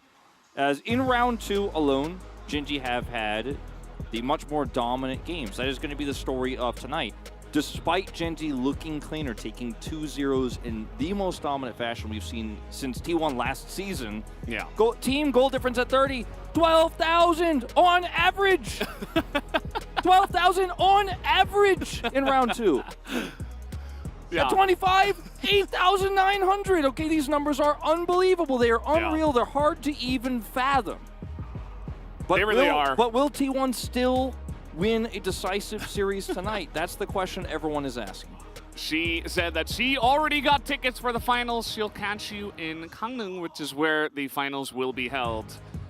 And, you know, I'll be waiting for you there, T1, is what she says. And honestly, I think she's right. They'll probably make it. But let's take a look at this matchup. Everybody looking very confident here, as always, for T1. You know, Valdez, there's a saying people say, and they say, yes, form is temporary and class is permanent. And I do think that is the story of what could happen tonight, as it did in the first round robin. Is even in the first round robin, we thought Yeah, Gen G wasn't as dominant as they are in round robin 2 here, but they were winning their series more decisively. T1 had a lot of struggles in the early part of the season. They almost lost to KT. There was that close call MSI against hangover. Nongshim. Yeah. MSI hangover. And they showed up in the series that mattered most, the toughest series for guaranteeing their spot in first place. And they showed up and they beat Gen G. And tonight, despite all of the signs pointing to Gen G dominance, I think T1 fans still trust that they'll pull it through yet again, twice in a row this season. That is the general consensus, and I don't know what it will take from the side of Gen G to convince us otherwise, other than a win. I think at this point, it's been too many times in a row. Gen G have to win if they want to convince us that it's possible. No 1-2s, no close series, no, one player getting the better of the other or better lanes or whatever. It has to be Gen G coming in and actually performing against this team, which it's become kind of a curse, and it's been a streak now for 7 matches in a row. And Gen G are here on a mission, and that is to try to break this loss streak against them. And even if form is temporary for Gen G, and they're having even a stronger form here in the second round robin than they did in the first one, it has to continue just one more best of 3. Just one more best of 3 of that dominance we've seen in the bottom 2v2, which is definitely a strong point Gen G has over T1 right now in lane. Chovy having better laning stats than Faker across the board. Peanut defining the Poppy meta, creating it and forming it by himself. Everyone is following him, looking to him. Gen G have a lot of edges going into this best of 3. We'll see if they can land the ending, the ruler ending that a lot of Gen G fans are hoping for here, because this is the Brave key player matchup that I wanted to take a look. This one, and of course the top lane, is right now stats far superior for Ruler in terms of lane. His damage percentage is much higher. He's been a much more carry-centric player for Gen G, and that is the meta that we're in right now. Gold difference at 15 as well, #1 in the league. That just showcases how dominant he is. 300. Part of the reason why Gen G have such insane gold difference stats is because of their bottom lane. Because they just win so hard in the lane. It's not even that common here at the pro level to dunk on so many lanes that often. Maybe every once in a while you get a winning lane, you get the right champions, you get the dunk, and you're feeling pretty good, you get some ganks. But these guys just do it consistently.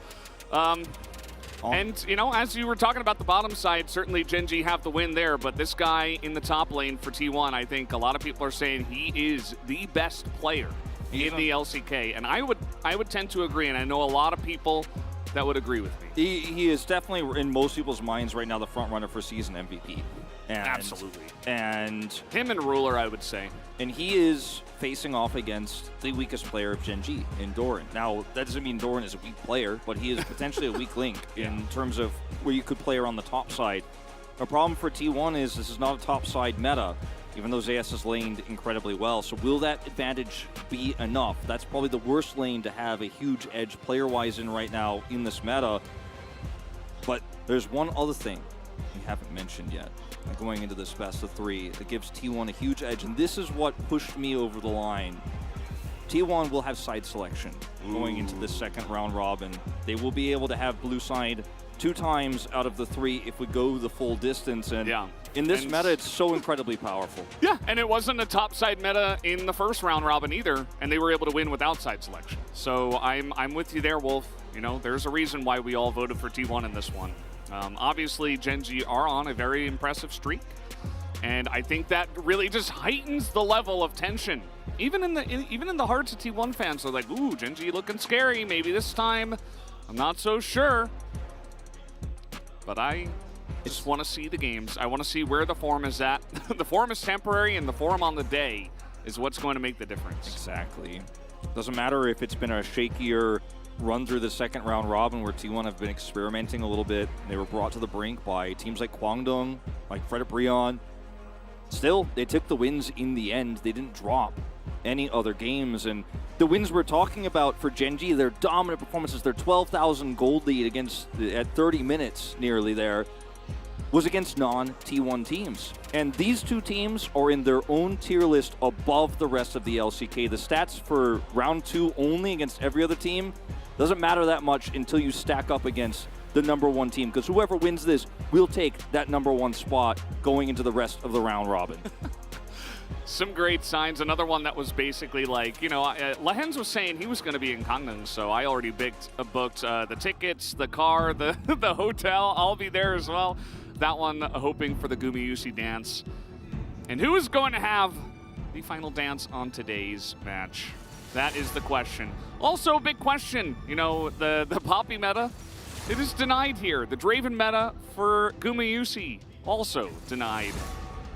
A lot of Zeri push, Zeri counter, soft counter pushing lanes removed here with Poppy's gone, obviously very strong. Singed gone. T1 are fishing for it. They want that Zeri first pick, and I think Gen.G will very likely have to ban it. They take away the Yuumi. They're daring T1 to play this into potentially a Sivir response from Ruler. Kalista gone, Draven gone here. Or into Lucian Ami. Now, T1's Ruler. Yeah, and T1 have not prioritized the Sylas when it's been available, and they will actually give the Gwen first pick over to Zeus. Now, there should be not a surprise to anyone who's been following T1 as of late and how we've seen top teams dominate with Gwen.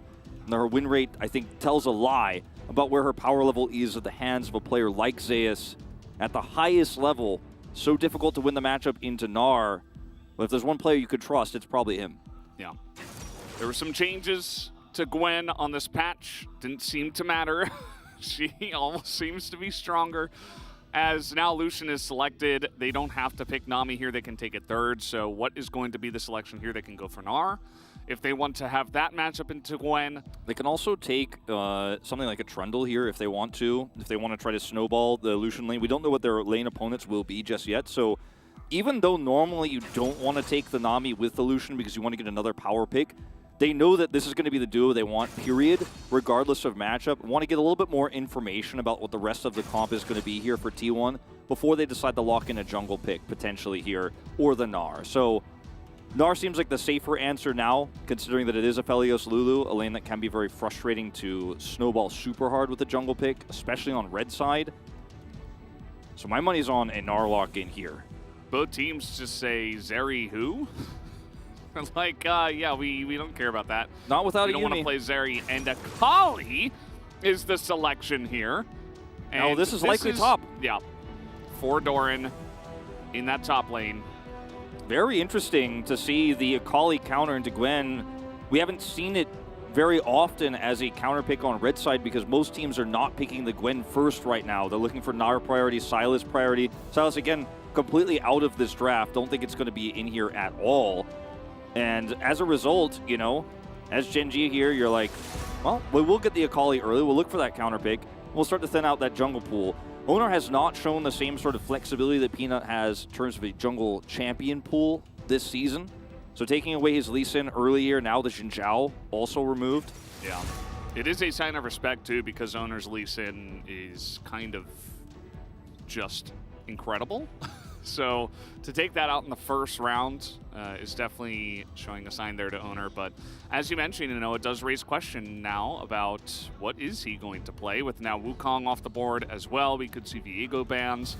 Will we even see Sylas, Zeri, and Gnar be addressed here in the ban? Yeah, I don't think we're going to see the Sylas or the Gnar anymore because Akali is very likely going top. And you know, the Gnar was somewhat discouraged by the fact that Faker can still play the Sylas, obviously, here, even though he hasn't really prioritized that so far this season. T1 have found their wins elsewhere on the map. As we're seeing this jungle pool thin out significantly, it might just be a Trundle ban here in the final slot. No, it will be the Vi instead, actually. Very deep dive with the Akali, with the Lucian damage. I think it's a pretty reasonable ban. The Trundle is not going to be as useful in mid-game skirmishes outside of the early game. And not something they necessarily pick up here against the Gwen either. You can pillar Aphelios, but they don't have a lot of hard engage. And well, this is one way to shore that up, right? You at the moment, before the Skarner, they had Tidal Wave. Other than just sending in your players to dive without any setup. So Skarner is going to be the choice. I think Master Yi into Skarner is not the choice. It's just been a bit of a meme for T1 since we hit patch 12-13. They like to hover it. something like an Udyr or a Hecarim into this can help outpace the game here for T1. A lot of power on top side too in a matchup where Zeus could try to control. And Twisted Fate, similar idea, right? You can try to make that global impact on the top side of the map where the Akali counter pick comes through. And they might just go all in on the Udyr I was mentioning before with this and really just try to outspeed Gen.G through this game and keep them at an arm's length in the later parts of things while the Aphelios grows into that 2-item spike. Similar idea here with the Nocturne. We've seen Owner play before. Can completely shape team fights by just turning the lights off. 4-1 so far this season, the Nocturne's been very niche, but it has been very successful. Yeah, I mean, if you time Paranoias correctly, as you mentioned, it can just be insane. Now, what is the choice here for Chovy into Twisted Fate? Maybe something like a LeBlanc? You don't really have any engage outside of the Skarner right now. Yeah, it's really tricky. Silas still available. I mean, Silas is one of those old school Twisted Fate counter picks where you match the rotations, you steal the Destiny Gate away. And since Silas is still open here, and you know you have a Lucian, doesn't feel bad that you're going double magic damage top and mid here with the Akali and the Silas. You have Skarner for some really nice picks and Nami setups with the Tidal Wave. And later on in the game, the Twisted Fate is going to be very relevant because you have Nocturne for long-range engage, you have Rapid-Fire Cannon gold cards to catch Lucian, so his cleanse is something that we're going to have to really keep our eyes on here. Because the biggest problem for mid to late game Lucian has always been that while he's trying to look for a pick, he sometimes gets caught himself. Ruler has been so good at walking that line, he has absolutely been our best late game Lucian player. But with Twisted Fate gold cards on the other side, you've got a Lulu. Who is he realistically going to be able to find kills onto in the later parts of the game? I think that job is mostly going to be relegated to Doran on the Akali this game around. Such an exciting draft here, Valdez. Very much a far cry as well from everything else we've seen this week. This is its own T1 Gen.G specific draft. It's not really attached to the meta. It's just based on the bands that came through for these two teams' strengths.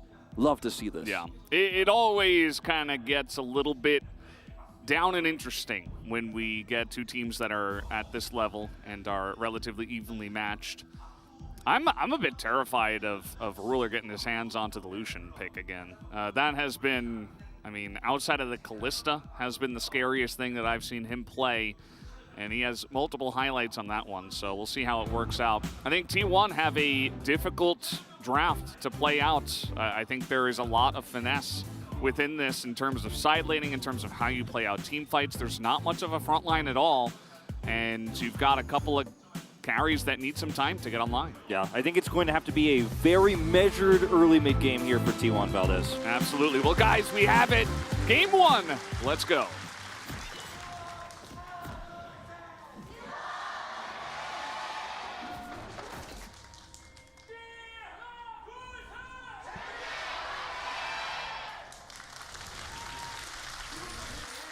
I heard a drum again.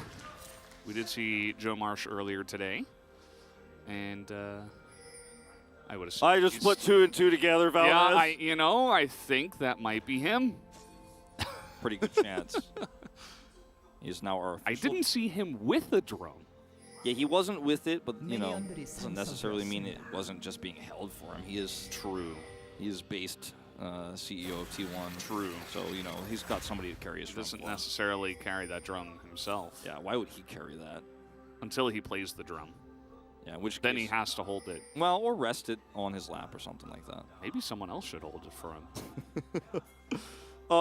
So let's talk about these comps a little bit more in depth here, because for T1, they have both power in the mid game with this Twisted Fate Nocturne with the ults they have. They can dive the backline, they can punish Ruler. But they also have to be careful because, as you mentioned, they don't have a traditional front line. You know, Ruler is going to have that Gale Force power spike in the mid game where he can assassinate basically anybody on the side of T1. You know, with the exception of the Gwen and the Nocturne, everyone else is pretty vulnerable, in fact. And as a result, some of your big strengths here normally with Twisted Fate and Nocturne in the mid game aren't really as powerful this time around, because you have to be careful, of course, of ulting as owner into a Skarner, who could then grab you and actually then assassinate you. I think the game is going to kind of be shifted in terms of its power towards the later parts, where the Nocturne and Twisted Fate will be so good against the Lucian in the late game that that's really where we're putting our focus on these two champions later on. Whereas traditionally, it's more of a mid-game situation. Yeah. Well, we're just taking a look at some of the champion stats here. Gen G, not a single pick that they have chosen for this game has sustained a loss yet in this season. Again, I think they only have one loss on the season. That was to T1, so kind of makes sense. Beside of T1, I believe I saw 2 first picks for this season.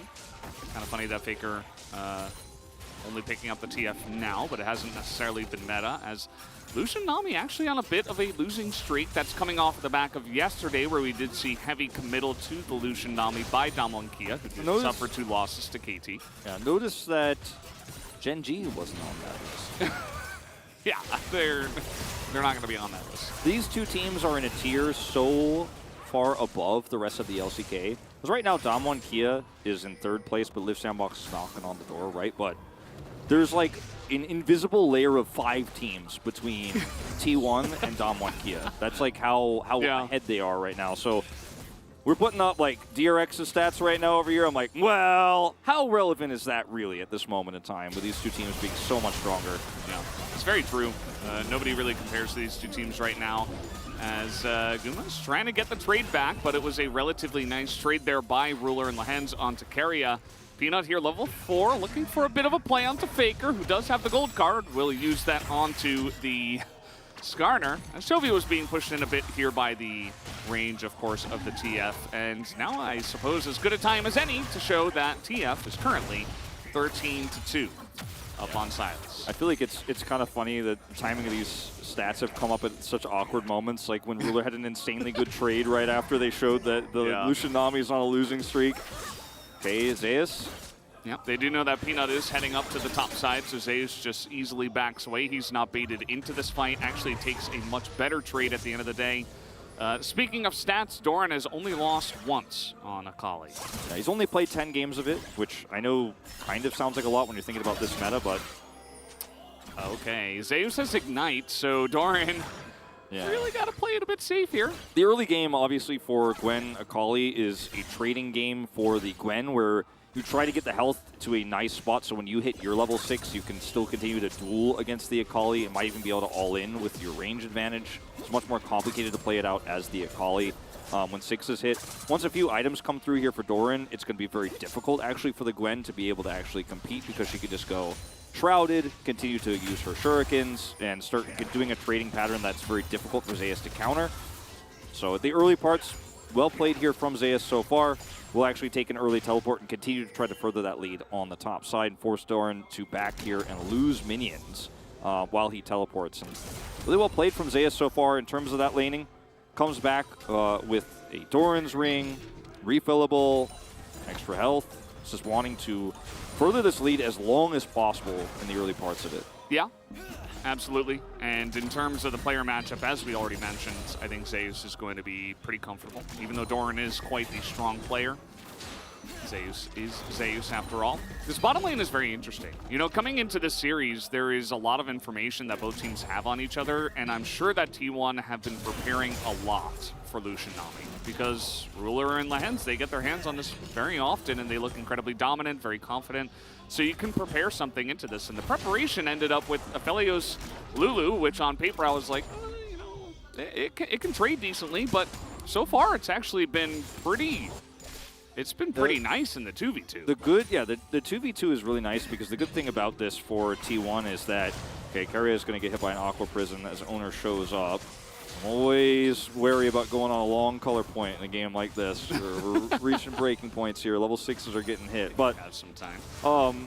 The Lulu can just continually Glitter Lance, and obviously Aphelios isn't able to do the same amount of damage as Lucian does with his passive, but with Calibrum he can trade pretty aggressively, and Nami is not really going to be able to get chances to proc Electrocute in this matchup very well. And if you overextend and get Gravitummed, you can just die. You won't actually win the all-in, especially with Lehens running Ignite here. They're heal-less in this lane, so with heal for Gumayusi, it's really hard for Ruler and Lehens. Exhaust, right? Yeah, sorry, he took Exhaust instead of a heal, right? He's heal-less. Oh, okay. That's what I said, but yeah. I know that kind of came out. You did say Ignite, though, so I was like, whoa. Yeah, so I'm missing something. He's heal-less, there's no ignite also. Like, it's a heal-less lane, and they don't have ignite. It's like, Ruler didn't take heal, Lance didn't take heal instead, so they have neither heal nor ignite. That is what I am getting at here. Gumayusi and Keria have both, however, so you can't all in. And so if you just kind of play it slow as T1 and slowly, forcefully push that lane forward, use the power of the Glitter Lance and keep trading, it's hard for Ruler and Lehens to actually have a whole lot of power while their jungler is basically a wet sack before 6 as well. You know, like, Skarner, he doesn't do a whole lot. You got to flash out of That's an interesting way to put it, but yes, I do agree with you. Oh, I mean, have you ever seen Skarner run at somebody pre-6 and like Ruler gonna face check that one. Insta cleanse on the polymorph. Has to flash 2. Faker's in the bottom lane, and I think Lehens is just dead meat. Down he does go, and first blood comes in as Chovy is just going to Destiny into mid.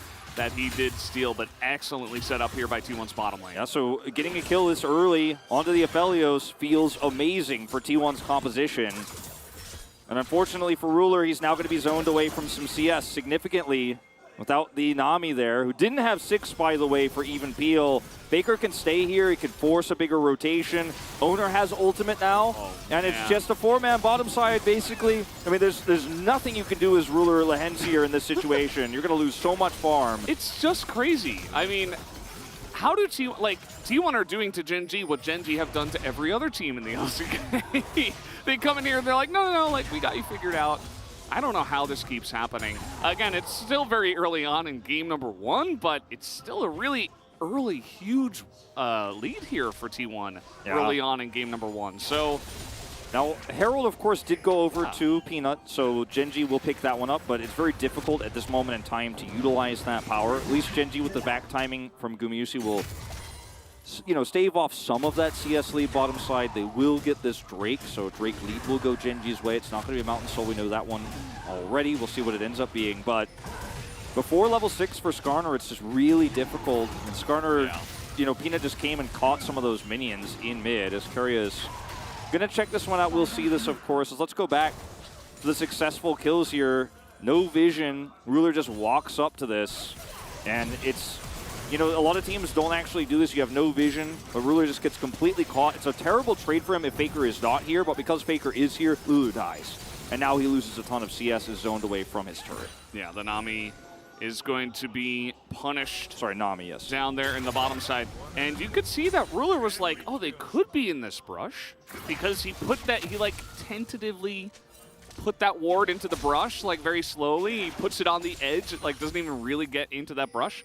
So like, why even take the risk? Especially with a TF on the board and it's Faker, right? Like the response from him was instant. He was bought the second that fight was breaking out. If you've ever seen that guy, Micro, he is basically looking at all 3 lanes at the same time while CSing. So, you know, if there's a guy you want playing TF, it's probably him.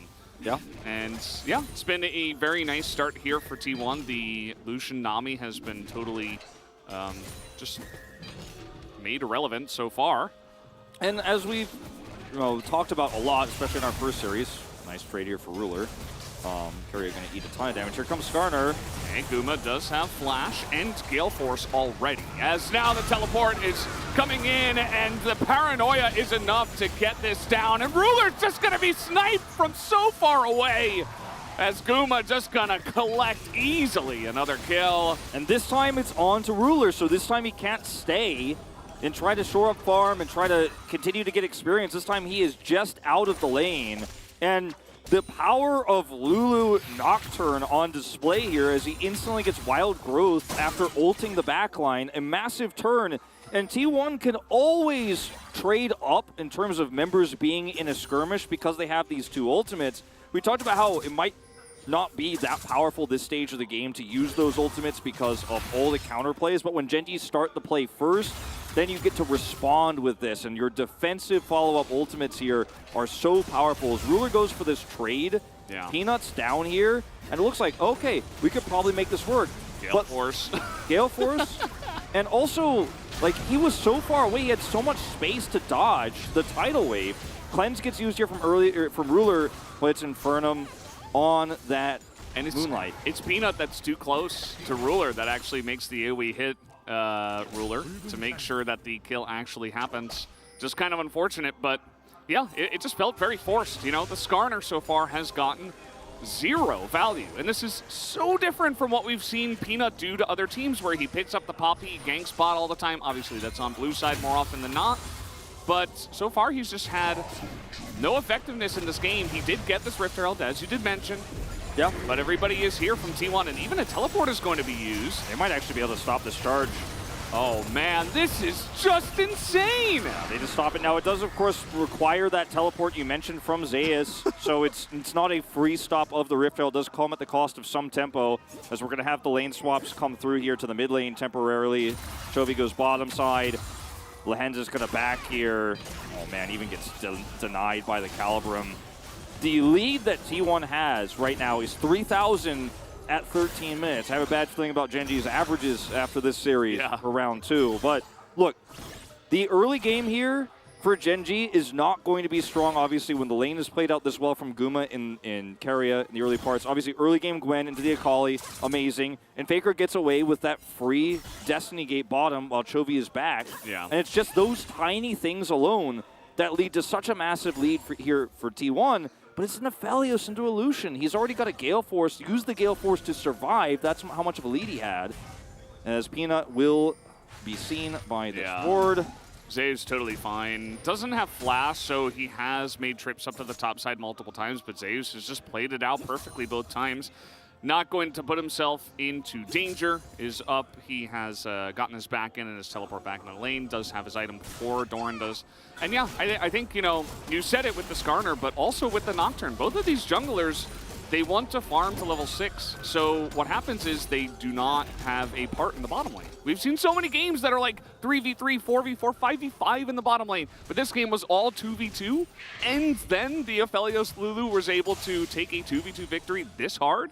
Yeah. Until, of course, we did have the, you know, the TF coming bot and the rest of that. But even before the intrusion by the other players, it was still Guma and Keria dominating the lane. And like I said, I think a lot of it is the preparation for the Lucian Nami. Absolutely. I also think that Lulu into Lucian has been a great response we've seen several times so far this season, even by weaker teams, to usually less strong effect, but to a decent effect, right? And the laning phase with the Glitter Lance, the pressure that Gumayusi puts on with his trading with his Calibrum early on in the lane in those very first few levels, he just played it out so well. He prepped himself for success, knowing that Peanut will make no impact pre-6, and they don't need Owner's help down there.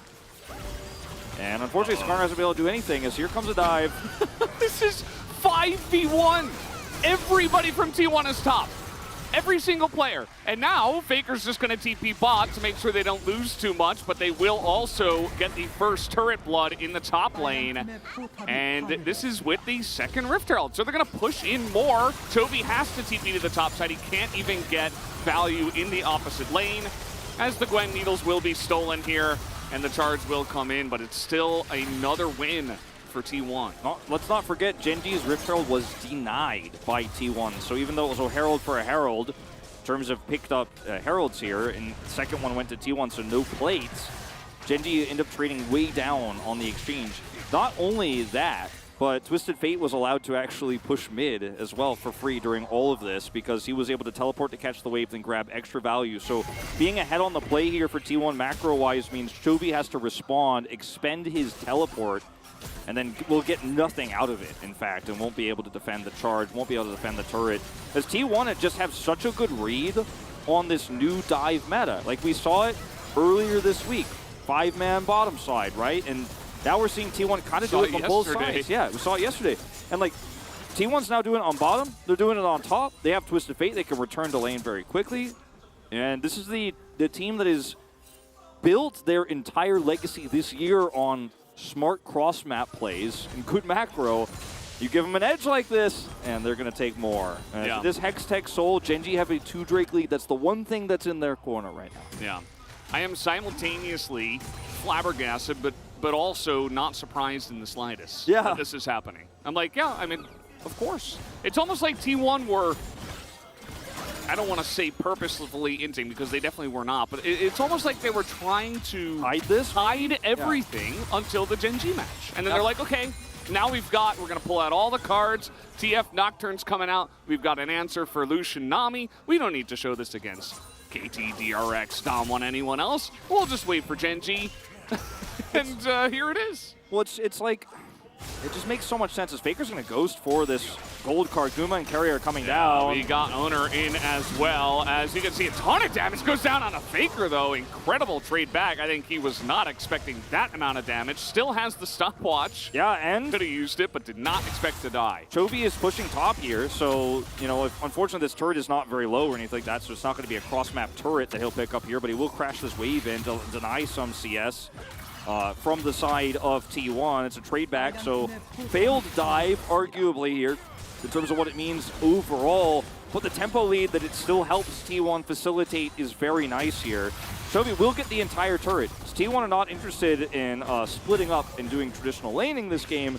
And T1's dives in these 5-mans, 4-man bot, the dive top side, the 5-man we saw there, almost feels like you said, you're both flabbergasted by it, but it also makes sense. It's like the discovery of gravity. You're like, wow, that's both so incredible, but also, how did nobody see this before? Because so much of this meta is... Okay, we're going to watch Faker's first-person view here. This is Doran's, actually. Or Doran's, actually, yep. From watching Faker's over the shoulder there, and Doran's pissed, but he will trade back the kill. He's like, oh, well, I killed him. That's kind of his reaction. Okay, Guma. Culling. Those come out. Gale Force available for Ruler, but not necessarily the same impact that we have seen him be able to have in other games. So much of this meta, Valdez, has been a Gnar sitting topside being like, you can't dive me, you can't do that, or an Orin sitting topside, you can't dive me, can't do that. Sometimes a Sejuani up there. But when it's an Akali, you can do that. You can dive that. You can force that. And when you have a Nocturne Twisted Fate composition, it's very easy. T1 just getting lots of leads around the map here, snowballing advantages. And yeah, Gen G, they made a cross map happen. Doran picked up a kill here, but the Aphelios is just riding his way to 2 items. He's close now. That's really the thing, and he's going to be incredibly survivable against pretty much anything except Skarner. So as long as he can avoid Peanut, who did go Predator, by the way, I think that is the right choice. We have seen a lot of phase rush Skarner in recent days. As I'm going to have to hold that thought, as they really do not like this Akali, do they? They just going on and dives and burning down as Doran. Down he will go to the red buff of Owner.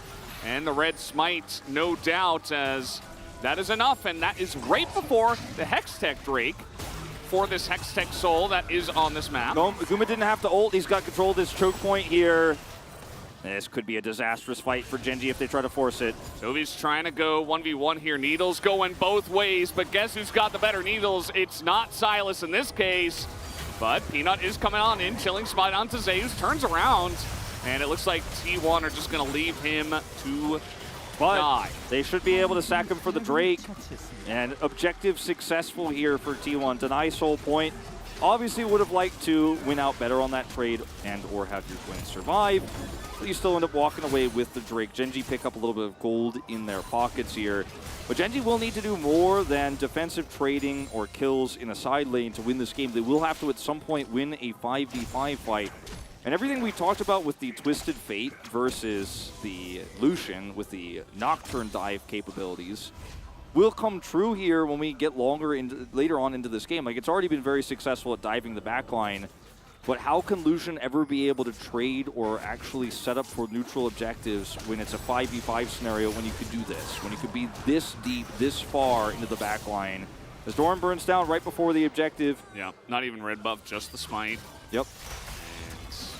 Zeus does get caught, I think because Jovi actually does a nice job of baiting him into the fight. Goes pretty deep this time. And the stopwatch gets him here. Yeah. And the stopwatch buys enough time here. Impale comes through. The rest of the team comes over because they're already trying to group for the Drake. Those that before he even gets impaled, Faker's like, well, I'm out of here. I'm going mid. Just not even interested. I can't save you, man. But we got the Drake. That's what we really wanted. Destiny comes out, immediately spots Peanut. It's going to be huge. Peanut is already in trouble trying to find angles. As TP behind them, Peanut's still looking for the angle. As the TP from Chovy not going to get much down. They do get the flash out of both Faker and Keria. So still a win, I suppose. Going to K-Ram here as everybody shows up. Everybody's dropping their teleports on the Rift. Chovy in the side lane, though, is the only one outside of this, so getting a little bit of value himself personally. This is what Chovy does, man. He never gives up a CS. Will Destiny gate his way over to grab that Gromp. Never give up a Gromp. He has a Chovy level of CS right now, and I mean, the Sylas is going to be fed regardless of basically not doing much in the game outside of farming, so that's basically the Chovy effect. Faker obviously has made many more map plays and helped out his team a lot more. Yeah, Faker has generated global gold for his team, whereas Chovy has been able to at least get some items online here. He has a very early Zonias with all that extra money he has, and he's hoping so desperately his team is going to give him a 5v5 team fight where you can finally get on top of that Aphelios, get at him, you know, and actually do his job here. It's also a Sylas into Twisted Fate where there aren't a ton of other great ultimates he can use to steal to initiate the fight.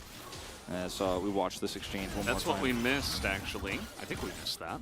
Yeah. Just forcing the flash and the cleanse out of Ruler. Doran nearby here in the side brush. Just being a little bit cheeky, not going to go all in. He's fallen so far behind that the Akali counter pick for the Gwen isn't as relevant. It's still relevant, but it isn't going to be domination we're seeing here from Doran. He hasn't flipped this one on its head and started to take a lot of control where he can threaten the Gwen out of lane and stuff like that just yet. But we are getting closer to those potential breaking points as he is going double mask here. Yeah, it's kind of interesting. You know, we haven't seen this 1v1 in a bit, especially at this level, right, between Zeus and Doran. Gwen has seen so much play, and it's been kind of developed so many times. As T1, they're going to interrupt me. They really do hate this Akali. They do not want to see this one again, as trying to trade it back is Doran, but the fear is just a bit too much. Gets killed mid-ultimate. Not able to do anything. Force of nature on Owner. Like, he's just not going to even take damage in this exchange. They give him the kill. He's 3-0-2. He's got Stride Breaker. And one way to make sure that the Akali never wins side lane is just to kill her repeatedly. Guma has Flash and Gale Force, so he's totally fine. And heal. And Bloodthirster. And Tier 2 boots. Yeah. It's really fast. He was not really in a whole lot of danger there. T1 50 seconds until this Drake. Ooh, Gravitum comes in. Guma's got the speed up. And he's just threatening it. Doesn't even have to press the buttons. It's just making life difficult for Ruler, who's going to come over here and take the red buff, but it's not easy pickings for him. He's not the one being aggressive, looking for 1v2s anymore. I'd like to see Gwen ultimate stolen. I say that, and now Guma's just going to die. Elects not to flash. Yeah, Elects not to flash there, and Genji are faster grouped up for the Drake now, plus the 80 carry. As Dedo was going to say, going to this fight, I'd like to see the Gwen ultimate stolen, just so that we could see the power of this Sylas and the AP that he has here put on display with the Lucian damage. Doesn't matter anymore. Now he's just going to take the Nocturne ultimate away. He can turn the lights off here and can turn to rush towards Baron to prevent any sort of trading. Gumusi is not up for 15. T1 would love to trade this second Drake or third Drake for Genji here for Baron. But they're not going to get that chance. They don't have the damage without the Aphelios. And with the Nocturne ult stolen here for Chovy, he can collapse on them so fast. Turn the lights off, and this is what the excessive side laning will also get you outside of gold. It is the level 16 for Chovy. He's just going to use Paranoia because why not? His hijack is super fast is what you're getting at here. He's got a Banshee's Veil now. He has gone for this kind of tanky utility build that we have seen. And it just means that the Sylas is going to be insanely difficult to kill. He's sticky. He's very difficult to peel for with Gumusi being the main target. Obviously, he doesn't have Cleanse this game because he took the heal in the Ignite with Keria so that he could actually end up winning out the 2v2 there. And, you know, you're not normally afraid of anything. You can't cleanse the Skarner ult, stuff like that. But you're going to feel a little bit worried when the build comes through with Everfrost and the gap close that Chovy has here on this Sylas. Is a little bit of a greedy positioning there. Farming in mid for Guma does get punished moments ago, which leads to Genji taking Soul Point. This really changes the equation here in terms of what this draft is capable of later on. Yeah, some side laning problems. Doran's 1 and 4. Sylas not going for a damage build. Lucian fairly low range against Nocturne and the Twisted Fate. But you can play it differently if every single time you hit somebody, you get that chained slow onto T1. You can play the game a lot slower. You don't actually have to literally all-in someone as the Lucian anymore. Yeah. It is very true. T1 here just hanging together now that there is no objective. They have their Aphelios up, and I'm a little bit surprised that they haven't really tried to angle over towards the Baron and even try to use some of that side laning that they have. The ability to steal a lot of those worlds, or those global ultimates, I should say, from Chovy, from that Sylas could be part of the reason. Don't want to get caught in the side lane as ATF. Yeah, especially because Zeus has teleport. Like, I absolutely agree with you that there could have been some posturing around at least vision control here. As Faker, with his Destiny Gate, can spot the entire enemy team, he's going to go ahead and use it towards top side here. Arnold will take the Spire away. But they are able to see, okay, well, Peanut's nearby here. Just going to look the side lane instead of actually forcing a fight. Aphelios on 2 items, 2.5, I guess I should say here. And it's a very tense moment until this Drake spawns, because yes, you can posture around Baron, but winning a team fight here is very difficult for the one who decides to actually call said team fight. So both teams are kind of slowly posturing on vision, but not really heavily committing. Because a lost fight here just swings the momentum into the winning team's favor so hard before that soul point comes up. Or rather, before the soul fight comes up, because Gen G is on soul point. Oh, the culling is just gigantic into Keria. Of course, the Lulu not very tanky. And now 3 items finished for Ruler, who has got his IE up. And as I say that, so does Guma. Just purchases it right now. It's very important timings before we have the next big fight. Yeah, unfortunately for Ruler, taking away Keria's health bar here without an actual objective to fight over at the moment. Really unfortunate. Still can't start Baron at this stage. Unsuccessful at getting this turret, but you can see the damage is real. This is the power of Lucian. Once that IE is hit, he's got rapid fire cannon as well, so he can start this off from so far away. This is such a tense game. It is on a knife's edge. Yeah. You see that T1 are looking for picks here, but Banshee's Veil available on Chovy. Not even sure if you would want to go for him, as he is kind of a tank. He's got a lot of resistances, a lot of health in this one. It's going to be mostly up to Guma outside of the Gwen in these fights to do the majority of the damage. Got the Everfrost out. Banshee's Veil gone too. So his cooldown's going to come up right before this fight, but still nice attempt there from T1. Maybe get something bigger. And Gen G so desperately want to force this turret down so they can actually try to control this choke point around Raptor Camp, but they don't have the range to hit this turret. They don't have waves. T1's wave clear is so good. With this Gwen here, can't actually siege it up. Their highest range is Lucian, so outside of that and culling and abilities, they don't really have much to actually shell the turret. So a ton of posturing, a lot of K-ramming, a lot of denying vision. Right now, Gen G in a much better position in terms of that vision. It's really important to note that because it's soul point, Gen G, you know... Oh, Doran again. They're trying to get on top of him, but this time he has a stopwatch. But they are able to break it and get the Nami ult. This is a massive trade up for T1. They also get the Paranoia out of Chovy. Yeah. And I believe Owner used his as well. Either way, Peanut looking to come in from the side. Nice low onto multiple. But Glitterlance has been his bane in this game. He hates that ability. It's now trying to frontline. That's going to be another steal here from Chovy. This is the team fight setup here for Gen G. Doran on the flank angle. Faker is so extremely low. Culling comes out again. The pull onto the Gwen. They're trying to 100-0 him, and they do. Peanut going to get the stun onto Guma as well, as he was trying to frontline and follow up the damage, but instead he's going down too. Gen G get a couple, and they will pick up the Hextech Soul. And they will pick up Baron alongside of it very likely here. There's just no way for T1 to contest this. 35 seconds on Guma. Chovy's going to take down the mid turret, and they can just rush right for it. Keria and Owner going to come over here, see what they can see, but there is no good news for the T1 fans right now in this game. Gen G now can slow every single member as they're going to look for a miracle steal. Wild Growth, not up. There's Flash available. They just need to put down a ward at the exact right time. Looks like they don't have a ward. Keria's trying to get in there. They spot Owner, and this ain't happening. Owner's just going to have to run away. Not sure if he even gets out. He's got Faker in mid, so maybe, but still, it is Baron and Hextech Soul for Gen G. Not quite Exodia, but they have turned this game around for sure. Owner is going to get caught here. Does try to spell shield. Who gets the kill? going to be Ruler, of course. They don't give that one over to Doran. He's going to pick that up, put that extra money in his pocket. Already has 3 items. Going to be building for an insta-buy, actually, of the Soreldas there. Has so much money given over to him in this fight. As T1 here, Faker's extremely low. Peanut gets the grab, and that's it. Zeus is gone.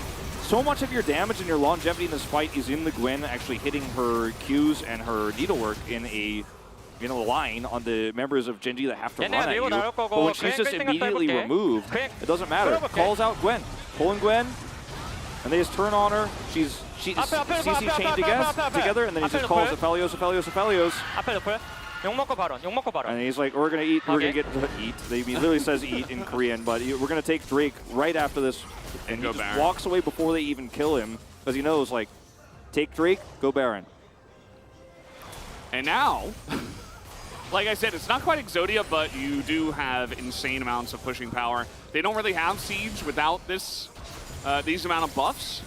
So they are going to be very happy with this, trying to throw out some nice cullings, try to get T1 off of the turret to not be able to wave clear as they have before. Look at that, just aggressively dashing forward here as Ruler. He has Gale Force, he has the culling you mentioned, has level 16 on his culling. So he can do a ton of damage with this, and it's on a fairly low cooldown at this stage. Here comes Ruler again, insane amounts of poke damage. That is what the Lucian can do, and that is why he's so important for these sieges when they do go for them. So the damage is coming in, not quite able to chip down that turret just yet. Jovi level 18, all that extra side laning, all that extra farm. He hit 16 so fast, now he's maxed out. All of his abilities fully upgraded. Look at how quickly his hijack comes back. And he's looking for an angle here. If they get a pick, they can win the game off this Baron. Still 45 seconds left on it. Weak Siege, as you mentioned, is using this cannon minion. Okay, they're going to move mid.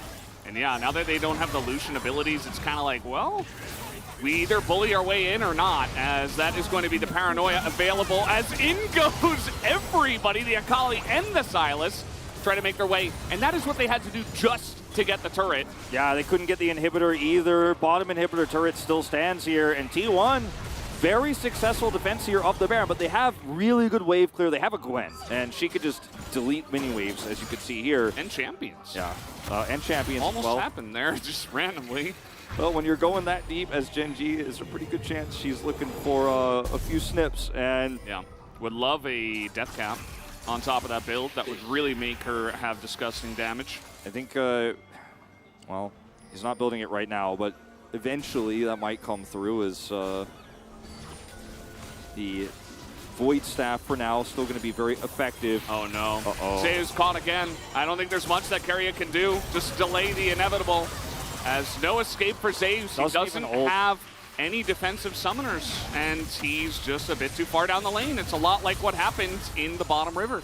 Yeah, Peanut doesn't even have to use Impale. So they can actually look for another pick here. This is not the end of their aggression. They're going to look for an inhibitor. The Gwen. I mean, if the Gwen doesn't exist in the game, then there's so much power lost on the side of T1 as Keria is just going to die. Culling gets huge value, and now you can go for the dives. Down goes the Aphelios. Gen G gonna pick up game number 1 here. 35 minutes to get it done. They hold strong, and a couple of impales is all they need to get the job done. Gen G gonna start off strong here on the red side. Even though they were backed against the wall, Ruler was losing farm, he was losing his turret. We saw a dive bottom side, a dive top side. Doran is down to 1 and 4. It's a 3,500 gold lead super early for T1. They push it to 4,000. They have an amazing control over the map with Twisted Fate and the Nocturne. Gen G critically get 2 Drakes and then force a fight for third, are able to smite that one away so they can force T1 into a fight they don't necessarily want to take. They don't have the better setup, but it's Peanut's Impale onto the Gwen, his shot calling in that moment, that team fight that wins them the soul, wins them Baron, which they so desperately needed to push. As you mentioned, their siege is so weak, so low range, they needed the Baron to be able to then push down inhibitors. And then unfortunately, Zeus is caught a second time in the bottom side of the map and blown up, and without that damage, there's just no way. But let's be real, for a lot of this game, a lot of it, T1 were in absolute control. The draft was phenomenal. The Nocturne Twisted Fate dives were clean. And we saw both sides of this draft. I think we saw the power of Lucian, the pick potential there, the Sylas that was just left the side lane so Chovy could get faster hijacks. And we saw the power of the early game for T1 when you snowball it so well. That was a great first game of this series, really delivering on our match of the week. Yeah, and take a look at these damage numbers. Who's got the least amount of damage out of everybody? It's Peanut. But what did he do for this game? Big Impale. Insane amounts. But even before that, he got the first 2 Drakes. He got the Herald. And yes, it is because T1 is focusing on other sides of the map. And it's part of the reason why Genji fell so far behind. But he gets them the soul eventually with the Impale. It's all set up eventually. I keep saying that word because eventually the Skarner matters, and it mattered so much in this game. Look at he does no damage in the first 14 minutes. Yep. Also, look at how high Lulu's damage was in the first 14 minutes, doing a lot in that lane. Yeah. The Aphelios Lulu, such a great answer from T1, but they can't stick the landing. And Ruler almost double everybody else. Either way, guys, that is game number 1. We'll take a break and have the analyst carpet space.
괜찮아.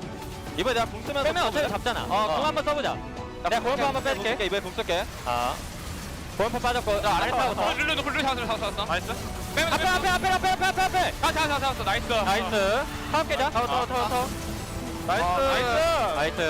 너무 잘했다. 길었다. 아, 근데 이번 판 진짜 우리 너무 잘했다.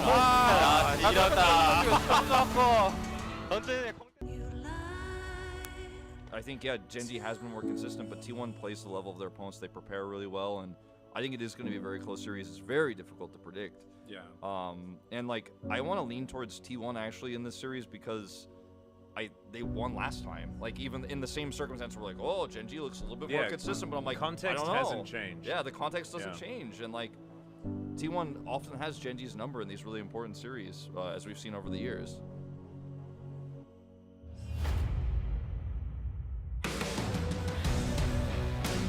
To come on forward, Vikla just Rascal by himself as Aiming's trying to do damage, but Zayas just denying him completely. Now Aiming's able to try and kite this one out as Ona goes golden. Aiming's still alive for now, but the rest of his team is evaporating, and KT will unfortunately fall to maybe a pentakill for Gumayushi.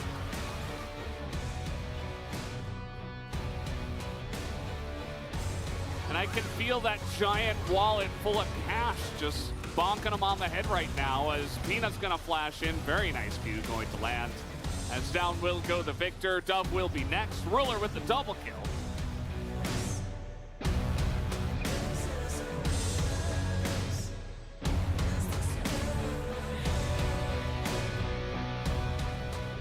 Ways able to steal that one away and now win.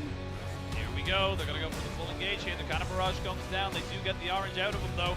And now they might try and fully engage. There's the ultimate to flash away, but the nice little Q afterwards means that Wei picks up another one. And Wei is just running around the map. This Poppy is proving so powerful for RNG.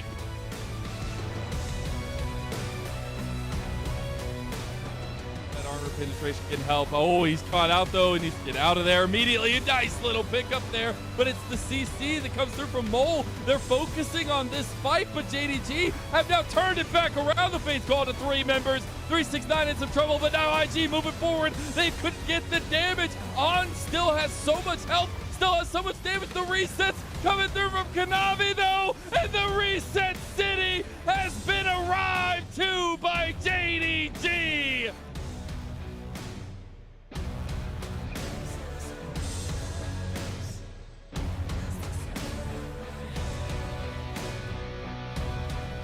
Unforgiven.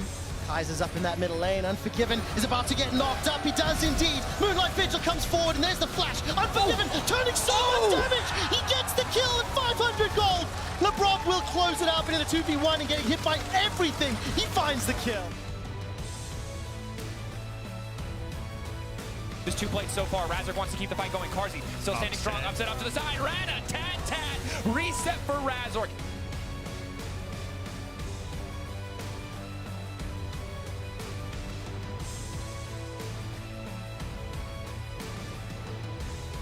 Licorice not feeling too great here as a Blaze Olive tries to flash away in the mid lane, but Santorin's already ready for him. Bjergsen still going in, and it's first blood to the Burger King. This is the perfect game after that interview.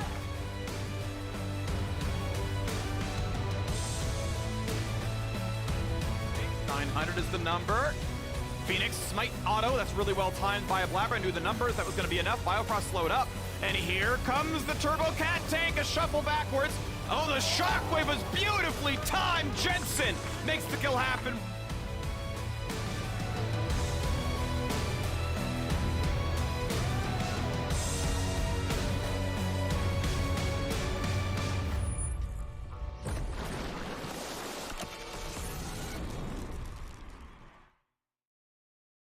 Cannot conquer you here.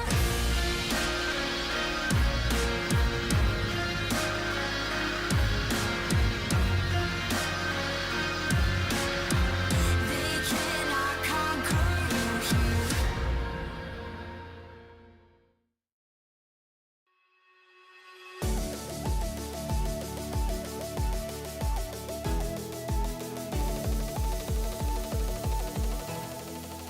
Welcome, ladies and gentlemen, to the Analyst Chairs and Collaborative Carpet Space. Now, I am Atlas, this is Chronicle, and I want a show of hands in this room as to who thought, in 10 minutes into that game, that it was going to be another demonstration of the T1 Gen G curse.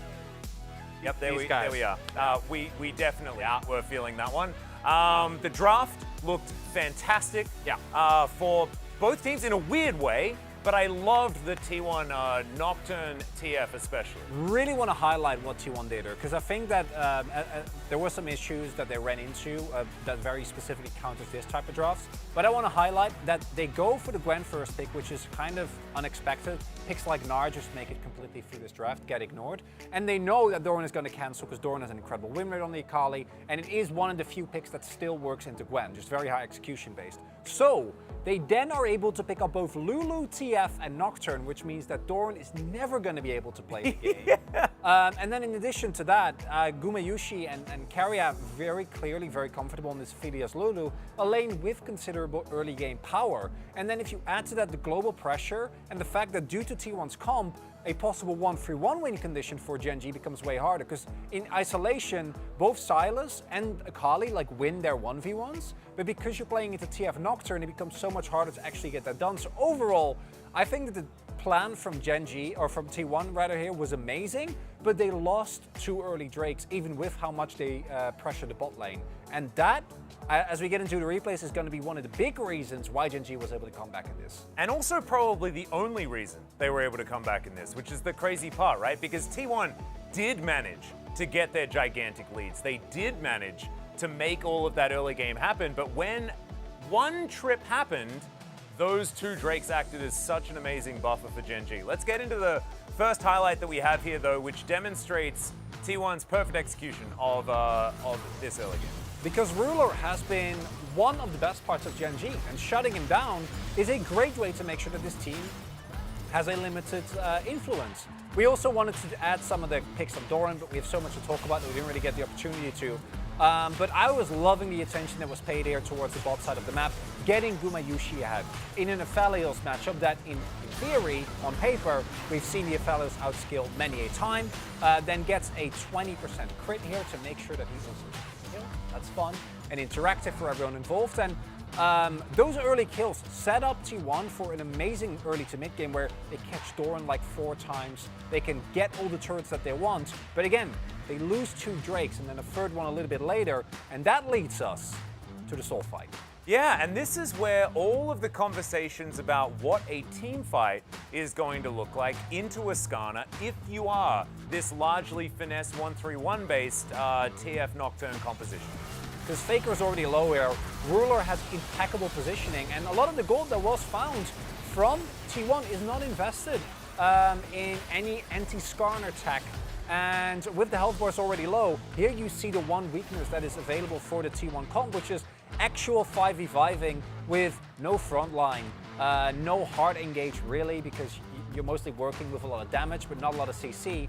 It's very, very hard, and I was, most of all, I was shocked with Bofer, I think, that Genji didn't tilt completely, because I've seen Doran get into positions like that. Well, that's the thing. That's times. That's 100% what I want to go to, because with the focus on Doran, and he got dove, he got caught in side lanes, he was scattered to the wind by T1, but then made some amazing plays. He was able to pick up that one kill on Faker when they went towards the side lane as well.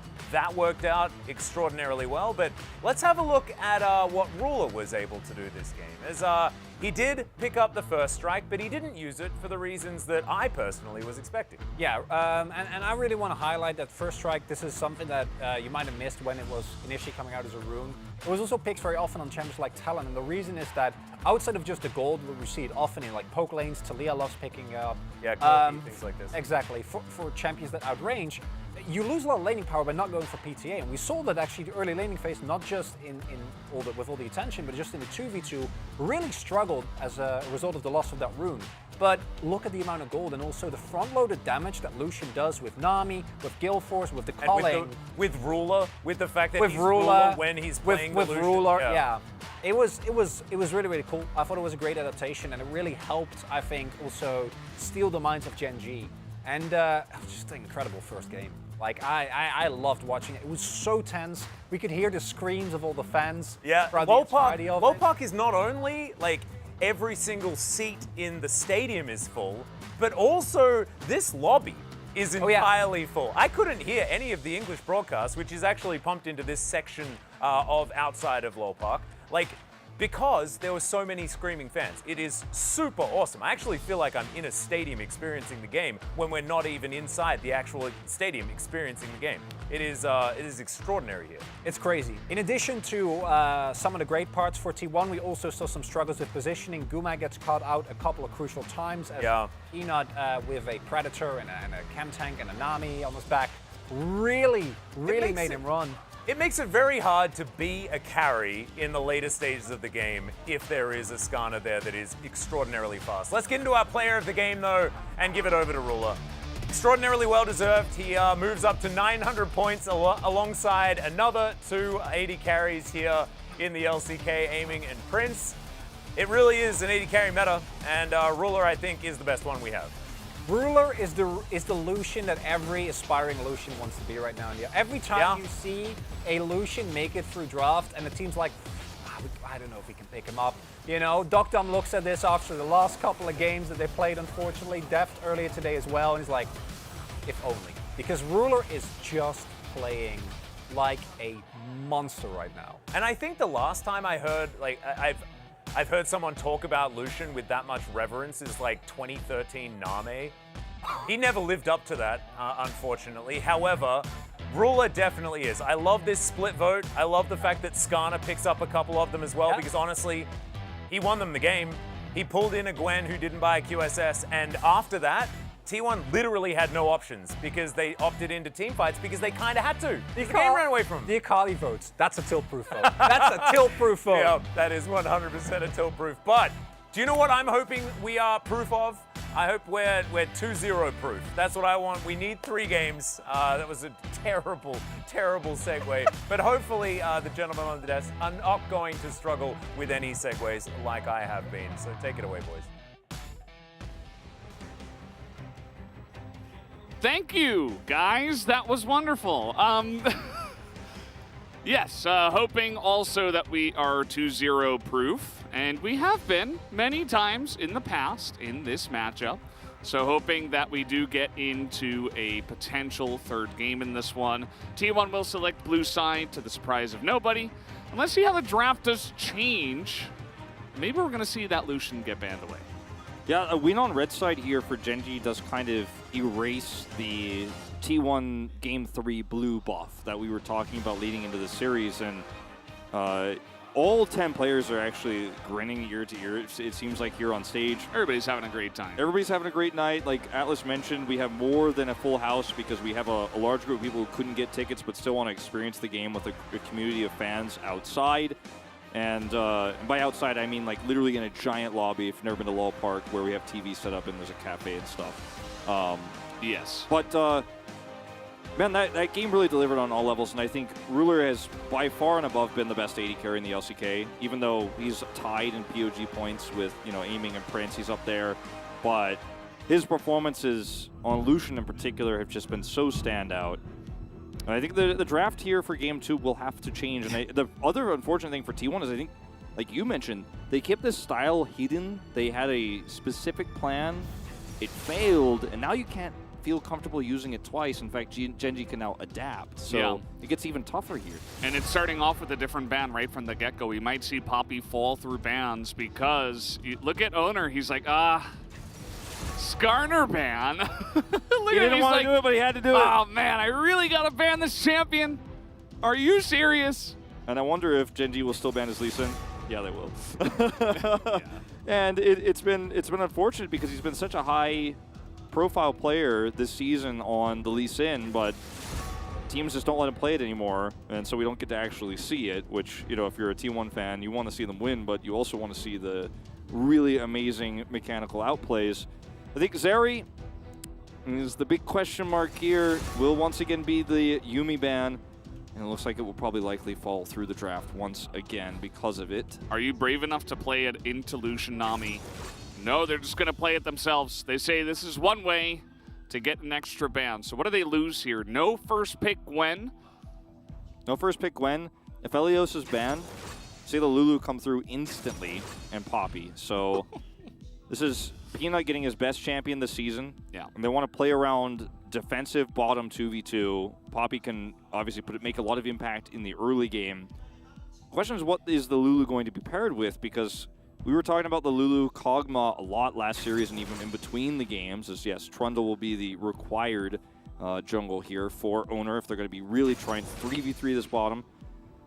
But I haven't been really convinced with Kog'Maw Lulu just yet, except when Ruler plays it. Why does it just keep going back to it's, I don't trust it all comes Ruler. Back to the Ruler Kog'Maw, doesn't it? Yeah, he's the only one who's found success with it, and might be looking to be the I think he said Zaya.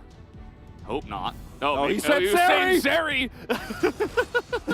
Oh, no! And this is brave in its own right? Because regardless of the matchup, I mean, playing Zeri into Lucian Nami without a Yuumi, now, not going to be easy. We have seen, though, that if you take the, more aggressive summoner spells, you play around, Lulu's Glitter Lance here, even in a matchup where Lucian normally dominates other supports, like Lucian Nami can do very well against Yuumi on Zeri. Obviously, the Yuumi is stronger support for her because of how she operates in mid-game fights and stuff like that, but can be a lane that can be fairly comfortable for Lehens and Ruler if they play it well. This is not just a default Lucian is the counter and the answer scenario. Yeah. I like the Talia ban because it's one other way to just pile onto the bottom lane and try to hard push it. We could even see a Twisted Fate ban here again, or a Galio ban for the same reason. I think Galio a lot tougher to pull off into Lulu, though, Zeri, than a lot of other AD carries he'd be looking to dive. What is the choice here? To ban against Faker or against Zeus in the top side. Maybe you ban away GP and look to pick a Gnar. Could be an option for them, but instead, they're going to ban away Faker's Rise. So taking away some of the more damaging global mids here. Threatening a Sylas, of course. Yep. That will force the Sylas ban. But you don't want to take Sylas blind. You're pretty happy to take Gnar here. Look at this. You force the Sylas ban with your own Rise ban, and then you pick Gnar. Yep. Perfectly played. That's a draft tech. 4D chess. Yeah. So let's see what T1 decide to play this, because the Gangplank is still open. Shores up a lot of the scaling here. You can have a lot of utility with it in the later parts, but will force Faker to play a lot of high damage magic, or a lot of high magic damage in the mid lane. A scaling champion is what I'm getting at. And Azir doesn't feel too great with this, so this will shore up a lot of that damage on the Lucian later on, makes him a lot stronger, and they're just going to pivot this into very, very late game style. Yeah, I'm down for mid-pike. Sure. Blind? Yeah, mid-pike blind. Let's see it, Faker. I don't think so. In terms of blind picks, the Azir is one that is pretty nice. It's kind of bulletproof. Akali, tough answer here to play with this comp because you don't really want to be like, I got the answer to the Azir, but then lose a lot of frontline damage for peeling for your Zeri. Ahri feels a lot better because it's a lot more flexible. You can both pick and also defensively peel for your Zeri with this and buy time for Gnar to get his ultimate available, get his Gnar bar up. And Chovy has been by far and above the best Ahri player. Last season, when Ahri kind of got reworked and we saw the rise of it, it was Faker who actually kind of led the meta for Ahri and actually was teaching everybody else how to play it. Everyone was following Faker's lead. But this season, it has been Chovy. It's kind of a passing of the torch of the Ahri this season. And it has been one of the pocket counter picks we've seen from Chovy so many times this season. Is it a straight-up counter to the Azir? No, but Chovy plays the laning phase so well. He's dunked on Taliyah with this pick so many times. Yeah, and the thing about the Ahri that was another interesting part of the draft is that I feel like if they win GP Ahri on the side of T1, that could have been nice, except that red side has final pick, right? So you have the counter pick. Lissandra's open. So T1, you know, even if they were considering that option, we don't know if they were or not. That's just a valid analyst take, right? That's just not an option anymore. So they have to kind of go down this Ornn Azir path. We haven't seen Ornn in a little bit here. It kind of fell away just a bit in the LCK, but we are going to see it here in this match. The Ornn and the Azir give T1 a lot of power in late game team fights because it's no longer just about the Lucian trying to do some front-ended damage and blow somebody up or having a really nice guaranteed CC and locking somebody down. Faker will do long-term damage. Ornn will have another engage opportunity. Shout out to Atlanta. Guess who's from Atlanta, guys? That's where I'm from. It's Wolf. Yeah. Shout outs to Atlanta. ATL. All right. I think that with the laning phase here where they have a nice setup 3v3 with the Trundle into the Poppy, there is a lot of power there. Mid-game fighting also, Ornhorn, Azir ultimate. I like T1's draft through the mid-game and the late game. We just have to make sure, and T1 has to make sure that the Hens and Ruler do not get ahead on this Zeri comp.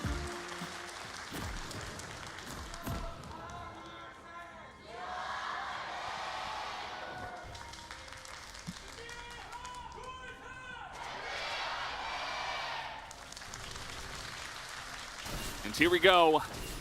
That is very key, what you did mention. We've seen Zeri's rule the Rift. I meant to look through the amount of Zeri POGs. I think it's above 10. I think it's definitely above 10. It's a lot. I would predict about 15. Yeah, I think that's actually a pretty conservative estimate. Like, it might be higher. We have 10 teams, 10 AD carries, so, I mean, it's kind of difficult. But already, just with aiming and Prince, I am seeing 6 Zeri POGs from them, including Ruler at a 7th. So 7 with our top 3 AD carries in terms of POG points so far. Guma has earned 1 as well, so you can make that 8 if you include him. Yeah.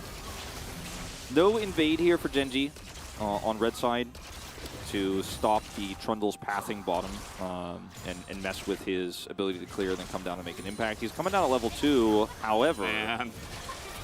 Look at this, they're baiting them into the fight. This is working out really well for T1. They're trying to get him in. I think this is double flash away from Ruler and Lehans. Nope, he's just not even gonna flash. He knows he can't get out even with it, and the pillar was held by Owner, so he just decides to, when he realizes with the heal alone he won't be able to get away, he decides not to flash, goes down. A lot of extra money here into the pockets of the bottom 3v3 players. Owner, I'm adding him to the list because this is why we see, one of many reasons why we see the red side invade versus the Trundle when you're playing a lane like this, so that he can't come down and gank you at level 2 without sacrificing a lot more. By the way, Chovy and Peanut, undefeated on these champions. I do have to point that out. Kind of awkward. There are a lot of, there's a lot of undefeated champions for these two teams because they just don't really lose that often.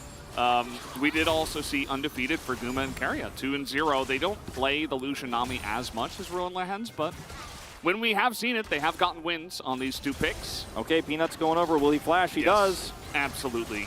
As he does do it, and guess who's baiting who this time? It's going to be Genji, who've got the bait on. Now, Guma has flash, and he's going to elect to use it, which doesn't help him. So he's going to go down. It does mean that Peanut picks up the kill instead of any of the bot laners. Yeah, it's kind of awkward because I think it's still the right call. You don't want that money to go into Ruler's pocket. That guarantees that Peanut has to get the kill in order to secure it. And if they try to get greedy and give it over to Ruler, maybe he gets lucky and gets away. But the problem is that now he's flashless, and Chovy in lane, man. Don't even have to play-by-play that. Yeah, he's only 11-0. Yeah, career, he is 11-0. He is 5-0, I believe it was, this season. So, yeah. It's kind of good. Yeah. It's all right. Owner's going to be annoying here. Maybe a little bit more than annoying. Doran doesn't seem to have a hop, as he already hopped in the lane, and now he's got a flash. Now, Owner also flashed earlier in that exchange, so he won't be able to follow for the kill, but this is still a huge amount of tempo gained for Zeus here on the top side. He has unsealed spellbook, so there's a lot of ways he can get back to lane, and having the teleport advantage already is going to be pretty massive. As yep, this is the level 2. Ruler gets exhaust from Lehens, uses his heal, and then he's like, man, he hasn't even pillared. I'm not going to flash. If he just waits for my flash, then he'll pillar me anyways, and I'll lose flash and die. Now, Guma's flash is better, but his position in the lane is greedier, right? And this is what Peanut does. We called it standard earlier in the season because he does it so often. Yeah. That's why he said Poppy is 70% of its power with the without the Hex Flash. But anyway, he flashes for it to guarantee that it's not Ruler who picks up the kill, so significant, but it means follow-up ganks could definitely be stronger. It's crazy how this has become a pretty standard jungle move when you're looking to put on a lot of pressure bot. I swear if I did that in solo queue, I'd probably just get question mark pinged and maybe inted against. But that's neither here nor there, as that has been the standard here for Hex Flash junglers. Now Owner is coming bot again. He's just gonna hit the plants and back away. Not looking to dive or anything like that. Tough to dive at this point. They probably know that Exhaust is coming up again very soon. And this time the lane positioning is much safer for Ruler and Lehens. Gonna get some nice trades. And he took Press the Attack instead of the first strike that Chronicle was talking about earlier. So you could see in the laning phase here, obviously, still able to trade more aggressively.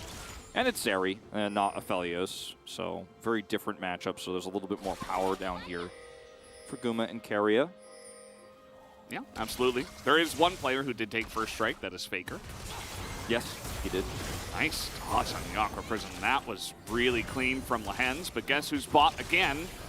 Both junglers, as even Peanut is here as well with his own Hex Flash available. Owner's Flash is coming up in just a few seconds here. If he could actually stay for like 20 more seconds, might be able to pull something deep off, but they don't know where Peanut is.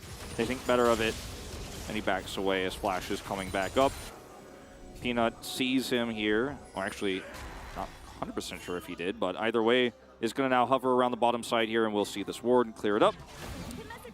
Very exciting game here so far. Like, early kills on both sides of this bottom 3v3, and we just have to call it that. 3v3. I mean, we have to call it that now. It's just what it is. It's just the truth. In a matchup like this, especially with these two junglers, they're both so aggressive this season.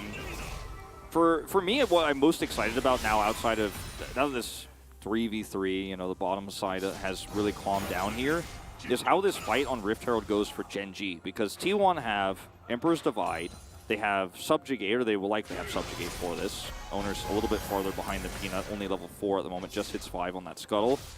So if they get Subjugate in time, they'll have that. Ornhorn and Emperor's Divide. Genji, on the other hand, have to be relying on the Narbars. Very, very weak at this stage of the game. And obviously, Chovy is a charm or not a charm. He's very binary in this fight. Spirit Rush will help him set those up. But it's a much harder fight for Genji. So they try to get plates bottom side. Will Gumayusi try to pin Ruler down? And will Genji just end up losing out on this? I mean, there's a lot of things that go very well here for T1 if Genji opt into the fight and then lose it handily to those level 6 spikes here on the side of T1. 30 seconds to go. on that Herald. So this is the next point of contention we're going to be really focusing our eyes in on. Yeah, just going to wait and see how both teams will respond to this one. Bottom lane, very even so far, and I think that is a win here for Ruler and Lehens, just considering that it is Zeri and not the Lucian. We've seen what Zeri can do when she has her Zeri moment, picks up an IE, and then kind of just ends the game by herself. Lucian is strong, but, you know, not quite the same level. We don't really have Lucian moments. But item parity still favors the Lucian for those first few team fights because he's going to get Gale Force. I know we always have to like spell this out for everyone, but I think there's a lot of takes like Lucian strong early. That's as deep as it goes. But no, he's strong early when he gets his Gale Force or if he gets, you know, ahead in lane. Yeah. But being even like this is still good for him for now. As long as Ruler's not getting any extra kills or, you know, is picking up big team fights and skirmishes that should not be taken here. Yeah. So Genji are going to get first Rake here, and they're going to give up the Herald. And I think this is actually a reasonable approach to this first objective fight because they don't want to take it. It's just too hard for their comp to pull this off. Guma Carry are going to stay bottom side, hiding, whether they're there or not, but still going to stay bottom side here. They're going to grab the Krugs, so not really losing any income here. Then we'll catch this wave. So Zeri's not going to be able to grab any plates, and they still get the Rift Herald at the cost of a single Cloud Drake. Well, you say that, but actually, because of this bottom control, it's just going to be Keeper's Verdict. They just say, no, no, no. Teleport, probably available here on Faker. Let's just get a plate. I like that. Like, how do you argue with that? It's really safe. Yeah, I just want a plate. Thank you. It's really safe. And, I mean, you're going up against 4 Summoner level 6 Lucian Nami. So I suppose, you know, better to play it safe in this case. It is just unbelievable to watch what Chovy does on this champion. He's pushing this wave in. He's just going to straight up, without any help, try to force a plate. Missed the charm. Yeah, Caster Curse, we have to do it to him. Yeah. Faker's having a hard time. Earlier. I mean, he's the GOAT. Like, I had to give him a, you know, one up. I did it to Guma earlier. I'm like, you know what? Like, Ruler hasn't been able to get aggressive. And then, like, Ruler just gets in there and forces Guma to die in game 1. But, yeah, this one feeling a lot more even in terms of numbers. It definitely is. Let's see how much value this Rift Herald is going to get. Big rotation up to the top side, as you can see. Yeah, but Doran this time is playing Gnar. If he can get this Gnar bar up, oh, he has no vision here. See how careful he is. Well, that is a tidal wave. Very annoying for him to deal with, but let's see how the Hop can get in here. He's not even going to flash. Gets Chomp flashed on by the Trundle. TP, and Ruler's winning this bottom side. Zeus came down here, and he's Ornn against the Zeri. As long as Zeri's in that range of that turret, he's going to be having a good time, but Faker comes down. Faker's missing. That's such a good read from Ruler there. Faker's missing. He could be coming down. Let's see if we can punish him. Worst case scenario, we'll actually grab this mid wave. I love this. Trying to get something out of Faker here, who is like, no? I love this play because they push it in so they have a little bit of tempo bottom side. And in fact, the Herald is not dropped top because Doran has TP. He's going to come bottom side here. Chovy caught the wave top side. And unfortunately for T1, despite the pick onto Doran, they cannot find a landing here for this Herald. It's still a good moment for T1. As you can see, Doran is actually having some issues with this Ornn. Just because, you know, they get the win, they get the pick, they don't really lose much. Zeri's not able to get any plates here, and they still have this Herald. So they're like, no, you know, we're actually going to greed for a little bit more value on this Herald. Looks like they want to drop it bot. Yeah. This looks a little bit like when Rascal roamed to bottom side, but actually Zeus is just here. So. Well, they're just going to do the same thing to Doran a second time. Yeah. And just be like, well, we couldn't actually kill you and take all plates top side, so we'll try to do that. Bottom side, Doran will leave. Ruler and the Hens will show up here. Peanut's here as well, and he does have Keeper's Verdict. They might actually be able to deny this charge. We've seen this so many times from Peanut. This is a set play where he comes down and tries to deny Herald drop. Yeah. And T1 are even reluctant to drop it as a result. Yeah, owner's like, well, if I'm not going to drop it top, I'm not going to drop it now. Yeah, I mean, like you said, it was still a good kill for T1. They still get a nice lead from it, but it could have been a lot worse. Got to do something with this as Spirit Rush available here for Chovy. Charm is going to go wide. Faker just taking an aggressive trade. It's not going to mount to too much. As Tidal Wave comes out, Keeper's Verdict will not deny this from coming in, but still a couple of plates. Only the 2 plates for now, but still a couple of minutes to potentially get that next one. Yeah, so, you know, some split plate gold here, nothing amazing. but still a significant win here for T1. Chovy didn't have to flash or ult in mid either, so that's actually a pretty big win for him. Okay. Ooh, I don't know about this. Ornhorn over the wall. T1 getting aggressive now. Triple knockup comes in from Zeus, but they're still not able to actually collapse and get any kills. In comes Guma. He's got a culling, tons of damage. 100% of that going in. Guma looking for the kill, forces the flash out of Peanut. Chovy's over here, but again, remember that trade. He's down to half health. He's looking for something. Spirit Rush comes in.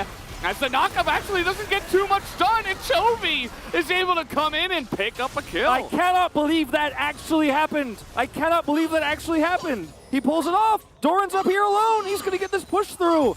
Still got 45 seconds on plates. Nobody's here. Zeus does have teleport, of course, but ended up taking a ton of damage. And Doran's just going to grab a plate, and the huge dive fails for T1 off a really mechanical play there from Chovy and everyone on the side of Gen G. The flash is held into the last possible second here between turrets. There's only one plate left on this turret when it all goes down. This is, of course, started off by a blast cone assassination attempt here.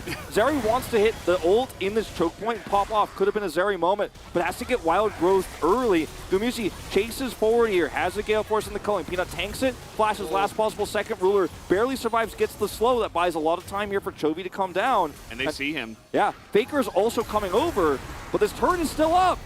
And Charm comes through, Zeus eats the turret shots. Man, and Chovy flashes the follow-up knockup, which is a last-second desperation attempt from Zeus to try to turn the fight. It's just perfectly handled mechanically. The timing is split seconds as well from Chovy to get there just before Faker because he's Ahri, you know, and because T1 are deeper than Gen G are. So Gen G can obviously respond first. So just really nicely done. Now T1 are going to be able to pick up first turret blood. They do get it down in the bottom side. That just felt like it was a long time coming. So they are able to pick that one up here. And they do even up the gold with that. Also, Drake's now even here. T1 picking that one up. It's Ocean Drake. So not too significant for either team here, in fact. So we might see a little bit of a lack of focus on it. They still will get the turret. Zeus is being denied a lot of farm. Knows the lead here Doran has right now. And the lead that Guma has, the lead that Faker has, and Aria has right now, these things are way less significant than Adar, who's actually now going to be able to control side lanes here, and Azeri, who's only a little bit far behind and isn't going to spike until 2 items anyways. So even though right now T1 are only 500 gold behind, the game state really does favor Gen G at the moment. We'll see if Gen G are even interested in taking this second Rift Herald fight, because frankly, they really don't have to at this point in time. Might cost them the mid turret, might cost Ruler some extra farm as a result, but the bigger risk would be to take a fight against all of the team fight, engage, and the power spike that Guma is sitting on right now. And I think as a result here, Gen G are making the right call to not fight for this. Yeah, as you're saying, it's all about those item power spikes. Right now, T1 are incredibly strong. Gen G are doing the right thing, avoiding them. Not worth it to try to fight over this one. And so they're just going to send Chovy to a side lane. Big surprise. He's looking to hit level 18 first. That's really what he's all about. He's playing PvE. Yeah, I mean, but it worked out really well for him last game. Yeah. Also, top side here, Doran doesn't have a turret to push, so he has no reason to be far forward here. And Gen G, just chilling. Yeah, Gen G don't have the ability to dive him. I think maybe that was owner hoping that maybe they would see Doran try to trade aggressively there onto the Ornn and they could come for the punish. But the real win for T1 with the Herald would be in mid. Chovy is going to delay this. Oh, yeah, he saw where he was backing. That's that delayed vision. You got to be careful. You don't want to channel that back right away. I think dropping this mid, though, makes Ruler's life so much more miserable because he won't have this turret to farm under in mid. Peanut could try to do this smartly. Owner and Carrion move forward first to try to chip away at the turret before they even drop the Rift Herald. Teleport is used as that is a denial on the Keeper's verdict. That is going to have to be Peanut flashing away as Faker goes in. He's going to whiff on that one, but forces the flash as now the kite back is here once again from Gen G. Not going to amount to too much. T1 do take down this mid-tier 1. Yeah, I think actually the attempt here from Gen G to stop the crash and save this turret so that Ruler can farm has greater consequences actually because they all group for this, because it's a really easy take on the turret. T1 group naturally, they get Doran's flash away, and the Herald is still held. Owner doesn't drop it, so they get this mid turret by forcing a 5v5 they can't really win. It's like they were like, okay, yeah, I see you guys don't want to show up for the Herald fight. What if we just bring a Herald and force you to fight on the defense of your turret, where we still have these crucial ultimates? Nami ultimate, Emperor's Divide. Doran's forced to flash here from a really nice shuffle from Faker. Look at this. Yeah. He dodges it really well, but it's still a win for Faker. Grabs that flash, grabs the turret. Whiff, but definitely... Well, you did. I mean, you did mention that you flashed. It missed hitting the champions, but, you know, still gets the value. Doran's... Ooh. He's going to get this turret at least. So that's nice. Right now, Gen.G, they're just trying to avoid action. Other than, you know, weak points like that. Diving an Ornn if he's definitely alone, which he absolutely was. And so trading elsewhere on the map when you're behind an item power spikes is going to feel pretty good. Yeah, and they will commit the Herald, so this is going to be a trade up for T1 on this enter, or at least that's the idea with this. Nope, that's not a... It's not a teleport ward there. Just a blue trinket. And charge comes through, but they don't get the turret. Doran is still in control of bottom side. We've seen so much, you know, bodyguarding going on from owner of Zeus this game to make sure that Doran can't just all-in him and kill him in mini-Gnar form and then go for the Mega Gnar to finish him off. But, you know, trades like this, even with a 300 gold lead for Gen.G, like I said before, game state really favors where Ruler is going because he will hit those item spikes. We don't always, you know, we talk about sometimes how Zeri doesn't default end up being better than Lucian later on, but they have so much to peel for him, and Doran's lead means you kind of have guaranteed peel there. You have a Poppy who can shape team fights. So just trading structures for T1 I think is not enough. Like sitting on a Gale Force Rapid Fire Cannon for 2 items here is not where Gumayusi would like to be in an ideal world right now. He'd rather have a much bigger lead where he's just running around like a tyrant. And Gen.G are ready to group up. They're ready to fight this. They do not have 2 items for Ruler just yet, but if they can force them into a choke point, it's definitely their fight to take. Chovy does have Flash and Ultimate. Mountain Soul, pretty huge for both sides. You want to make sure that you're denying it, but also taking it. So everybody's going to be fighting, even over individual Mountain Drakes. As you can see, now the fight being set up here. Mega Gnar, perfectly timed for Doran. The Tidal Wave not going to do too much, as that's going to be denied. No chance there. As the Gnar ultimate is huge, actually. Doran able to set that one up. Faker has to go into the stopwatch, and now he's going forward. Sweeps up a couple, but it's Zeri with 2 kills. And again, this Zeri moment is coming through, and guess who's right there to back him up? It's Chovy. Will we see the Penta is the only question. Yes, we will. The Zeri moment has happened officially. The Penta kill for Ruler comes in at 20 minutes into the game. Denote the time of death of T1's composition. 20 minutes and 11 seconds. Write it down. That's when the pentakill comes through from Ruler. And Faker, he was in the position there to make the big play, but he's forced down low, then sacrifices himself, goes in for the Emperor's Divide, but he doesn't hit the critical targets. Doran on the Gnar, who sets this team fight up. Chovy also in position to peel so he can force his way through. Look at Doran's Gnar bar here. He's set up. He's already Mega Gnar. Faker on the angle. Peanut is like, all right, cool, you guys dodge an Amio. Keeper's Verdict, worthless. They've dodged it with Bella's Breath, but still, he's in better position to smite. Toby's on the backside here. Faker in stopwatch. He's like, all right, I'm going to have to just go for it. I'm just going to have to sacrifice myself. Gets the 2 knock-ins, but look at who is full health in the backline. It's Ruler. And He's got Chovy. Extendo Beam. Chovy's on the chase. Gets the charm there. And Kuma's like, oh man, I'm just out of this. There's nothing I can do. This is such a great fight. Everything about this, everybody is so well coordinated. That's not words in any language. No, he's saying he's calling out who to pick repeatedly, very fast. Get him, Penta. Penta, he gets it. He's so hyped, you can hear the crowd. Hands off the keyboard after the Penta. Well, oh man, that is the moment where now Zeri is fully online here, is close to a 3rd item spike. Yeah, doesn't quite have the IE, but you know, if that wasn't the Zeri moment, I don't know what is. And now, with the Baron, Gen.G are just going to be able to push in so much. You saw T1 trying to get proactive. It's rough. You know, you have so many ways to pull your ultimates, to pull the trigger on someone. They thought they would have ways to lock down somebody on the side of Gen.G, and look at this, Chovy just dancing around them. Already dancing. Oh, they found Ruler though. Can they get Ruler down? Is the question. They cannot. They cannot take down Ruler. You've got to be kidding me. This champion is now fed and is just doing even more. Second Penta? second penta? Can we hear the comms from Ruler? Quadra kill for Ruler. Faker says no to the penta. No second penta for you, Ruler, but it's okay. You've already done the damage. Game's over. Doran wasn't even here. He wasn't even there for that fight. He has Immortal Shield Bow, and he has a Wild Growth. I feel like we've been standing on ice and the bottom just cracked out from beneath us. Yeah. That's what this game feels like right now. I just watched everything fall down for T1 back-to-back. 9,000 gold lead. Look at this angle. 야 건다 빼면서 천천히 빼면서. Look at him, he's backing off. He gets knocked up, gets exhausted. Wild Growth. Yeah, he's like, protect me, basically. And we win. We win. He's like, we go. And he gets his Immortal Shield Bow to proc. He's got lifesteal here, and he's just skating around this team fight. He's like, where is the trundle? Finds him with the blue trinket. 나야, 이게 나야. This is me. I did this.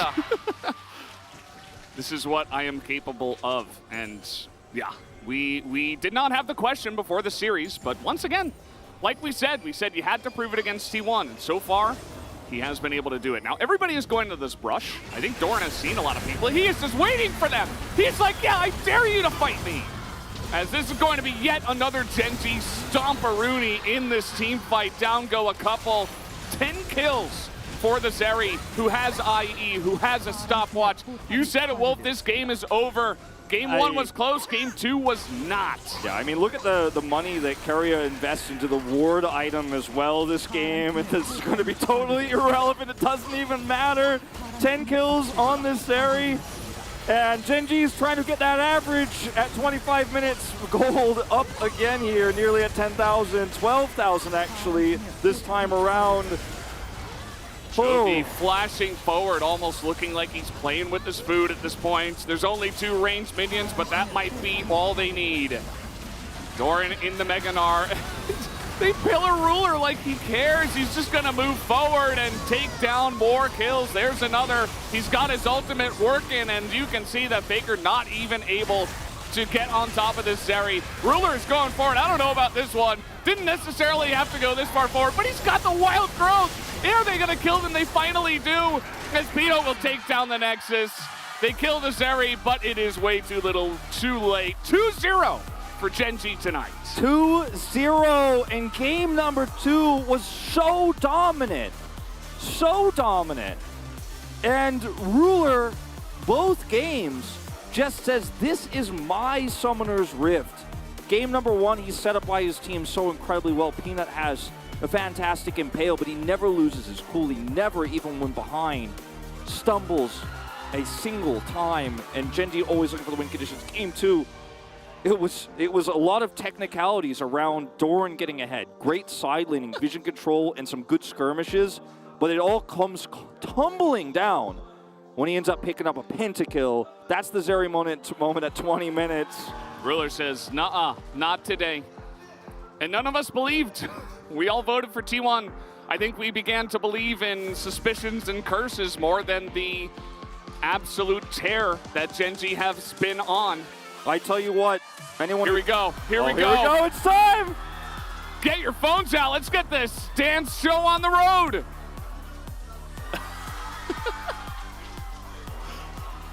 That is perfect form on the dance, by the way. And he did it right in front of T1. He did it right in front of them, right in front of the T1 fans, right in front of Kenzie, who got a great shot of that. And you know what? Making a statement in more than one way. If you guys don't know the dance, by the way, like his form was actually spot on. I know it looks like he's kind of nervous and like he didn't do it right. No, that's what it's supposed to look like. He actually nailed it. And that's Doran, by the way, who comes out completely confident and does that. Oh man, Chovy is sweating. It was not an easy series. Game 1 was extremely close, and it was on a knife's edge. Everything came crashing down, though, after a really great impale, and then in Game 2, Ruler pops off on the Zeri. We have the Zeri moment, but is it the Zeri moment or a Ruler moment? He gets a penta, gets a quadra right afterwards. It's the first time you make me consider that. I'm like, maybe it doesn't matter what AD carry he was playing. I take that back, it does. It does. Zeri is really strong. it's a testament, though, to a year of growth for Genji. This says, I saw the future. Ruler got a pentakill, and Genji won. I need to see the timestamp on that sign. Did you just write that down? Tell the truth. But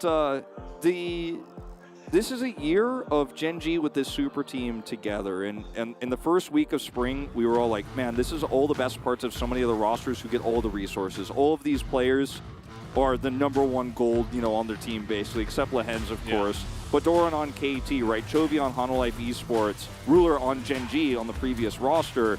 And then they come together here. And it was a little bit shaky at the beginning of spring, but they were very dominant. They made a finals. First series against T1, they came in looking to be the cleaner team, but they couldn't stick the landing. But finally, the streak is broken. Finally, Gen G come up with a dominant 2-0 victory here. And like you said, almost everybody believed in the curse more than the form of Gen G. Yeah. And I think that was fair. I think it was warranted because Gen G have had a mental block, but I don't think anyone doubts them again after this. I feel like that mental block just got impaled. The second that Skarner got the impale onto Zeus, we were even talking Zeus up. We're like, best player in the LCK. I don't think that changes really after this. Maybe Ruler gains more votes now. You could absolutely say that. But after that, it's like the mental curse, the mental block, whatever it was, it just got broken. It got shattered. And after that, we had some early game shenanigans, but then one team fight, and immediately this goes the way of Gen G. Let's see what they have to say here at the end. Hit the tower. See what they say after the tower goes down. They're coming out. Take it slow. Let's go. Watch me. That's Ruler. You can see there is some doubt. Yeah,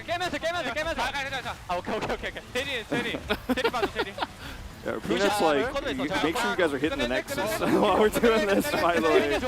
With a nervous chuckle. But they were not in danger. No. Look at Doran in that freeze frame. What a great story. Even if you're a T1 fan, you can't be upset with how Gen G played the second game and how cleanly they did it. And maybe upset that T1 loss, but yeah, also respectful of what Gen G were able to pull off on the backs of Ruler here. This is a best of 3. This is not the ending of this season, right? This is Gen G likely securing first place. Not even guaranteed, of course, but they will face off again in playoffs. And we don't know when that'll be. It'll likely be the finals, but this is not the end of the story. Like we said, these two teams a tier above everybody else, so if they don't meet in the finals, would be an insane upset. I doubt that will happen, Wolf. That's going to do it for this match of the week. 2-0 for Gen G tonight over T1. Let's see what the guys on the desk have to say about that one. Thank you so much, gentlemen. We have got a lot of things to say about Gen G after that series, and especially after that game number 2. Chronicle, we do need to start with the draft, though, and I think that this is an awesome place to start because the two of us actually had different ideas of how this one went. It took so long, but T1 finally got Gen G. For the first time, they've experienced what every single LCK team had, because in isolation with the nameplates off, I don't mind the T1 comp as much. I do think that Azir has shown that it can be kind of a liability if you don't find a good mid-game, and Azir plus Ornn really doesn't suit the current meta, in my opinion. I think that some scaling elements are good, but going too heavily on scaling, we've seen really inhibits how he can take mid-game team fights, which is exactly where T1 lost the game. And then, in addition to that, I want you to close your eyes and what would be the perfect champion for Peanut? It's always Poppy. Lehens, well, it's not Yuumi, but it's still a champion. That's an enchanter, and it has an obnoxious voice that you can spam, so close enough. Ruler doesn't matter. The guy could lock in Kog'Maw. We still would have probably seen the same result. And then Chovy's Ahri, which 12-0, by the way. I had to vote for Ruler because but Chovy's Ahri, the way he used his space, his ultimate, his threat that he was able to output, the amount of, it's never limit testing because he never dies. Yeah, I'm just flabbergasted. I think Gen G got exactly what they wanted here in terms of comfort, but to me, I think both in this game and game 1, it's really easy to point at the draft, but that really kind of ignores the fact that Gen G just played individually, especially in this first game, so much better. Yeah, they definitely did. I think in the second game, they got, T1 got pretty zeried. That pentakill was as Wolf so eloquently put it, that was lights out. For the composition and for the game. However, you know, Ona managed to get that early gank. You saw how things could have potentially went. I think it was the best Lucian Nami early laning that we've seen in a very long time, although into Zeri not as strong early and things like this. There were definitely upsides, but Genji took control, and you see Ruler with a Ruler ending type champion, and it was kind of all she wrote. But we are going to have a look at our first highlight here, as this bot lane dive from T1 started off looking fantastic. And I was talking to you, I was like, but Zeus could actually just find some of the best angles and some of the greatest knockups. And he did manage to find some of these in this particular moment. Also, Zeus, as per usual, uses a Battler's Breath, is always very good. He's able to get Poppy out there to keep some threat. And then T1, you know what? Ona gets knocked back. Why not try to make something happen? Very clean flash, but even then, the knockup from Zeus is very, very nice. But crucially, the turret is still standing there, so when Guma doesn't get the kill here, really nice tank by Poppy, making great use of the passage, flashes the last possible moment. They don't actually get anything. Meanwhile, Doran is vibing in top line. He's like, free play, no biggie. And then Chovy comes up again, and while he was coming up, I was like, oh, I don't know about this one. And you were like, no, it'll be fine. And it was fine, because there was no Azir ult, even though Faker came over, and Chovy picks up a crucial kill there, and it takes so much of the tempo out of that play from T1. Yeah, it really kind of cut it short. But I really liked the aggression that was being shown here, especially, you know, Ona paying more and more visits towards that bottom Take out side. Ruler. They absolutely knew what their win condition was. It wasn't only get rid of Ruler, but it was also allow for this Lucian win condition to start getting rolling. But unfortunately, that didn't happen. And that's because this happened instead. This fight around the Mountain Drake where Ruler found the angles. It's actually, and this is the key difference, like Doran, last second, finds a big Mega Dart. Chovy, over the wall, is actually a really big threat here, and all they're doing is just making sure that Zeri stays safe, Ruler is full health by the end of this play, and we've heard him call for Pentas many a time, and generally it doesn't come true, but from this point, you know, game's done. There's no amount of scaling. When an AD carries in this form that we have seen, especially with Lance, very proud of you.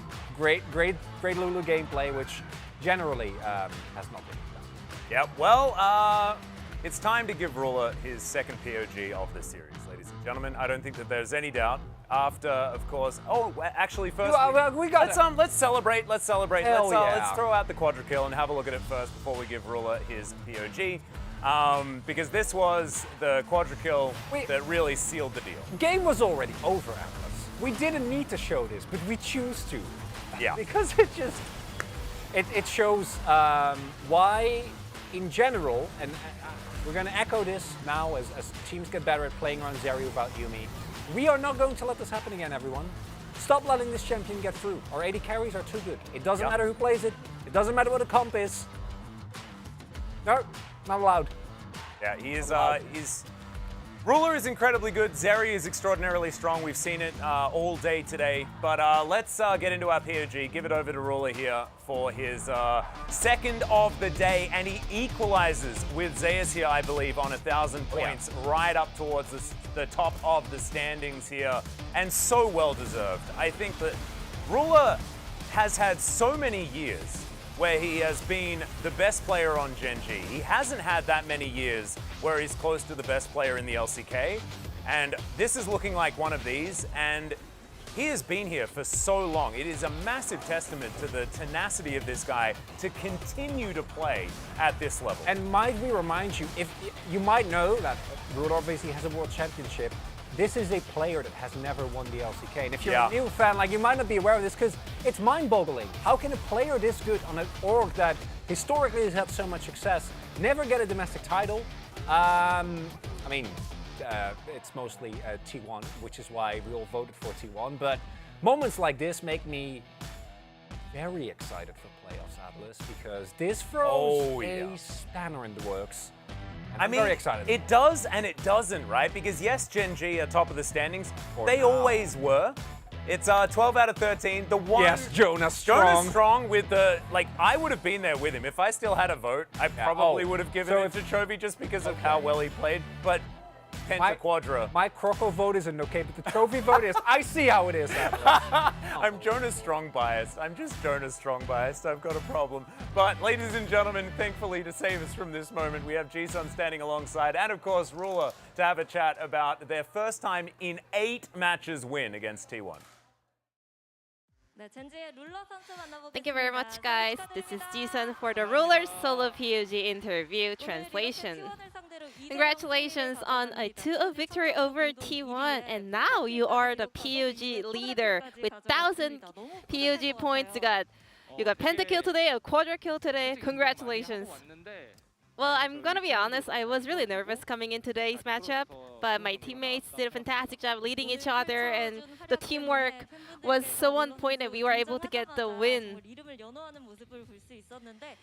It was an amazing series between two teams. However, yeah, just like you said, you know, Gen.G was on a 7-match losing streak against T1, and today was a big match to decide the first place of the regular split. So what was your mindset you brought today's series? We were like, our current performance is so good, so great, so there's no way we're gonna lose this series. Well, prior to the game number 1, Lucian Nami comp was on a 5-game losing streak, but Gen.G was so confident to just take that as a first pick on the red side.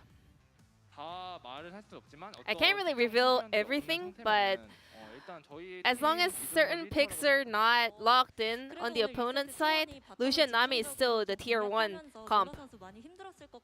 However, T1 was playing on the bottom side of the map, which means you guys were getting bullied. How was it? Well, that was something we already kind of predicted, so we were like, yeah, this is okay, you know, this is something we knew. So we were able to keep playing the game without losing our mentality. Yeah, you guys were a little bit behind in gold and then, you know, made a comeback. So Doran was not taking any risks. He was just like, even though he died sometimes, he was not taking any risks. He was just, you know, playing on the side lanes. He was getting the CS and turrets. And also, I was able to get so much gold with the first strike. Yeah, just like you said, you had about 1,100 gold from the first strike rune. I've been, you know, saying that's so good recently. I think for certain circumstances, first strike is way better. And tell me about the item build as well. So we had really good chase and dive kind of potential, and also as long as I can put the slow with the Soroldas, I knew that my teammates can open the team fight, so that was my third item. And let's move over to game number 2. After getting the Mountain Drake, you were screaming for the Penta, and you finally locked that down. So let's take a look at this replay. Could you break down this team fight? Doran went in with amazing Gnar ults, and then Azir was not able to, you know, reach me, and I knew that we're gonna win that team fight because of that. And then I was not actually expecting a Penta there, but somehow I got it. I was so happy. The moment I got Penta, you know, I cannot put that in words. You know, I was so happy.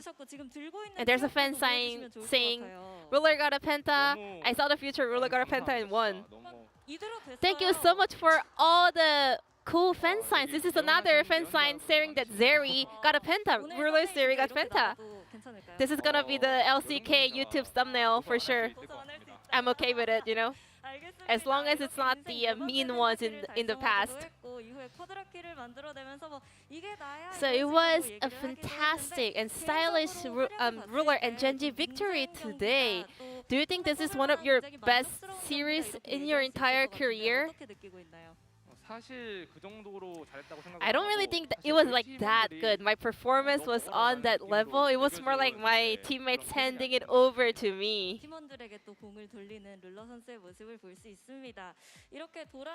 So congratulations on that. Doran showed some dance moves after that victory. Chovy said he's gonna go to T1's karaoke. What about you? Not really. I got nothing as a ceremony, but I like that fan sign. Well, T1 was the one that started the banter, you know? I hope you guys can do the dance move on your way back to your team house, T1. We have only 4 matches left for the second round. We have always lost to T1, always. We always thought T1 is so strong, which makes this victory even more happy, you know? And I believe we can do better in the future as well. And I want to say thank you to all the fans coming out here and supporting us. And this will be the end of the interview from Ruler after beating T1 2-0. And once again, congratulations on the PUG as well. And back to the analyst carpet space. Thank you. Thank you so much, Ji-sun, and all we can hope for now is that in the summer season, we get the best of 3 of best of series, which is T1 won the first one, Gen G won the second one. Where can we get another best of series, Chronicler? Oh, it's the LCK playoffs. Yeah, it's the Sorry, LCK final. I didn't understand you all, but that's on me. My brain is still fried from watching that. It was also, to be honest, a bit of a convoluted reference. No, don't take this on. You were great. Well, let's bring up the standings, and we can get into that. Check out the fact that Gen G are, once again, in sole possession of first place. That is not likely to change anytime soon, because I think T1 and Gen G will probably just keep on winning. Yep. As you can see, Gen G pretty good at doing so 2-0 as well, plus 24. An absolutely absurd game score at this stage. But let's see what's coming up tomorrow, as Humble Life Esports will be taking on Kwangdong Freaks. That is a very important one for Kwangdong to try and keep their hopes alive. It is. And then we have the banger. It is now. This is actually, legitimately, I am extraordinarily excited about Nongshim Red Force taking on Fred Brion. Both of these teams, the redemption arcs are alive and well. One of them will die, but one of them will stay alive, Chronicler. You and me. Yep, it's you and I. We'll be on the caster desk, and we will see you tomorrow for more LCK this week. For now, though, good night.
Set me free. You break down the wall.